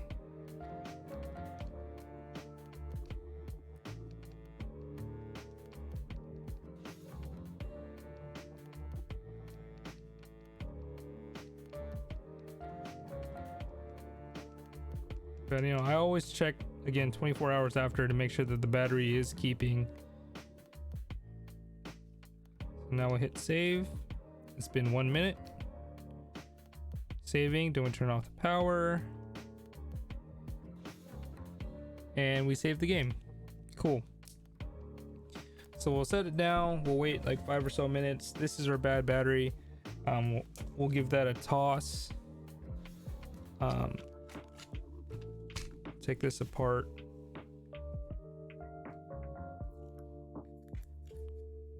And then we'll put our game back together. And that's how you change the battery out of this. Tighten it back up in a very professional manner. Because what people used to do is just take the game, rip off the battery, take the new battery, and just electrical tape it on.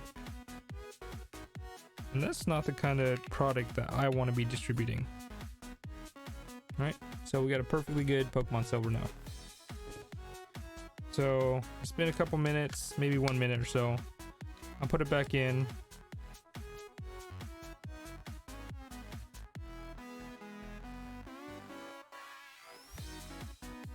And then we have that continue option here.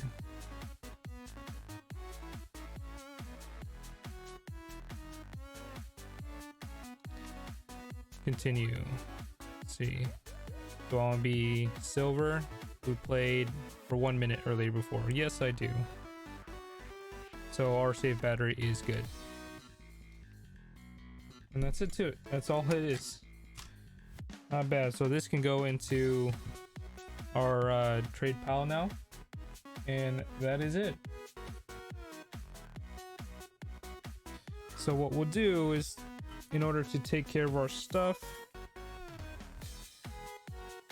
make sure our iron's nice and clean.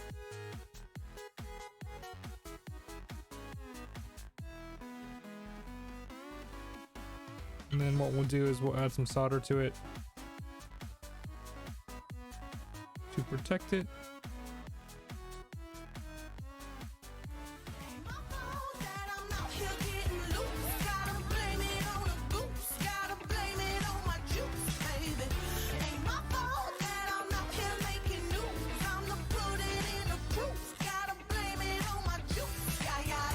I am still streaming. We just changed out this battery. We used your soldering gun. We just got done with it. I just tinned it back up, and then that way it's gonna last a little bit longer. This is all the solder I have left. I actually, no, that's not true. I have more solder in my toolbox.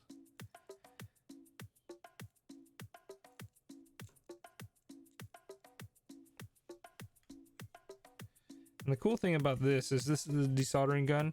You can actually release this and then you can empty that right there.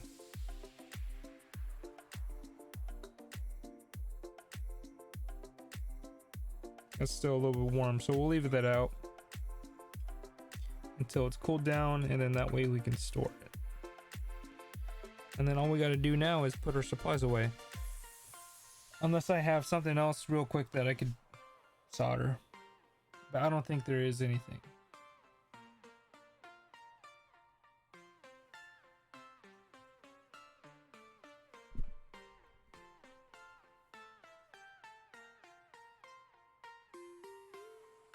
how does the hand pump work? So this is a really cheap hand pump. So I bought like a soldering kit and it gave me a whole bunch of stuff. And this was included in it. And a lot of it was very cheap. So I'll show you here. This was the kit. It didn't come with this. I bought this separately because I didn't like the soldering pump. So I used the wick, right? So you would hold your soldering iron. Let's say that this tweezer end was a soldering iron. You would essentially hold this on top of what you're trying to desolder, and then the copper would soak up the wet solder, right? So there's that.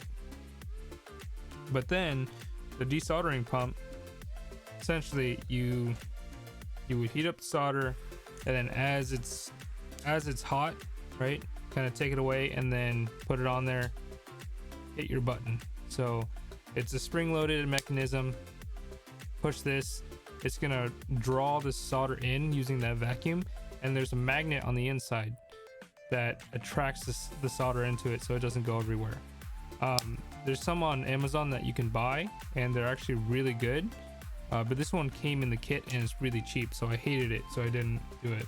But since I do a decent amount of soldering anyway, that's why I went with this gun, and it just makes it a lot easier, especially when you're working with motherboards like Super Nintendo and NES games, because there's a lot of desoldering on that. So instead of, you know, pushing it down, hitting the button every single time, I literally can just take the gun and boom, boom, boom, boom, boom, all desolder. Yeah, it's not strong in terms of pulling out. Its pull-out game is weak. So here's also like a desoldering pick or a soldering pick. So this is plastic. You can use this to kind of scrape and it won't damage the motherboard and pick away at stuff or lift out from pins. This is the soldering gun that I used to use. Literally just a single plug-in with a dial to control the temperature. It actually does really well. I don't mind using it, but since I have Juice Man Pull's nice soldering iron right here, I might as well learn how to use that.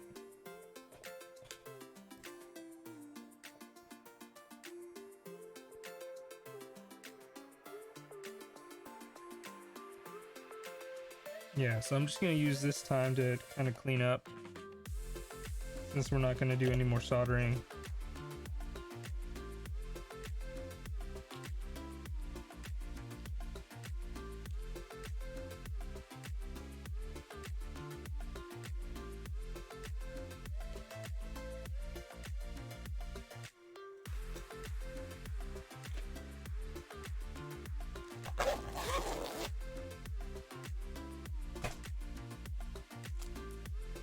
I got a bunch of stuff. Like this is just a huge collection of batteries where it's 2032s, 2025s.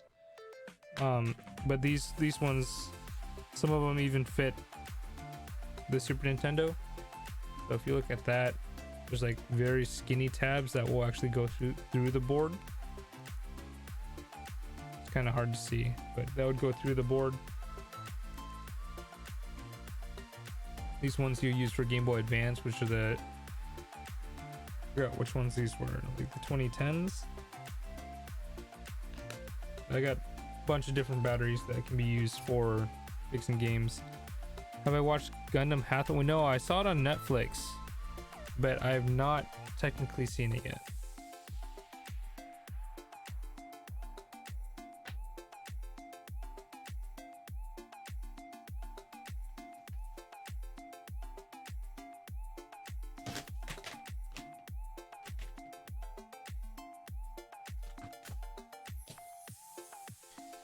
Is it short?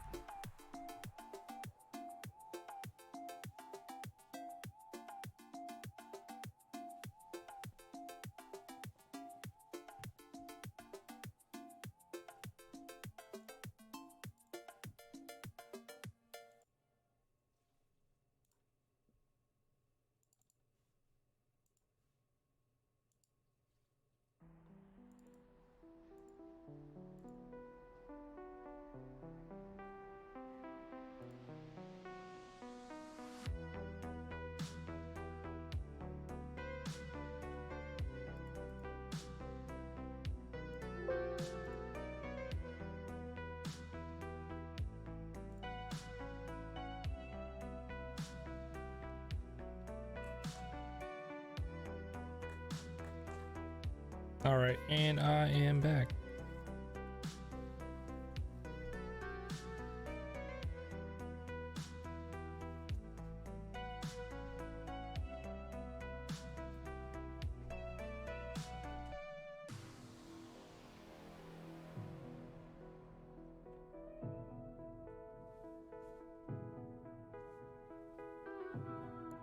No, he doesn't work with me, but he and I have a very similar origin story as my origin story with Basic.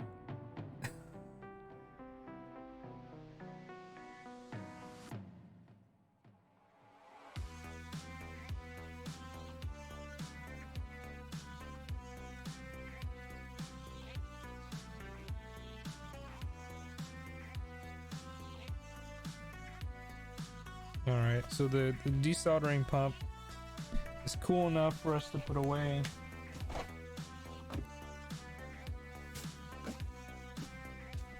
I mean, Dan got bit by a radioactive spider. Not true, but I wish.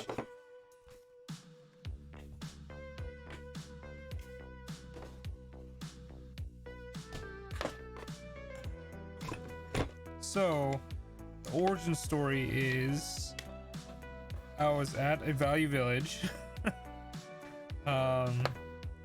and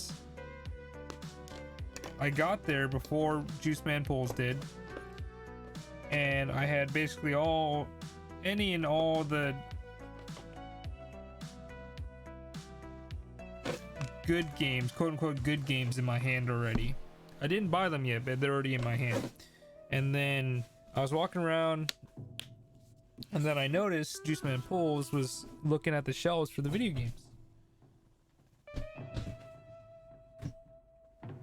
Kind of with a very puzzled look on his face.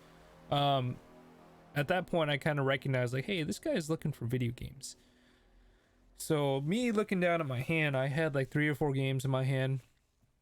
PlayStation games, PlayStation 1 games. And so I actually approached him after he stepped away from, I think when he got to me, I was like, hey, are you looking for video games? And he was like, oh yeah, I am. I was like, okay, well, I got these video games in my hand. I don't need them technically, or some of them I don't need. So if you were interested, you can have some of them, right?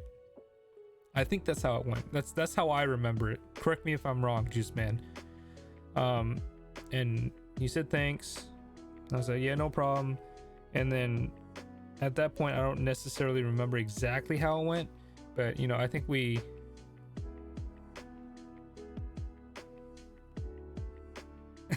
no.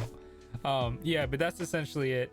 And then like I said, I used to really meet more people at these thrift stores, and I told them, like, hey, well, I'm a collector, you know, if you don't mind, and you're a collector too, we can exchange numbers, and then that way you can send me a list of what you're looking for, I can send you what I'm looking for, and we can really expand our not horizons, but expand our search, right? So we don't always go to the thrift stores at the same exact time. If I go there and I find something that you're looking for, I can hit you up and say, hey, I can pick it up for you, and we can meet up and do that, or vice versa, right? So we ended up exchanging numbers and basically went from there. I think there was a couple times where we shot texts at each other, like, hey, I found this, hey, I found that. It wasn't often at all. But then I think it was Juice Man that actually reached out and said, hey, do you actually want to come hang out? And so I think the first time we hung out was at his place, and we played some PlayStation games. I want to say we started with Kingdom Hearts, played a little bit of Kingdom Hearts, just to show the combat system off, and then played Downhill Domination.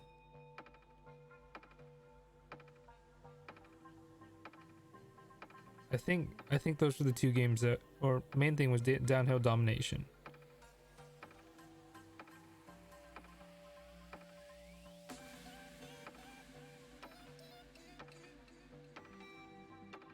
Yeah, I think that's it. No, I recall Kingdom Hearts because the only reason about Kingdom Heart we brought up Kingdom Hearts was because I'd never played it before. And you're like, oh, you got to check this out. And you booted it up and you were like in the middle of a fight. Yeah.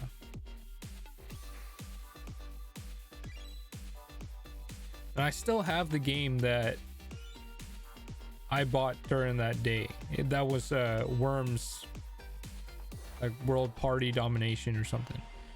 So out of all the games that I had in my hand and the ones I gave up to Juice Man, I kept one and bought one, and I still have that in my collection.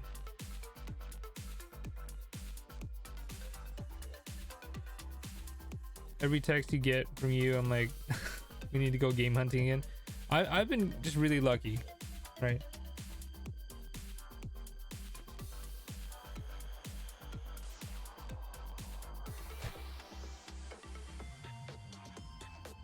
Bomberman Party Edition, yeah, that's actually one that I didn't have in my collection and I wanted to get. I was like, I don't need it. And I think there was like one other one too that was part of it that was like, I want to say it was like a Final Fantasy Chronicles or something. Well, not Chronicles, but not anthology, but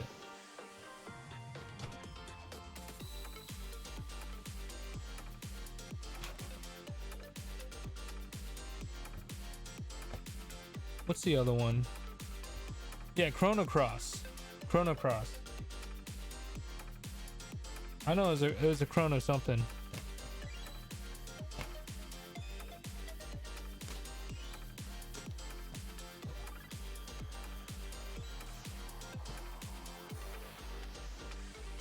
Good memory.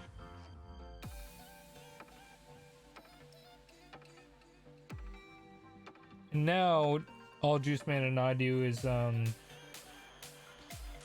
play Magic the Gathering and eat Mike and Ike's.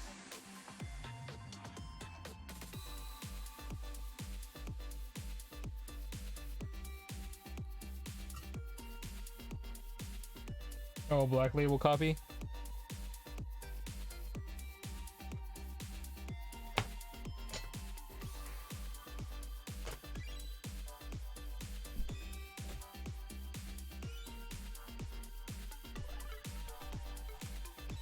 Yeah, and that was the origin story of Juice Man Poles and us and my friendship.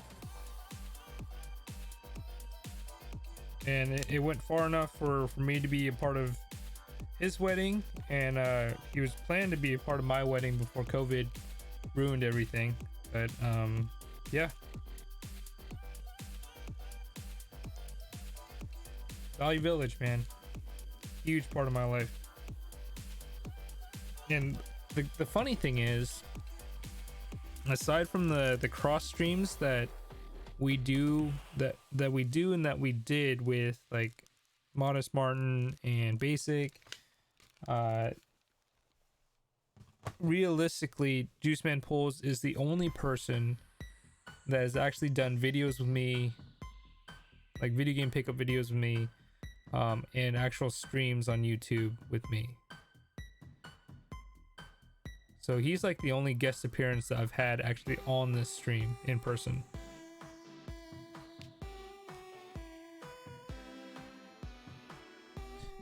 Greatest hits, it kind of matters. It depends on what game. Like Castlevania Symphony of the Night, greatest hits matters. Final Fantasy 9 greatest hits matters, but that's the matter of like a couple dollars here and there. But for me, it matters a lot.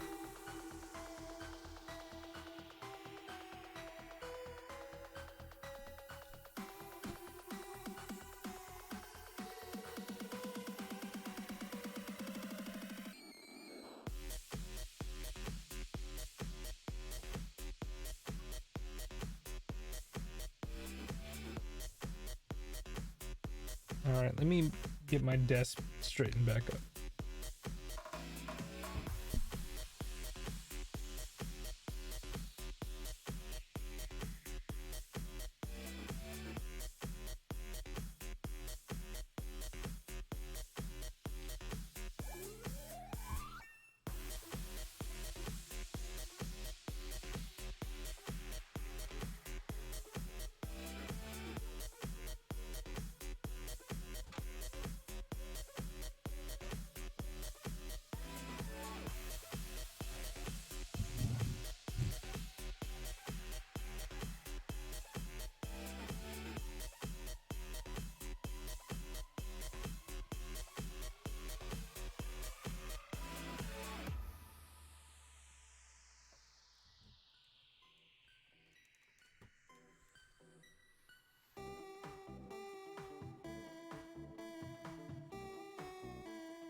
So overall, pretty solid stream today. I mean, we unboxed some stuff. We played Starfox and we beat it. And then we fixed a Game Boy battery. That's pretty exciting.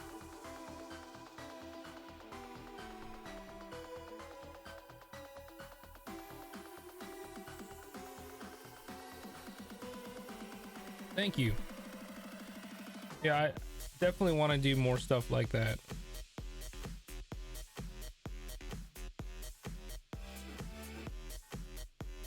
But anyway,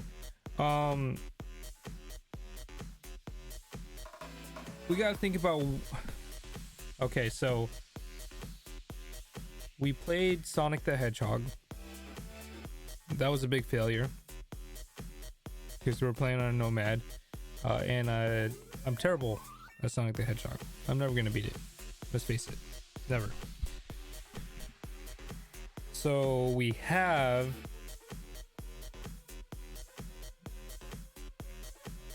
the next game, and we're gonna have to plan around that because we're gonna be featuring Juice Man polls again. I'm guessing you're coming over here, Juice Man.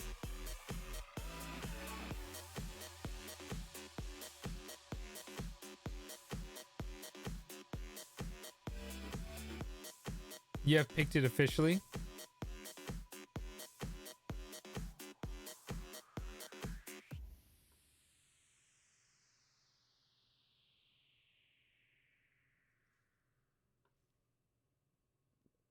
It'll probably be a Friday. Fridays, so we can actually. You don't have a good setup to stream. I could bring a PC.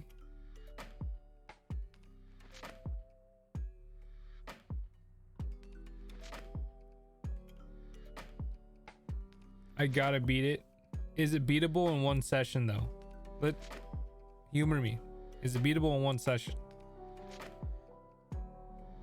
Yes. Yes. What PlayStation games are beatable in one session?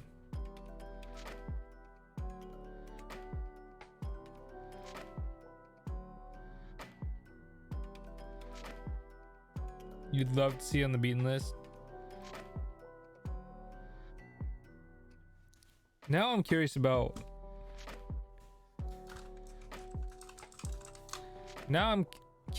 My. What do I have listed? I actually have more PlayStation games in my collection that I have listed.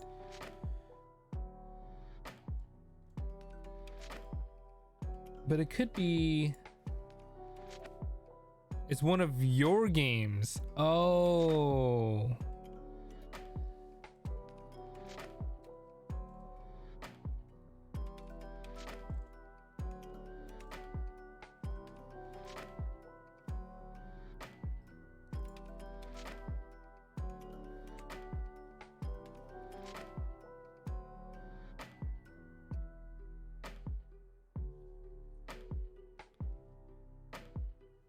Oh, I don't know.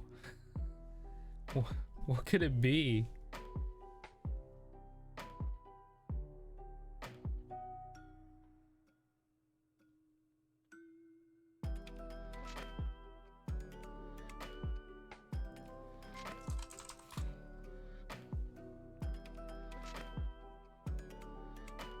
Oh man, I have no idea. So the thing about it though is I won't be available to stream next Friday. So that's the unfortunate thing. The good news for us this week overall is I am increasing my streams to Wednesday and Fridays, but Wednesday is going to be my one technically my one official stream for next week, unless I stream on Thursday. But because on Friday I'm going camping, so we got time. Okay, so next week is the 30th, August 6th. Maybe we can plan for that. August 6th. We can try and do that.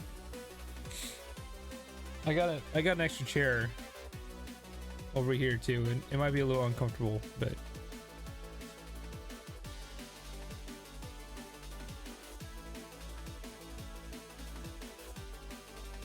and there's actually a little bit more space. You haven't been here in a while, Juice Man, so this area has changed a little bit. Set the mood. Yeah, space.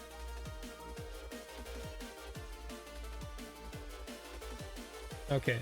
Anyway, let's go find somebody to raid, because I do have to get to sleep. I've been streaming for about 4.5 hours here. Let's go find somebody cool and chill.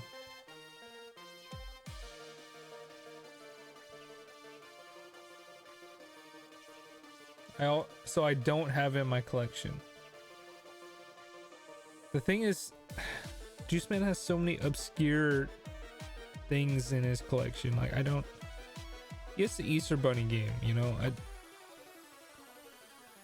It might be hard to find though.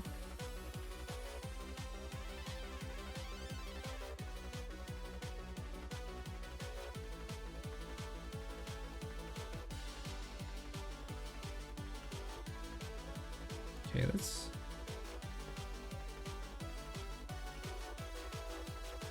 find somebody to raid.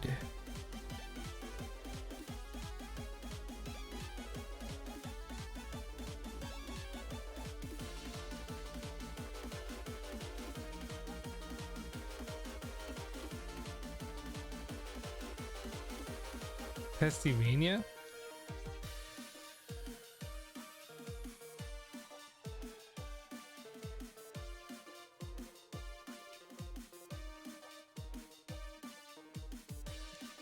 Tiffy Knight is playing some Star Wars. You got Big Zeph playing some NBA Jam. What about this guy here?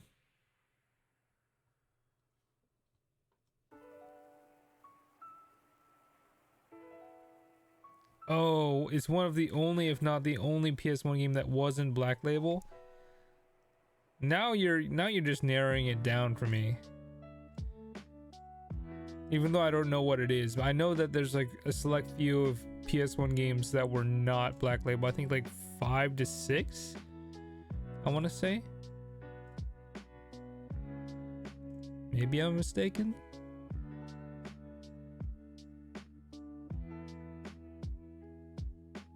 Whoa, that typo, Juice Man.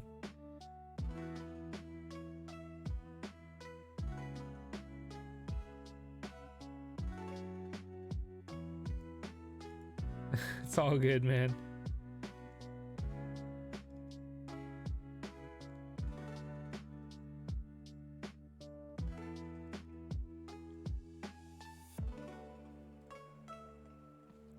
Gotta find somebody to raid. Who do you want to raid? I like finding somebody with like that seems chill, you know. Autocorrect did you dirty there. See, the problem though is like, just sometimes it seems like retro streamers are just like so extra. You know what I mean?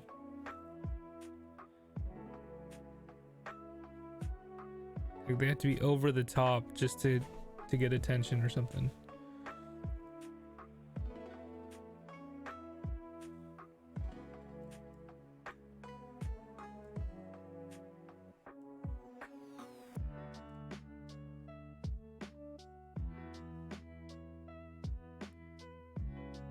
You found a copy?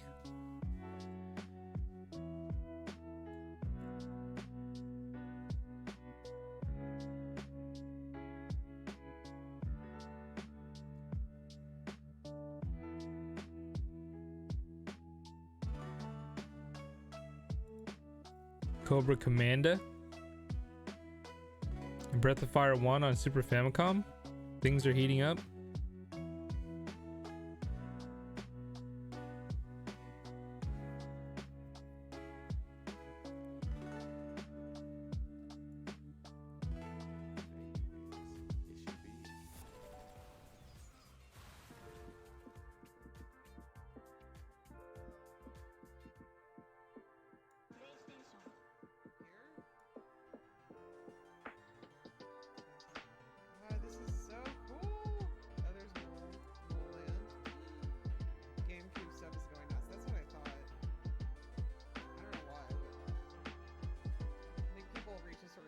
I don't know why I'm so picky about who I raid.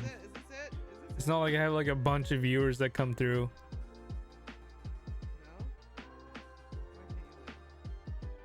But I also want to provide you guys with content that you'd want to continue watching, right? Oh, okay. Did I find it? No! Damn it. Alright, so I gotta change characters. Online buying, you pay your province and tax on shipping? That's just wrong. Yeah, I know. Alright, Gary, time to shine, baby. I know most of you guys end up leaving anyway, you know, but still, I like discovering people that are aligned to me, right? 13% tax? Oh, you're in Ontario too? Because on top of that, if I send you guys over there and they end up being like a really cool streamer, then now you got somebody else to watch. But then vice versa, if their audience is the same as our group here, then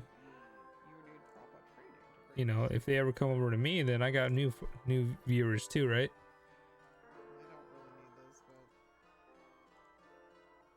Clean water. Neon, where did you find most of your cheap games? I feel like it was either thrift stores or like trading in.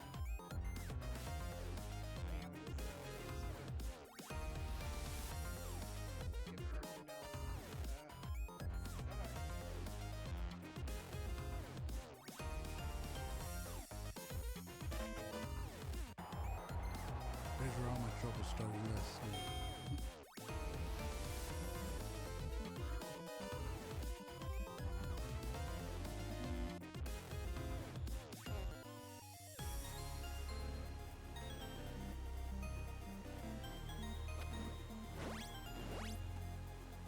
Good.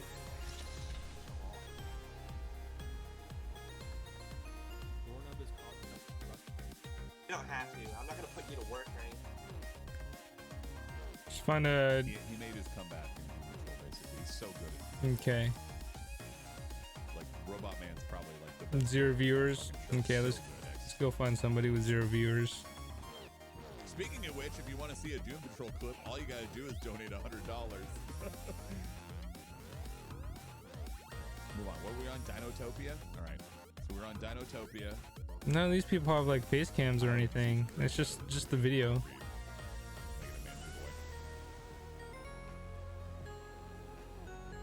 This guy?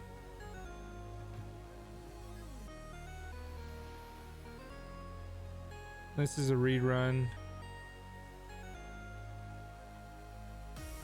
1 viewer.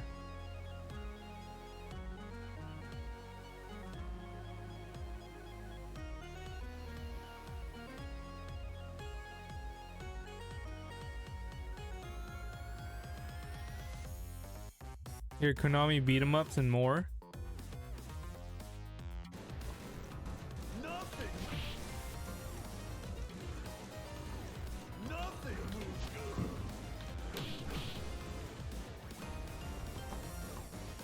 Nothing good. No, they got viewers.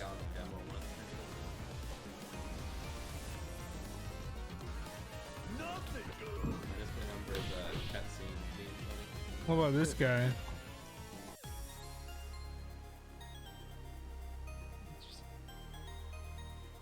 Let's go raid this guy.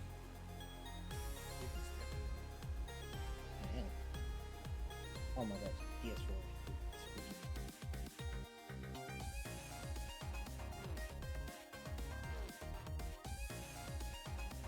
Yeah, this looks like a PlayStation game. Alright, let's go raid this guy.